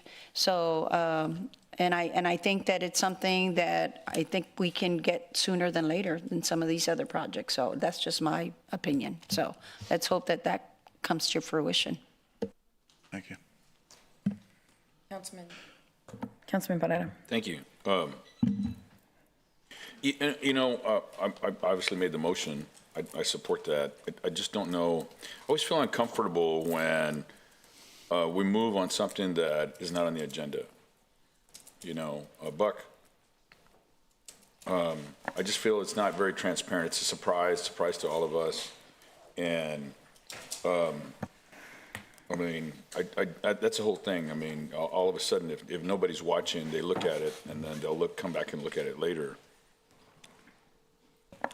So I think on this one, it's closely related, but it's more of direction than an action. You're not approving a contract. It's just giving direction to the CM. So then it's not necessary? Is it necessary? No, it's not legally required. No. The motion isn't necessary.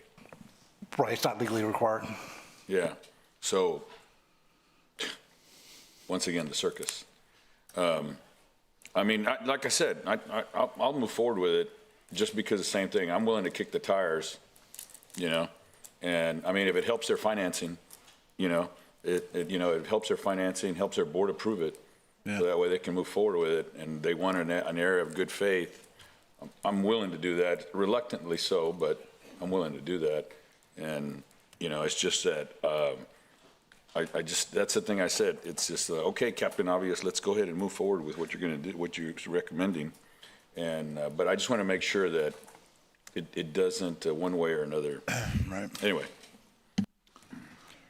Councilwoman Paxson. Thank you, Nick. I'm sure you don't hear that enough. I'll say it again. Thank you, Nick. And thank you to the group that brought the presentation today and our representative from Chapman Ranch. Thank you, Peter, staff. We all acknowledge water, top priority. So I appreciate the idea to take this from evaluating a proposal to go ahead and let's talk through a contract that's not putting us in a position where we've approved anything, but it definitely allows staff to have that extra running room with council support to look at what we believe, because of track records, to be potentially a very viable water supply source. So I appreciate everyone who helped us get to where we could have this discussion today. 10, 20 million gallons a day, that's very helpful. That would be very helpful for our supply. And so thank you for getting it here. I clearly do support it. And I also, you know, whatever anybody can do to help get that on as quick as possible. Thank you. Councilman Cantu. Thank you, Mayor. Can you guys find us more water? Bring us more projects? This council will love it, trust me. I think the problem is not you guys or the other group of people. I think the problem is that some council members feel threatened with these projects and they don't want to kill the Inner Harbor project. And for whatever reasons, that's my opinion. Right. And so, why don't you tell Roland not to interrupt me like I interrupted you, Mayor? I mean, that'd be nice, you know? Mm-hmm. Works both ways, you know? Mm-hmm. This is why it's a circus, because of our leadership. Exactly. Thank you, Councilman. So, I support this project. I haven't heard about it till today. For the record, you guys haven't given me no money.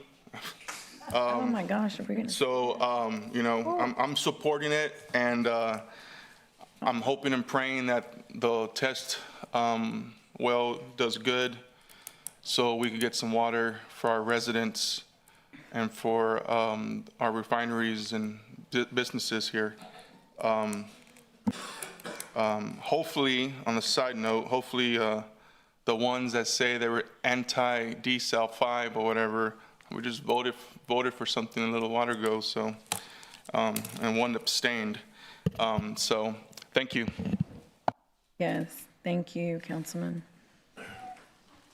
Circus. Mm-hmm. Not my monkey.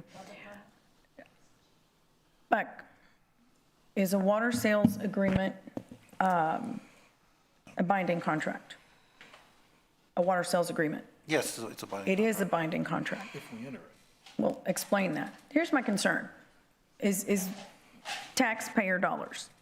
So if we are, Ms. Caballero, I'm going to ask you to please not disrupt. No, don't tell me to calm down, ma'am. I'm going to ask you to please, you just have the same courtesy as we do when you're here. Thank you. Thank you. Or else you don't need to be here if that's not what you want to be. Focus, ma'am. No.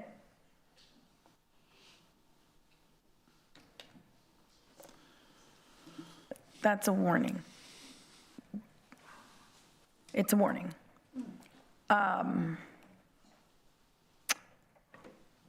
Again, we have a track record right now, and you can understand that.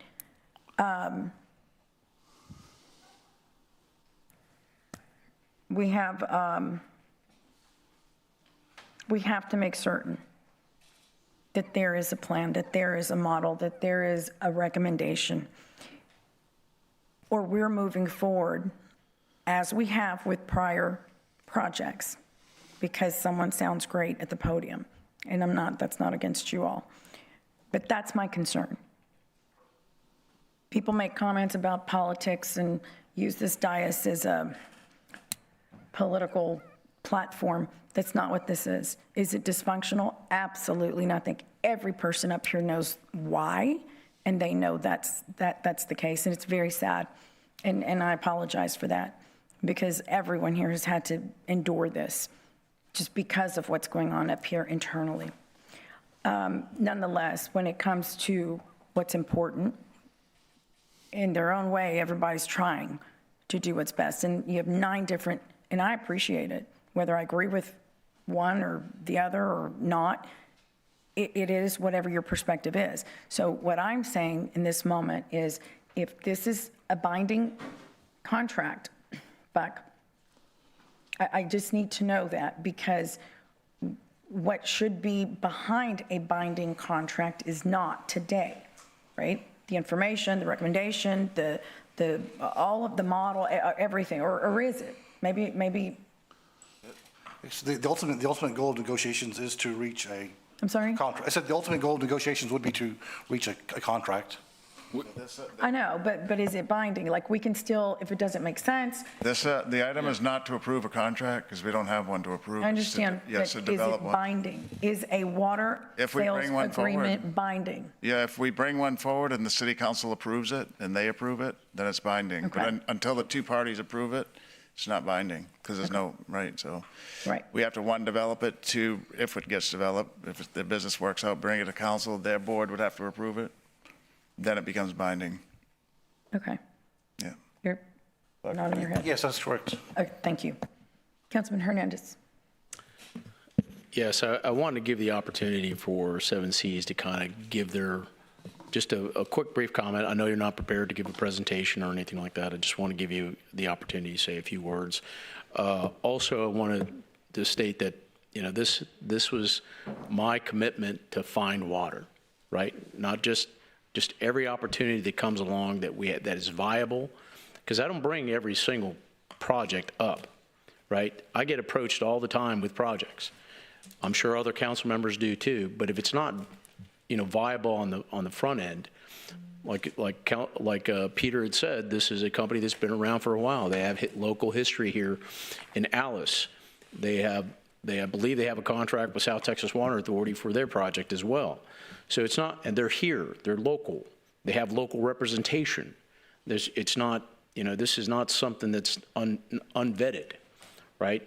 Now, the fact that the property is 22,000 acres is, that is under a sole, family's control, not all the same family, but, that has this in place.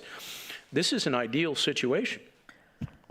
And groundwater is proven, and especially since there's not a lot of things out there to begin with. There's not, there may be a few handful of homes out there that have a small well, but it's not like the situation we have up in the just north of the Calallen area, where there's lots of families that have homes and wells that we may affect. This is a completely different situation. And like I said, I reached out to those folks, and I have no intention of asking this to be put in the ASR. That would be disrespectful, right? And there's plenty of property out there to drill the wells needed. And so what I want to say is this is a good thing. It's a good project, good people, all the way around. From Chapman Ranch, David Owen, I've known him a long time. The 7Cs guys have been very consistent. This is a good thing. And all we're asking is for the staff to go through the entire process, and if they have a good deal, negotiate it and do it. So if you want to have a few. Okay. We have I'm sorry, what are we doing? Yeah, if I was going to ask the 7Cs guys to just give a few comments from what they do and there, but if you want to wait till public comment, that's fine. Well, did someone second your amendment? Yes. Okay. And it was a substitute motion. Right, you got that, Rebecca? Okay, so I'm going to open public comment. Who would like to speak? Just come on up. Come on up.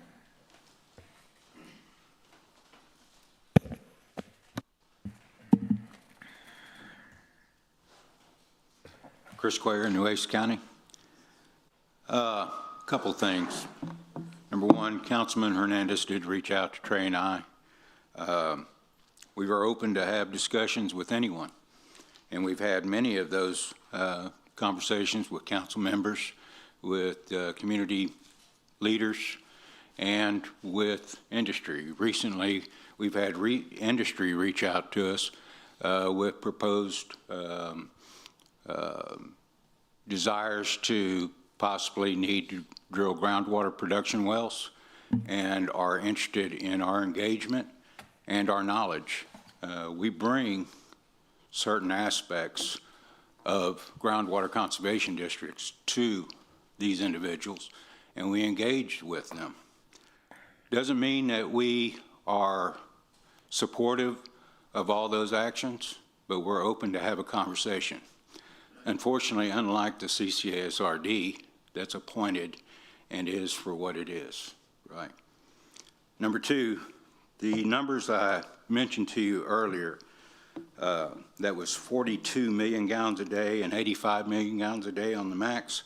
That's only the 3 Nueces well activities, the Eastern, the Western, the Edward Shell Foundation. When you look at Evangeline, when you look at South Texas Water Authority, when you look at Tesla, when you look at LI Ranch, that increases from a minimum of 42 to 60, and from a maximum of 85 to 115 million gallons a day, currently on y'all's plans and the needs of those operators. Those are all within 15-mile radius of one another. The aquifer doesn't understand or have surface boundaries. So although I appreciate what Councilman Hernandez brought and trying to recommend spacing and impact, potential impact to other well users, there's still the position that you are going over 1,400 times, or 1,400% greater than the modeled available groundwater in Nueces County. So additionally, the other thing I'd like to bring up is when you add all these groundwater wells, like I said, you're in a 15-mile radius. And finally, why was South Texas Water Authority even created? History tells us a lot, okay? Because the pumping at the King Ranch and the Naval Station Kingsville reduced the water quality, and that required the state to create the South Texas Water Authority in order to deliver treated water to those areas because the water wasn't consumable. Thank you. Thank you, sir.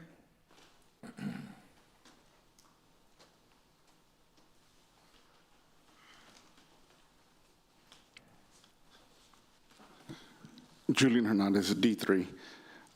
First, I want to apologize for when you called out my name when I was being a little loud back there. The major part of it was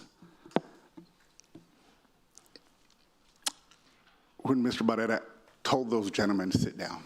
He didn't ask them to. You know, people that, I guess, for anybody in general, doesn't deserve that kind of mistreatment. Those were his specific words: sit down, like a dog, those 3 gentlemen that were here proposing. And that's what really rubbed me the wrong way. He didn't ask. It wasn't, hey, can you please sit down? Can you please be quiet? He said, sit down, I wasn't talking to you. These aren't directed towards you. These are directed towards city staff. And then he turned to them and looked at them and talked directly at them, and then told them again, you don't need to answer my questions. So again, I apologize, because that's why I got upset. And that's why I was loud in the back. With that being said, anything that Gil puts forward, I know he's vetted the math. He's done that already. I'm the new guy. That's been his track record. That's what I've seen. Other people just bring a yes, no, yes, ma'am, no, sir. But time and time again, he's looked at something. The hearing what I heard is, we have a pump station there. We have the pipelines there. They're right around the corner. It's all feasible with the limited, I mean, we're in what, almost $1 billion with the brackish water over here? And this is to what I understand. I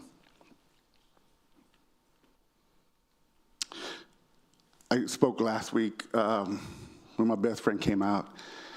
His idea was to get attention was to say water for 3 minutes.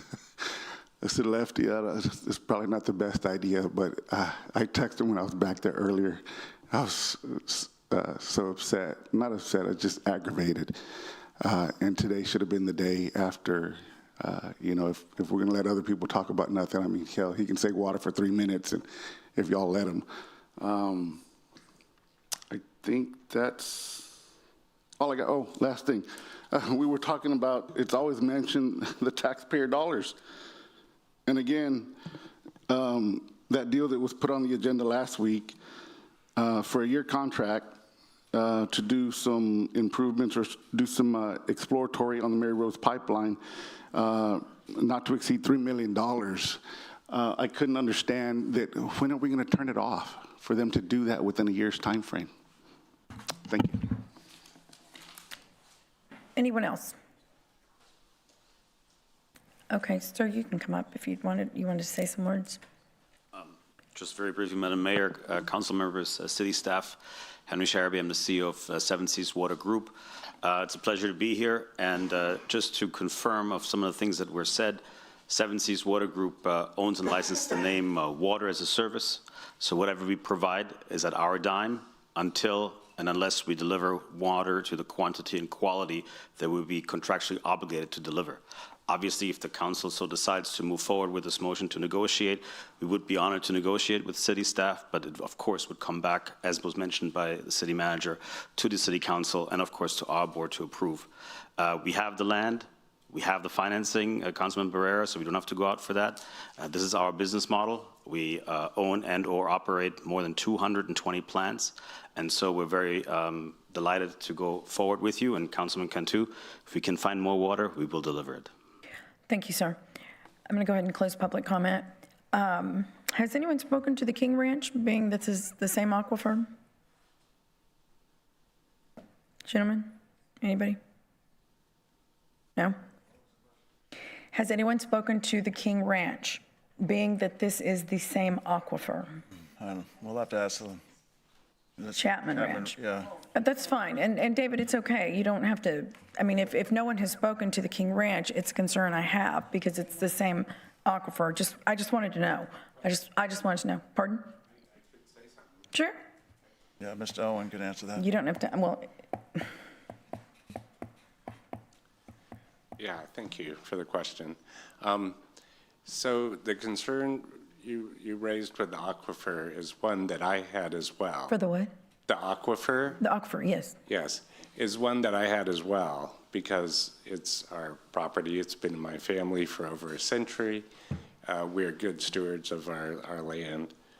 We try to do, things on the up and up. And one of my concerns has been with the impact this might have with our neighbors, including the King Ranch, and the wells that are in service now for residents out there and such.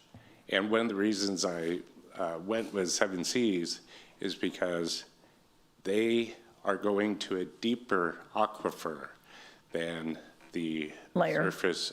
The surface owners, our neighbors, are drawing water from. Mm-hmm. Plus, they have made a point to not draw that aquifer down to a point where it wouldn't be sustainable in a long-term use. So I think that addresses some of your concern about Thank you, David. aquifer. Well, thank you. It does, but I think that's important to talk to them, and that brings me to my point. Now we have a motion in a second. We're gonna vote, but my issue is the same. It's the way this was brought forth, not y'all's fault. I think that all of this information should have already been handled and taken care of prior to, and I think that it raises serious issues for me around transparency. I know that's not necessarily your issue, but all of this should have been vetted. especially because the city manager put this on. It wasn't a 3-signature memo. We expect that with all the 3-signature memos we get. But this is something that's coming from staff. There's no recommendation, and I believe that when myself or the city manager puts something on an agenda, I don't believe it's the way it is. Everything is vetted. Everything is run through the proper channels. And this was a weird deal, just like the last item, and it's very unfortunate, and I apologize. But that's why I am not able to support it. Doesn't mean I can't. I think you have the votes to do it. Doesn't mean I don't necessarily believe in it. But I think that we're in positions where if you're not going to make a deal on your land, if you don't have every T crossed and every I dotted, right? Your land is generational, and as it should be, and your name stands for something, and you're not going to jeopardize that. Well, we represent our constituents, and I don't feel that I have enough information, and that's not your fault. So we have a motion, we have a second. Let's please submit our votes.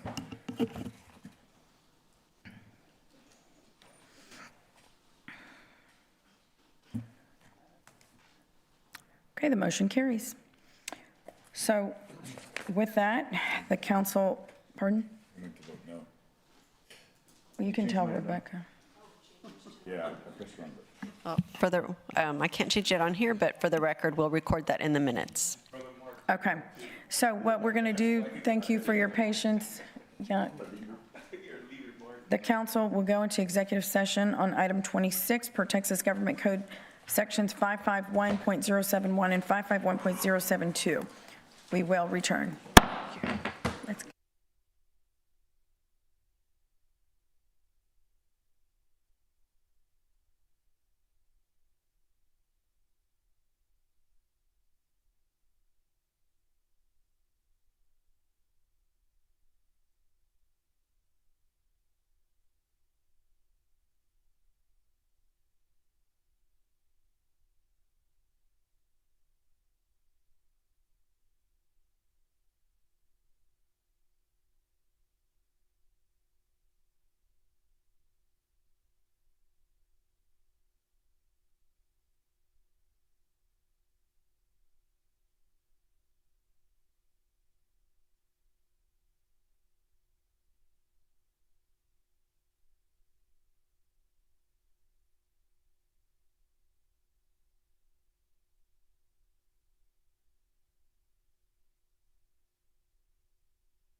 we're going to reconvene our meeting and pick up on Section K, that's public hearings.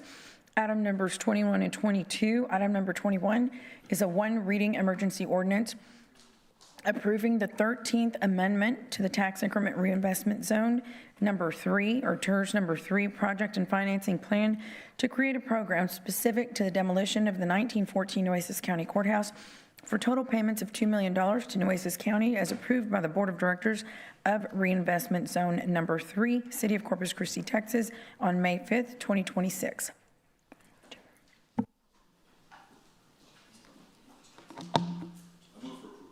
Second. We have a motion and a second.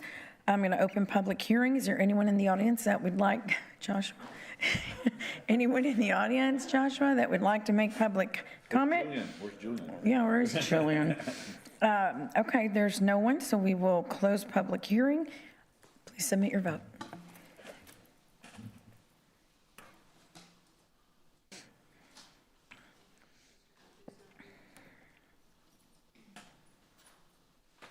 Okay, the motion carries. And thank you, Arlene. Our next item, number 22, is a public hearing and ordinance ratifying the fiscal year 2026 annual action plan submitted to HUD on August 15, 2025, and approving the fiscal year 2026 AAP's substantial amendment number 1, accepting $160,098 of funding from the Ed Rochelle Foundation for qualified programs, awarding $20,000 to Rising Tides Ministries Safe at Home program, $20,000 to Rising Tide Ministries Wave Academy, and $50,000 to Habitat for Humanity's Critical Repair Program for the general fund, appropriating $160,098 in the general fund and amending the fiscal year 2026 operating budget. You waiting for the motion? We've got a motion and a second. I'm going to open public hearing. Is there anyone in the audience, Joshua, who would like to make public comment? No? All right, we're going to close public hearing. Councilwoman Paxton, did you have a comment? Councilwoman Paxton. I just wanted to say thank you very much, Jennifer, for helping with this item.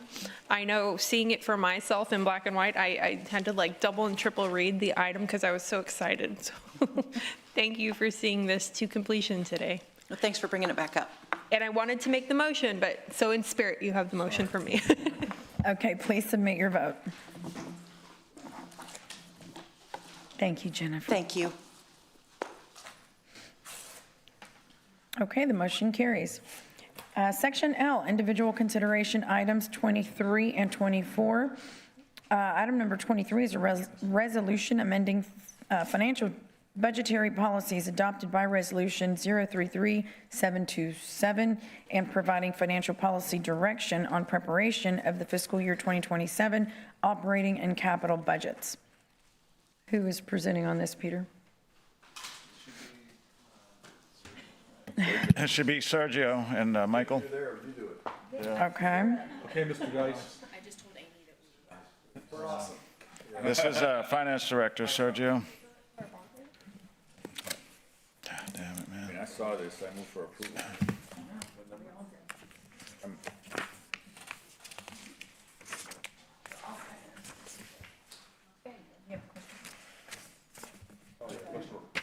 I mean, yeah, because we all said. Go ahead, Councilwoman. In a second already? We got it. Yes. Yeah, here we go. Okay. Okay, our Finance Director's here. Sergio's going to present. Hi, Sergio. Thank you, Mayor. Sergio Villasana, Director of Finance and Procurement. The item before you is to amend the financial budgetary policies for fiscal year 26-27. This year, we don't have a significant amount of changes to our financial budgetary policies. We do have some cleanup in terminology and a change to a statement. So the budgetary policies are reviewed annually prior to budget, and it does provide guidance on budget preparation. So jumping into the first change here is Section 2. What we're doing here with Section 2, the current verbiage in the budgetary policy in this section uses the word current revenues, current expenditures, and that terminology is really used in governmental accounting, which talks about current resources available for spending. We are proposing to amend that to recurring revenues and recurring expenditures, which lines up more with budgetary verbiage. Recurring revenues is clear that these are ongoing revenue sources. Recurring expenditures is a clear indication of ongoing expenditures. The next section we're proposing to amend is Section 8. It's actually subsection 3 of Section 8, and it's the very last statement within that section. The slide is not the best presentation here. The way the section actually reads right now is the final 2 cents have not been approved by City Council to date and will not be recommended for the fiscal year 25-26. The Finance Department is proposing that we drop that last statement, the last part of that statement, and leaving the section to read as the final 2 cents have not been approved by City Council today. Those are the only changes, and we did meet and brief council members on the budgetary policies, and we did receive some additional input from council. And so one of the some of the input we received was specifically for the last amendment that was on the slide here for Section 8, subsection 3, was to go ahead and leave the statement as is currently in the policy and really only amend the fiscal year. Finance does not see any issue with that. We have no issue bringing that annually and updating the fiscal year. And the other feedback we received from council was for Section 3, general fund balance. If you recall, last year we increased, amended the range. Last year our range was from 17 to 20%. We had a target fund balance, and we amended that section to be at a 20% range. We did receive some feedback from council to having a 25% goal. Of course, from the Finance Department, we support fund balance. It helps with the rating agency as far as having a healthy fund balance, as well as savings for emergencies and also to be used for budget stabilization. This is for council consideration. We can add a range there from 20 to 25%.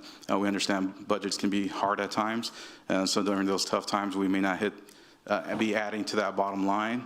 On good days when our budget is doing well, we can work towards increasing our budget of 20% fund balance to 25%, or work our way up. That is all I have, and I'll stand by for questions. Councilwoman Paxson. Thank you for your presentation, Sergio. It was really excellent getting to engage with you and the other staff members who presented and prepared this item for today. Yeah, the 2 things that were my feedback was to leave those undesignated 2 cents, to leave that verbiage in there and update the fiscal year numbers. I do think that it's nice to have that carry over so that as councils, go through budget season, that's a reminder in there that it's a provision that could be exercised or not, like we did this past year. So my preference would be to leave that in. You're right. The other thing that we talked about in preparation for this item was, to me, it's important that while we're going to have any type of action on our financial policy documents, that we be intentional with our efforts. And right now, while we know that we have been speaking at length with the bond rating agencies, they are evaluating our situation with water. Anything that we can do to be intentional to position ourselves in a positive light, that's my interest, and I appreciate that y'all were very helpful with answering some of those questions. And I know that by the time it was my turn to meet with y'all, you had already met with most council. But so something that was important to me was if it would be perceived favorably to put it into policy that our goal over time would be to increase our fund balance holdings to 25%. That's not necessarily this year earmarking a dollar amount. We know that we're going to have a tight budget year again, so it's not putting that dollar amount burden on us, but it's telling our rating agencies that we're intentionally looking at ways to preserve the fund balance. And I think your feedback was that would actually be pretty positive from the bond rating agencies. Yes, we do receive additional positive feedback for having a strong reserve of funds. So yes, that is accurate. So with the recommendation, you don't have a recommendation in here to increase that, right? We would support it. The recommendation, if the consensus of the council is to go ahead and set a target rate, we would definitely support. We would recommend. Yes, we would recommend that for consideration for council discussion on it. But it would need to be an amendment from the way this item is worded. Correct. It's not part of our original proposal that was provided to council. Okay, and the verbiage on the 2 cents, does that need to be reworded as well with how it's written today? If we were to consider leaving that in? Right. Basically, the amendment there would leave that statement alone and only amend the fiscal year. Okay, I would very much, and now that we're in a setting where I can talk to my colleagues, I would very much ask the body to consider setting a goal over a set amount of time, whether that's, I think you had said maybe 3 years was what a lot of cities do. I said maybe 5. If we set a goal. 3 to 5 years would be good. It would depend on our budget situation, and so the way you fund that growth is it is budgeted to support it, or a plan when there's surplus at year end to go ahead and put that in towards fund balance. A surplus, I think that's a good idea. I mean, we've seen so many times where a lot of we do have projects that come in under budget, so a compilation of those maybe, but my thought would be to ask the body to consider that as a goal to write into policies because of the intentionality it would signal to the bond rating agencies. So I want to hear some other feedback before. Thank you. Sure thing. Councilman Hernandez. It's been my experience that, the cities outside of Corpus Christi don't necessarily have the policies that we have for requiring, I guess, 3 months of funding, which we had in the past had been 17 to 20%, and that the fund balances for other cities weren't that great. How do we compare to other cities with regards to fund balances for both our utility system as well as our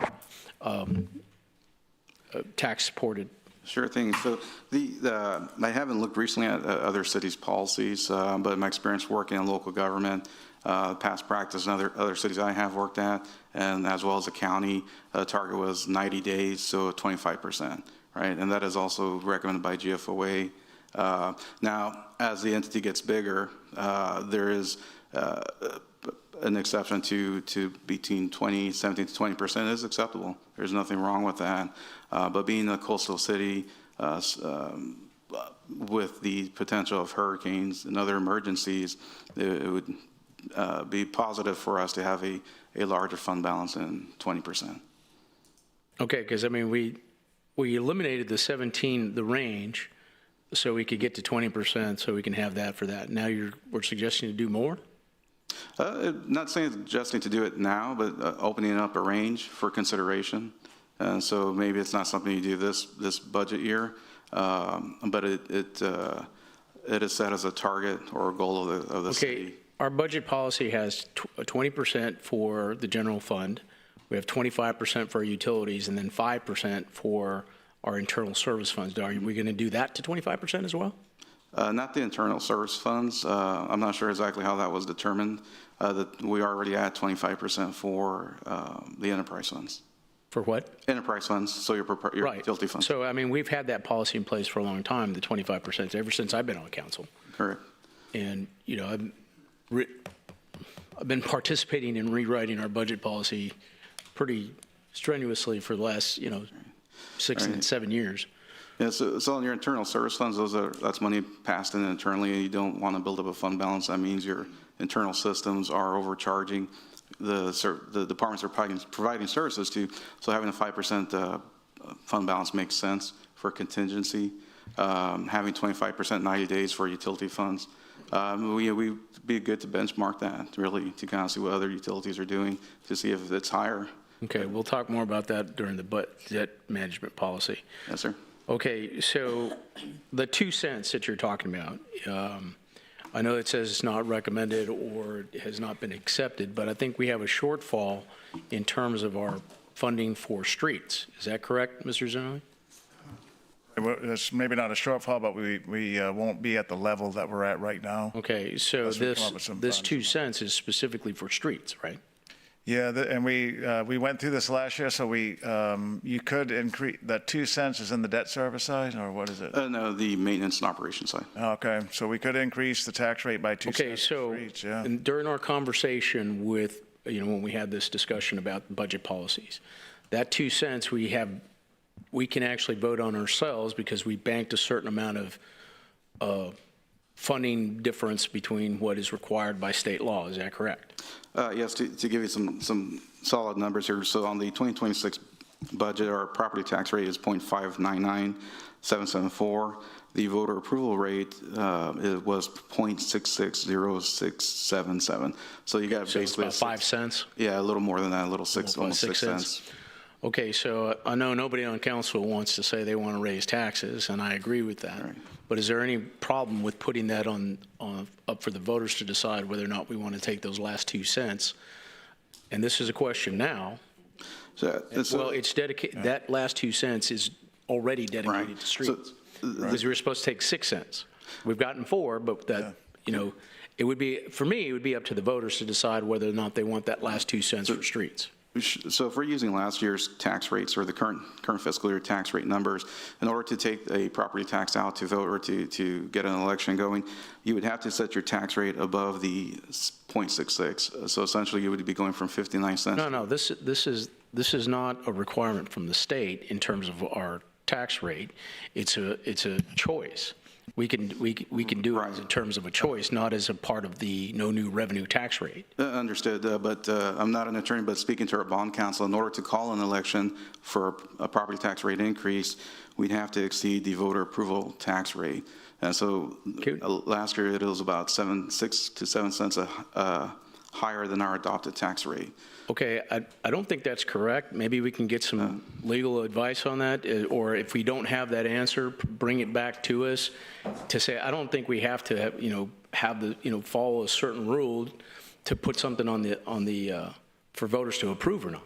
Yeah, to call an election for a property tax rate increase, I did check with our bond counsel, and I'll provide that to you. So he's telling you yes. Well, no, but that's nonsense. I mean, if we want to put it on the for people to vote whether we have the authorization to do it or not, we should be able to do it. We can certainly look into it. I don't have Absolutely. that. It seems, or is the government dictating whether or not we can put something in front of the voters? I think there's state law out there. I'm not the attorney again. All right. Bond counsel. I would like that brought back to us. Bond counsel here? To say whether or not we can. Well, bond counsel's here. Okay. So somebody, answer the question. Yeah, Stephanie Leiby's here from Fulbright and Jaworski. So we went through this similar discussion last year, and you're right, there is 2 cents, so the voters approved it once. That's available. Good afternoon, Stephanie Leiby. Our firm does serve as bond counsel for the city of Corpus Christi.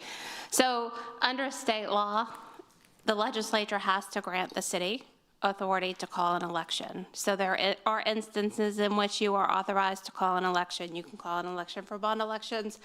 They authorize city council elections, and for tax rate elections, as Sergio was explaining, it's when you go above that voter approval rate that the election is automatically triggered. Right.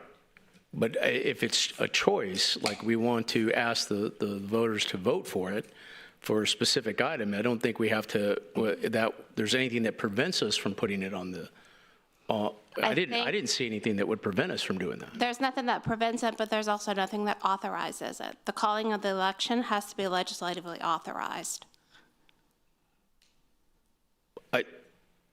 Can we get maybe an opinion on that from the state?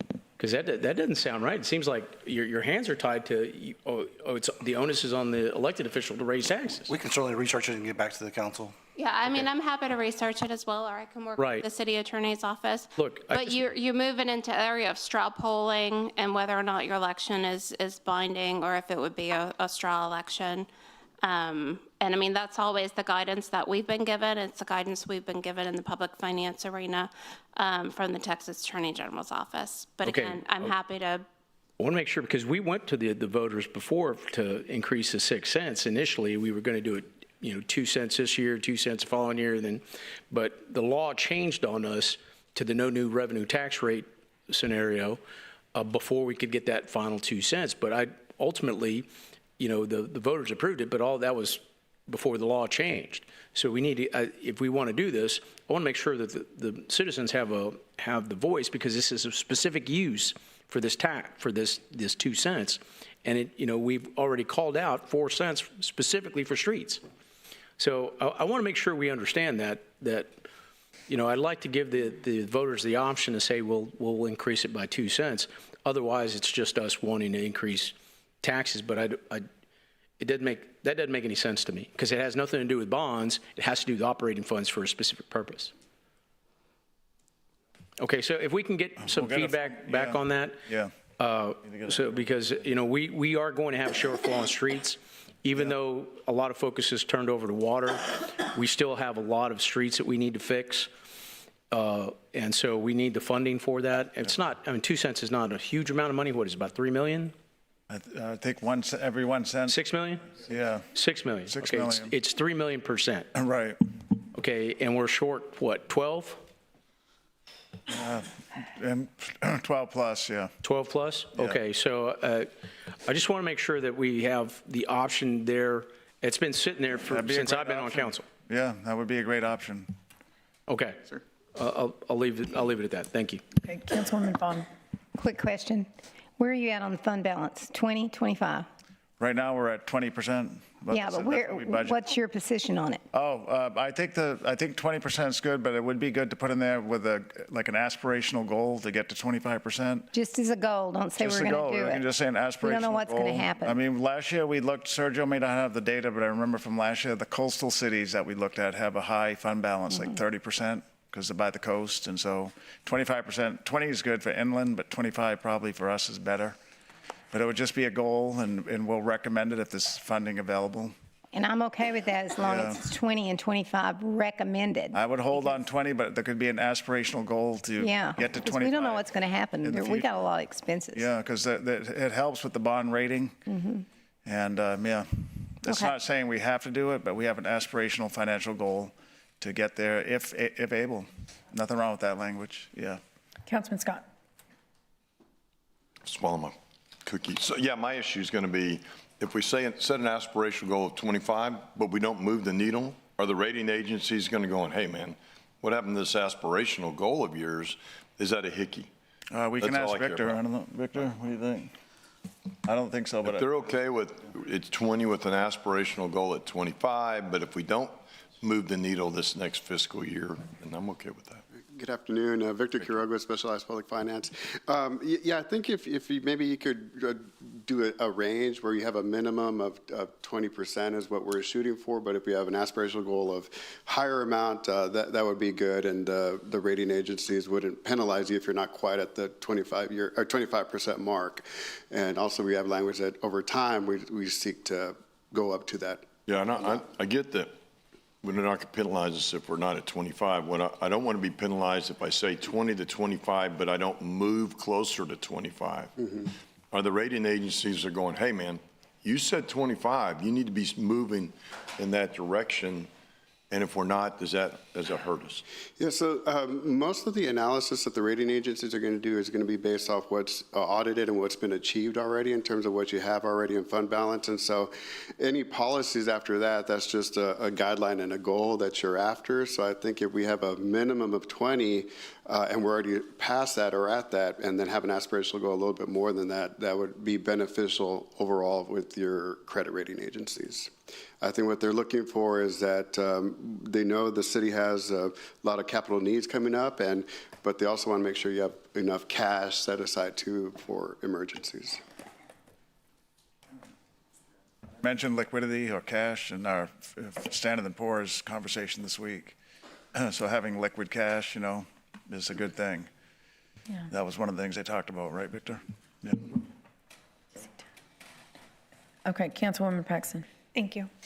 So looking at our agenda memo, I'm trying to look for how it's worded. If I want to leave the 2 cents in, because we're going to continue to have discussion about how to exercise those, and I would like to make the amendment to set a goal an aspirational goal to 25% with a baseline of 20 in reserves.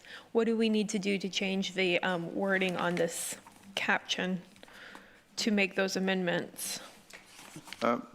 For the fund balance portion, the way it's worded now, it is our goal of the city council to maintain a reserve and general fund of unassigned fund balance of 20%. My recommendation is just to put a range there from 20 to 25%. Keeping a baseline of 20? I wouldn't put the range. I would say, I would keep this where it says calculated to be 20% of general fund operating expenditures, comma, with an aspirational goal to get to 25%. Yeah. Because the range is, now you're really talking about a range. We're just, 20% is really the best I think we can do right now for the next Yes. couple of years. But stating with an aspirational goal as a separate phrase would be better. And So this not to would interrupt you. look favorably from our Yeah. rating agencies. So the amendment would be it says 20% of regular general fund operating expenditures, comma, with an aspirational goal of 25%. Yes. That's it. So can I make a motion to adopt that amendment? And I believe because you have two proposals for how we handle the verbiage on the 2 cents, we'd just be accepting the proposal that we leave that in there and change the dates. So I don't think that needed a verbiage change because it was 2 options. Correct. So it's option 1 on that with the correct dates and then a motion to make the amendment. Are you on section 3? I'm sorry, I didn't. Oh, I'm sorry, Peter. Let me look at the. Yeah, Section 3 of the resolution, is that what we're looking at? Yeah, we're on section 3, general fund. Of the resolution, okay, so where it says amount calculated to be 20% of regular. Right. So we're adding a sentence after that. Now, just where it says 20% of regular general fund operating expenditures, comma. Mm-hmm. Okay, after that comma, we're going to say with an aspirational goal of 25%. Okay. And then you Thank- just keep everything else the same, exclusive of any one-time appropriations, all that stays the same. So there's just a phrase added after the comma, after the word expenditures. Thank you, Peter. Okay, and that's your motion to amend? Yes, Paxton? thank you, Rebecca. Okay, any second? So Ms. Campos seconds. All in favor, say aye. Well, okay, I don't know if there's any further discussion. If there isn't, that's good, okay. Any opposed? All in favor, say aye. Yes. Any opposed, say no. Okay, Mr. Okay, the motion carries. Okay. That's consistent. Okay. Okay, and then public comment before we vote on it as amended. Okay. Is there anyone in the audience that would like to make public comment on item number 23? Okay, there being no one, we'll close public comment. And I'll entertain a motion. Yes, we're going to approve it as amended if there's no Right, further to discussion. approve as amended. So moved. Second. Okay, all in favor, say aye. Aye. Any opposed, say no. The motion carries. Okay. Okay, item number 24 is a resolution amending the debt management policy adopted by Resolution 029321 on December 13th, 2011. Thank you, Mayor. Sergio Villasana, Director of Finance and Procurement. The item before you is our amendment to the debt management policy. So this policy was last updated in 2010 and affirmed by the council in 2011. The policy ensures sound fiscal management of the city's debt program, includes guidance on debt issuance, management, reporting, continuing evaluation of our program. Although this policy hadn't been affirmed since 2011, it is still in line with, mostly in line with the government, with best practices from the Government Finance Officers Association.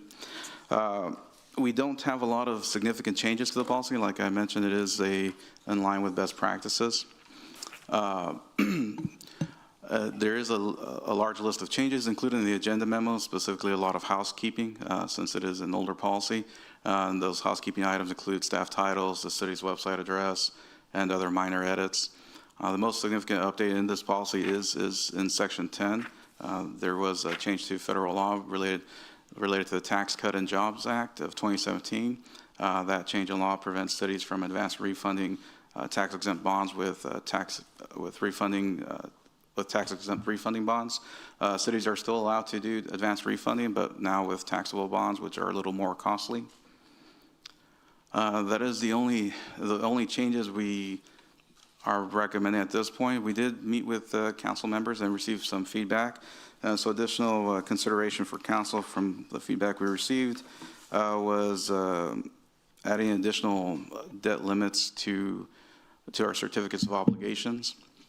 The Finance Department went and reviewed other city policies and to identify what are cities out there doing as far as are they capping out their certificates of obligations. And so, there we go. Okay, so what we found was there is no explicit, well, we looked at very specific cities. I'll give those to you. It's El Paso, Fort Worth, Arlington, San Antonio, and Dallas. And we looked at those specifically because we had access to their debt policies. So it does take some time to get their actual debt policies. And what we found within those policies was that there is no limitation to certificates of obligation, but there are limitations to total debt issued by, supported by taxes. And so within our debt policy, we do already have existing a limit, which is in line with the state statute. And so at this point, we would recommend to approve the policy as is. And if there's additional discussion on, open it up to council for additional discussion on debt limits. Councilman Hernandez. Okay, you didn't say what their limits were. What limits did you find? Yeah, is it so a percentage of revenue? Is it a limit in terms of how much you have? I mean, what was the limit? Here, go ahead and hand these out. These are the limits that they had. This is section.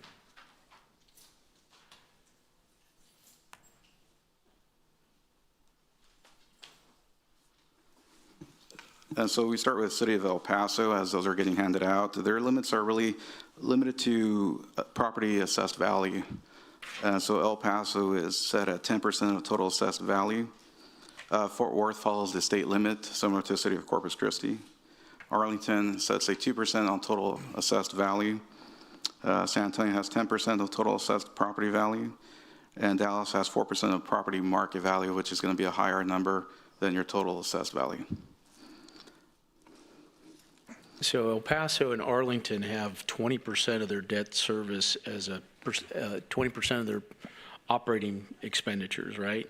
If you're looking at the debt service limits, that's a different item as far as what they want to limit their annual debt service. So the debt service in terms of how much they pay on an annual basis has to be no more than 20% of their budget. Yeah, it was sort of. It's a hairy calculation. So they are grouping all government funds. And so we really need to look at the calculation and really dig into their details because they're calling net direct service less 20% of operating revenue. And so they're considering all government funds, which is your general funds, special revenue funds, and they're including the debt service fund. And so it's the way it's kind of worded is a little misleading. It's not a straight. That's El Paso. Arlington is is more clear, 20% of debt service plus general fund operating expenditures. Yes. That one is clear. Where are we at? For general fund, I think we're about 15%. 15%? Right. So what's our debt service for this year is what, 57 million? Let's see. 66 million?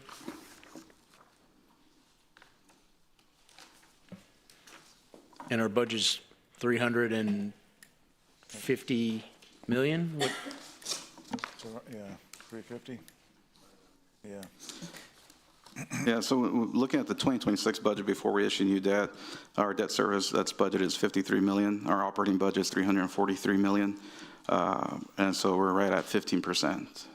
So debt service is 15%. 15%? Yes, sir, for general fund. So would putting a 20% cap similar to Arlington, would that be a bad thing?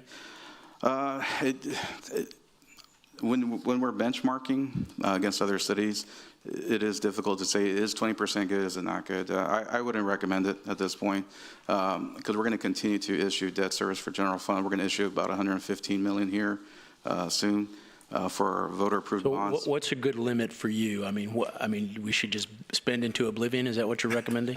No. I think the council has been responsible on issuing general obligation bonds. So just to... Well, wait a minute. When you say general obligation, I mean all debt, all tax-supported debt. That's general obligation, certificates of obligation, tax notes. Right. Is that 53 million all of debt or just general obligation debt? 53 million is the debt service funded by tax tax revenue. So all tax supported Right, debt so is your 52. COs, GOs, tax notes. Because, I mean, when I brought this up, I mean, I was looking at certificates of obligation as a percentage of the overall general obligation debt, right? But, you know, as time went on and we started getting more and more debt, you know, there has to be some sort of limitation as to how much we do, right? Right, so we are So limited. your recommendation is to have no limit? Oh, we do have an existing limit, which is the state law, right? And so our tax rate can exceed $2.50, and our debt limit tax rate should not exceed $1.50. Okay, so there was a budget item, I mean, a bill last year that was looking to limit that, right? So do you expect that to come back? Yes. Okay, so, but we don't want to do anything until we are told by state what we can do? Well, the city, there was different versions of that bill.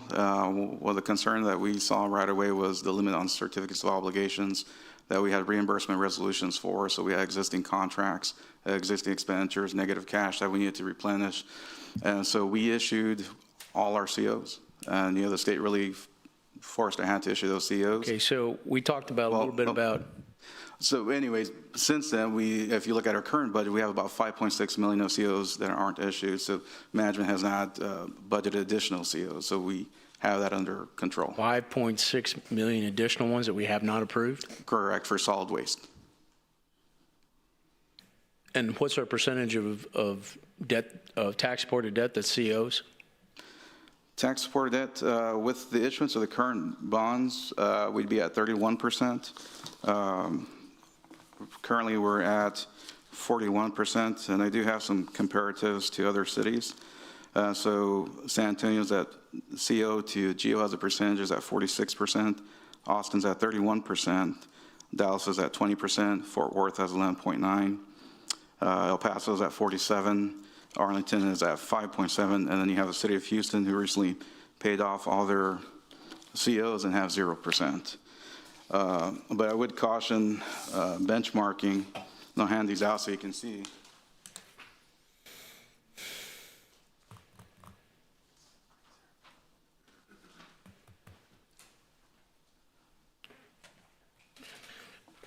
When we're benchmarking, some of these cities may have lower COs as a matter of them using other financing tools. So whether it be capital leases, heavily on notes, we'd really have to dig into their financials. Plus, we don't know their surplus revenue, what revenue sources they're using. Other things we need to look at is maybe their capacity is limited by certain debt obligations they have that are unique to their entities, such as Dallas and Houston that have pension obligation bonds. Also, we would need to look at how many other municipalities that we have here, these larger ones, have solid waste as a general government fund. And so the city of Corpus Christi does have solid waste as a general government fund, which forces us to, well, it doesn't force us, it's prudent for us to issue COs because it's cheaper than revenue bonds. But in other larger cities, that solid waste may be an enterprise fund where they're issuing revenue bonds. So even though I'm giving you some comparisons, it may not be apples to apples, but at least gives you an idea of where we're at compared to some of these other cities. Okay, and Sergio, just so you know, when I'm yelling at you, I'm actually yelling at Peter. Okay? Okay. Peter's the one I'm yelling at. And so, no, I mean, this is something we brought up before and we've had long discussions about. Yeah. Okay, you know, and I know this is like watching paint dry, but this is money that we're obligating ourselves to pay. You know, and I know it benefits our bond counsel for, well, I'll leave it at that.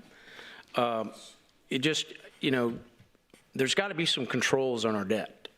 And right now we don't really have those controls other than what you're saying is state law, which is very liberal, should I say. But I know that there's more, I mean, I know there's state reps that are going out there to try to limit the bond issuance, you know, because what happened was when we limited how much you can raise your taxes, well, a lot of entities went out and just sold bonds. And then the INS wasn't restricted, only the operating budget was restricted. So they put a lot of operating stuff into debt and then increased taxes by the INS side. I'm not stupid here, Sergio. So I may have misspoke as far as us not having debt limits. So we. I'm right. You know I'm right. We did it in San Antonio. Yeah. Our policy. Some school districts. our policy limits debt with, by state statute, right? We're referencing that. But the council limits debt by the INS tax rate. So if our tax rate is at 22 cents, we can't issue more debt. We can't just go issue a bunch of debt. We're limited to the capacity of that tax rate. Now, we do have property tax value growth, but it's not significant. We're not growing 10, 20% per year to where we're adding a bunch of debt. That's not what I'm saying. Right. We're limited on the operating tax rate, right? No new revenue tax rate. That's not what I'm saying. Right. But what I'm saying is that we move stuff into debt. Like we put a bond out to do residential street maintenance. Right. Okay, that's putting operational funding into debt service, which you have to pay back your debt. So there's no limitation on that side to increase your tax rate or your no new revenue tax rate because it's in INS. Okay, so it's a shell game is what I'm trying to say and if you don't have any limits, self-imposed limits on your debt and your debt service, then this shell game can continue. If you continue to move M&O over to your INS is going to be capped out. And so there is an artificial limit there that you're setting with the INS tax rate. And so, and then you can't move just any M&O over. It has to be capital improvements. And so our bond policy does talk about the assets that we are funding our amortization payback of the debt has to line up with the life of that asset. So that is in our policy, so we do have to keep that in mind as well. So there are some safeguards still in there. Okay. I understand your marching orders. I'm not getting mad at you. I think that we should put some limits, self-imposed limits on this, because what's going to happen is the state's just going to come in and put limits on us that we may not like, and then we can't go to the state legislature and say, hey, we have these limits in place. Please don't overregulate us. Yes, sir. Right? So, we have a debt policy place where we can put this stuff and have some limitations, but as it stands, I wanted to make some of these changes, and Peter, I know we've had this conversation several times. Yeah. And so I think we need to have some more information on this, but I can't vote for it like it is. Thank you. Yes, sir. Okay, I'm going to go ahead and open public comment. Is there anyone in the audience that would like to comment on item number 24?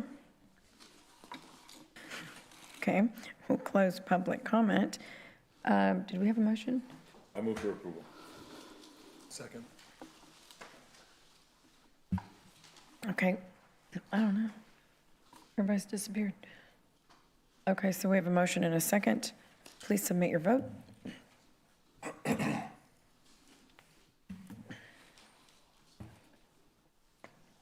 No vote. Okay. And Mr. Scott? I think Mr. Scott left. Okay. The motion carries. Thank you, Sergio. Thank you. And our last item of the day is item 25, and that is our water supply update.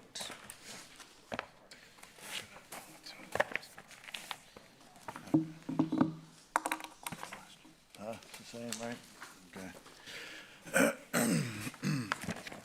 Hello, Mayor and Council. Nick Winkleman, Chief Operating Officer, Corpus Christi Water. As you are aware, our strategic plan is to diversify the water supply portfolio consisting of surface water, groundwater, wastewater reuse, and seawater. In today's presentation, I'll give you an update on the various projects that are ongoing and also updates on our surface water supplies as well. We'll start with surface water. As of today, the capacity for Lake Corpus Christi is 8.6%. Choke Canyon Reservoir is 7.4%, and the combined Western Reservoir capacity is 7.8%. We've seen some beneficial information from the recent rainfall in the watershed for Lake Texana. I'm pleased to present that the reservoir percentage is at 78%. This is the information that was given by the Lavaca-Navidad River Authority. If you are looking at the Texas Water Development Board website, you'll likely see a lower number, but we are reporting the number that the LNRA is providing to us directly. Additionally, I'd like to say that the lower Colorado River, the water that we are requesting is available. And just so you know that we make a monthly diversion request to the lower Colorado River Authority. And we receive a daily email from the LCRA advising us if that water is available. Previously, about 3-4 weeks ago, we were seeing some concern from the LCRA, and we haven't seen that in the recent weeks. So we're happy to report that we continue to draw approximately 30 million gallons a day from the lower Colorado River.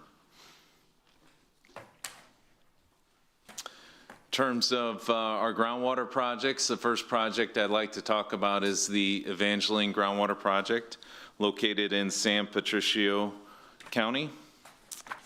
Pape Dawson, our design engineer, continues to do a fantastic job, and they have completed the 60% design deliverables. To date, we have approximately 45,000 linear feet of both HDPE and PVC pipe delivered and on-site at the project site. Garney Construction has mobilized job site work trailers. The prep crew arrived on site last week, and this week the first pipeline crew is arriving. Previously, 2 construction amendments have been awarded and approved to Garney Construction. The third amendment for the project is projected to come to this body for consideration on May 19th. The preliminary hearing to determine if the protestants have had standing has been completed. It was presided by the Administrative Law Judge York, and she has stated that we would have a determination within 10 business days of that hearing. 10 business days is May 12th. However, we are hoping to have some news from her ahead of that date, and we will keep you updated as soon as we have more information available. Work continues on the project site. We're very focused on water line installation, and also there's some site clearing that has to be done for the pad site for the groundwater storage tank and the pump station. The Nueces groundwater program, again, the well field is substantially complete. We're operating within the requirements of the bed and banks permit. Currently, we have 8 wells that are operational. These wells are all powered by natural gas generators. Those generators do require service periodically, and this week we are maintaining and servicing a couple of those generators as well. The Western well field, a temporary bed and banks, was issued on March 18th. 7 wells are currently online. The 8th is projected to come online by the end of the week. I expect it to happen over the weekend. 5 of those 7 wells are powered by electric power. 2 are currently powered by temporary generators. And then, like I said earlier, the 8th well, ideally we'd have that online this weekend, and that would also be powered by temporary generator. The test pumping of the 9th well of the site is projected to occur next week. So the test pumping of a well happens after all the drilling and the construction is complete. We conduct a performance test and an aquifer test. We get that data. And then we also take our water quality samples at that time. Drilling work continues on the 10th and 11th well on that property. The brackish groundwater treatment portion of this project, we've recently met with Aqualia. They're the equipment and treatment provider. They're doing everything they can to expedite both design and delivery. They have a number of engineers on this assigned to this project, and we're working with them closely to try and bring it online in an expedited fashion. There are ongoing permitting meetings with TCEQ. These permitting meetings include, one, the reverse osmosis treatment itself, the treatment equipment that will be located at Owen Stevens, and then also the discharge options, which include evaporative ponds, an injection well, and surface discharge. The conveyance line from the western well field is currently at about 58%. Should be at 60% design by the end of the week. And we are working with our partners, both TxDOT and also Nueces County, on the easements required to install that line in the right-of-way. Nick, who's designing that? So the conveyance line is being designed by Garver Engineering. Garver, okay. Additionally, associated with this project are a couple of ground storage tanks. 2 500,000 ground storage tanks will be located at the Owen Stevens facility. 1 3 million gallon tank will be located at the western well field. CCW is finalizing the design of the pumps required for the pump station at the western well field, which will pump the water from the well field to Owen Stevens. Additionally, as we talked about before, there will be site improvements at Owen Stevens. There'll be some foundation work for both the ground storage tanks and the reverse osmosis equipment. And then, of course, we have electrical work that will be done to provide electrical power for the reverse osmosis treatment system. HDR holds the electrical master service agreement for the work at Owen Stevens. So CCW is coordinating with HDR and AEP for the electrical work, and then all of that has to coordinate with the work of both Aqualia and Garver. We are targeting to have the conveyance line installed and operational by the end of the calendar year, so that would be in December. And then we are working to to have the first phase of the brackish groundwater treatment to happen February, March timeframe. And I'll keep you updated as those projects continue. Wastewater reuse is a big, big project. It's a big part of this delivery process.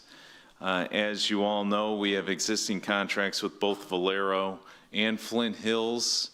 We're working very diligently, as are those two entities, to be able to use wastewater reuse sooner than later.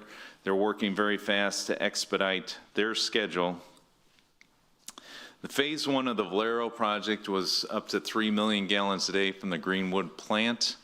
Originally, that was estimated to come online middle of next year. We are hoping, and we're working with Valero, that potentially they can start taking up to 3 MGD by the end of this calendar year.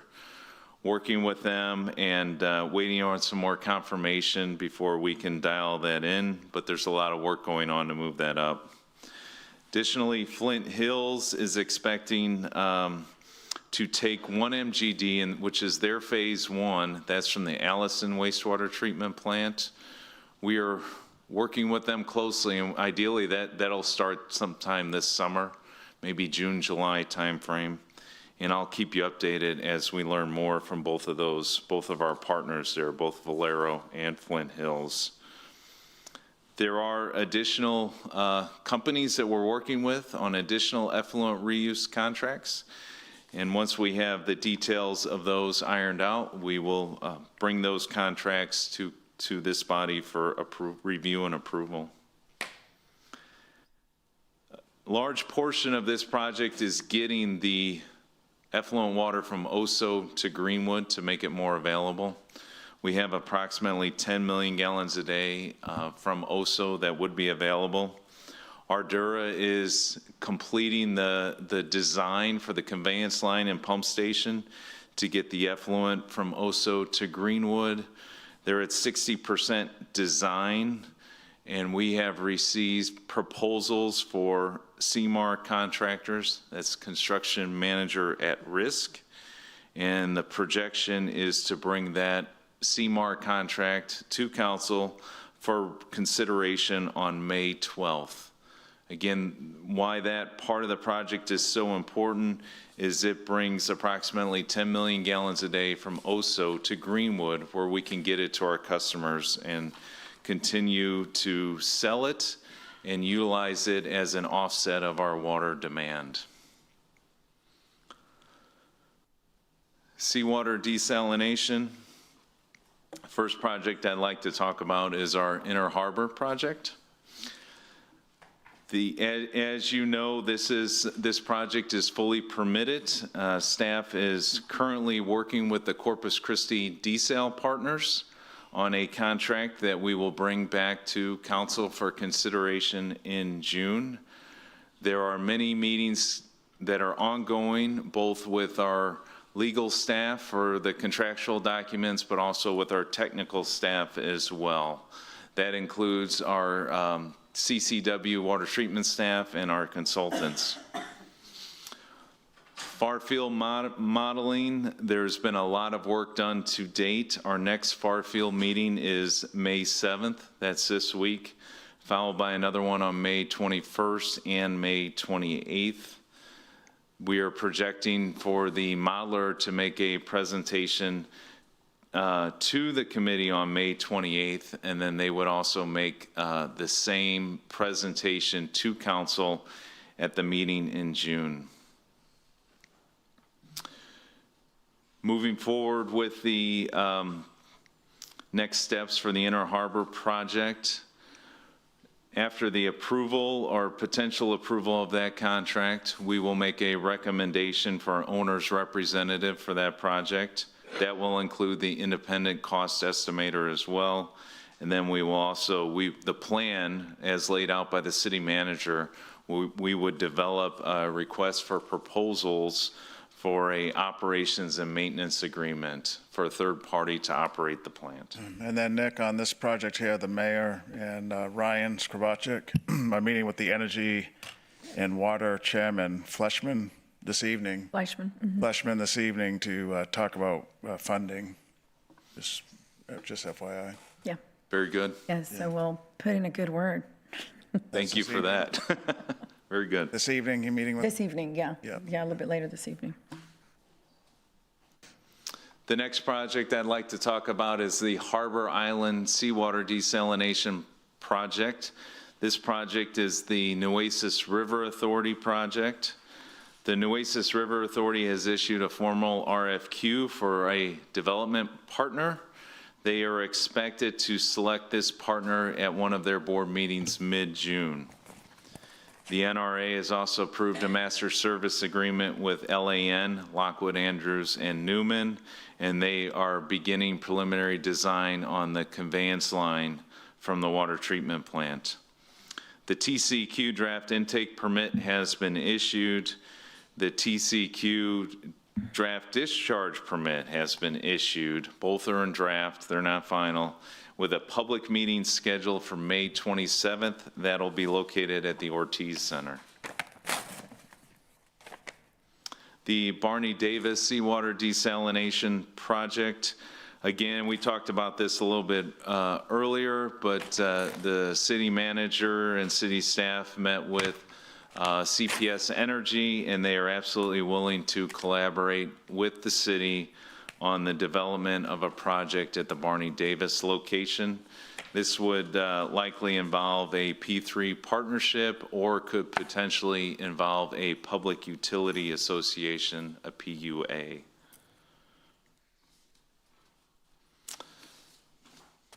CC Polymers or Aquatech, again, CC Polymers owns the treatment plant, the seawater desalination plant.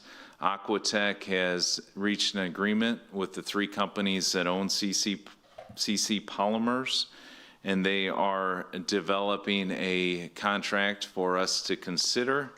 We've met with Aquatech a number of times already. They've also met with CCW technical staff. There is a meeting set up with Aquatech this week so we can continue to review what a potential contract may look like. CC Polymer has both the water rights permit, the intake permit, and the discharge permit in hand. The other notable item about this project is it's not yet complete. The plan is about 85% complete, and Aquatech has been contracted to complete the plant.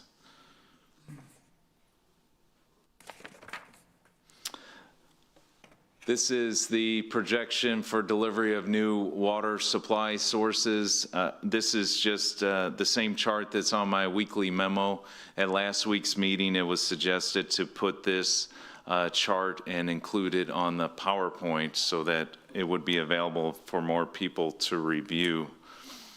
The delivery of projected new water, per the chart, we've got it over 3 years, 2026, 2027, and 2028. This details both groundwater, wastewater reuse, and then and those are the projects that are ongoing right now. We're waiting for contractual agreements for any of the seawater desalination projects. Couple of things to note, and I brought it up earlier, but you can see the reuse with Flint Hills. It was originally estimated that they would start the 1 MGD in December. We really feel that they are working to bring that up and move it to June or July. Once I have better confirmation on that, I can update this chart. As Valero, their initial 3 MGD was going to be in 2027. We know that they are working very hard for that to occur in this calendar year, which would be absolutely fantastic. There's a significant amount of work that they are doing and looking to complete ahead of time. Quick update on our water conservation plan. Very proud of the Water Conservation Committee, the work that they've done and all the input that they have provided.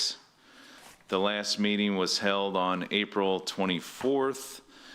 That was review of the draft. The committee made some minor editorial changes, which we are working on. We'll have the final draft available for the committee to review, projected on May 13th. And the goal is to present that document to council on May 19th. And I said May 13th for the committee to review, but we would also distribute it to all of you at that time as well. With that, I stand by for any questions. Councilwoman Paxson.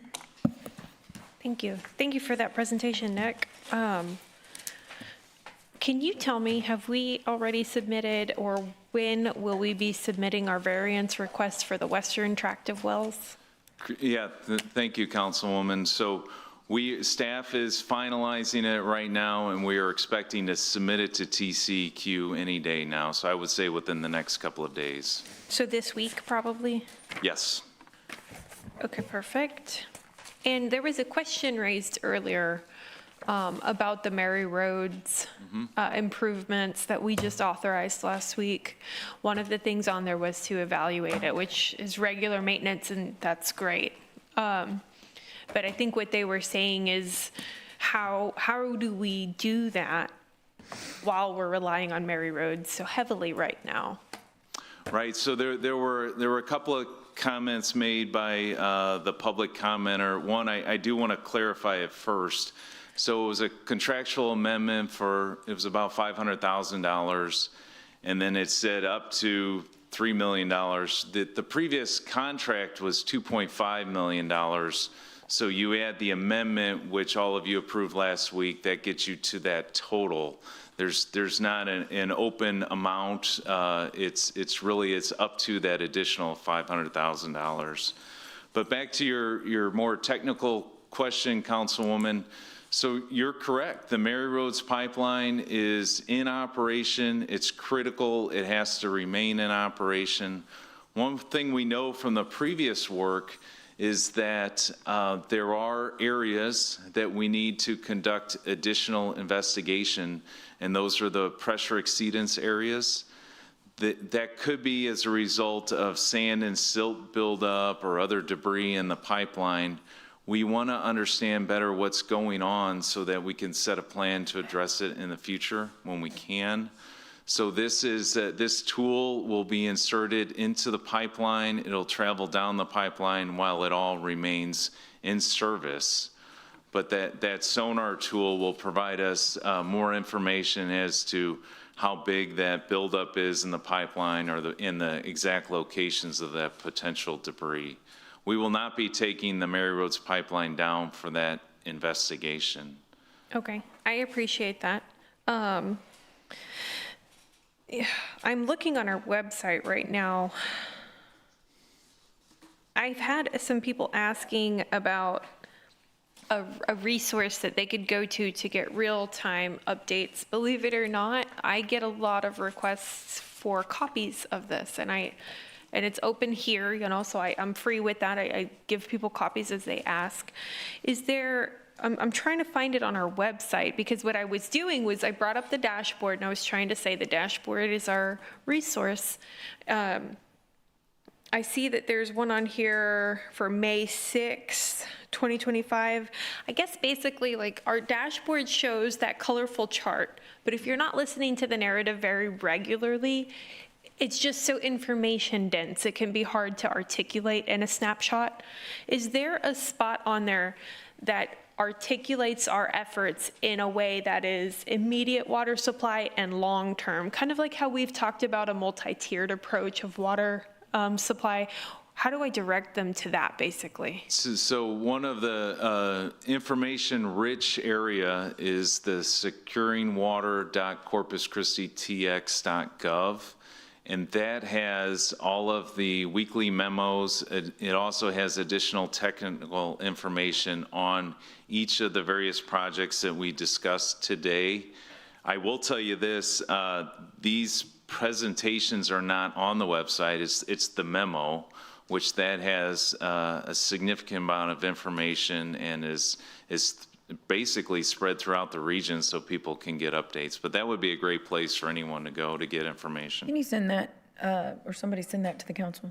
It's just the securing water together. That's it, and then you can click on wastewater reuse, seawater, groundwater, and then there's information in there about our just about the entire well program, and then there's links to where you can get every single memo that we've done, water supply update memo. I appreciate that we've added all this in here.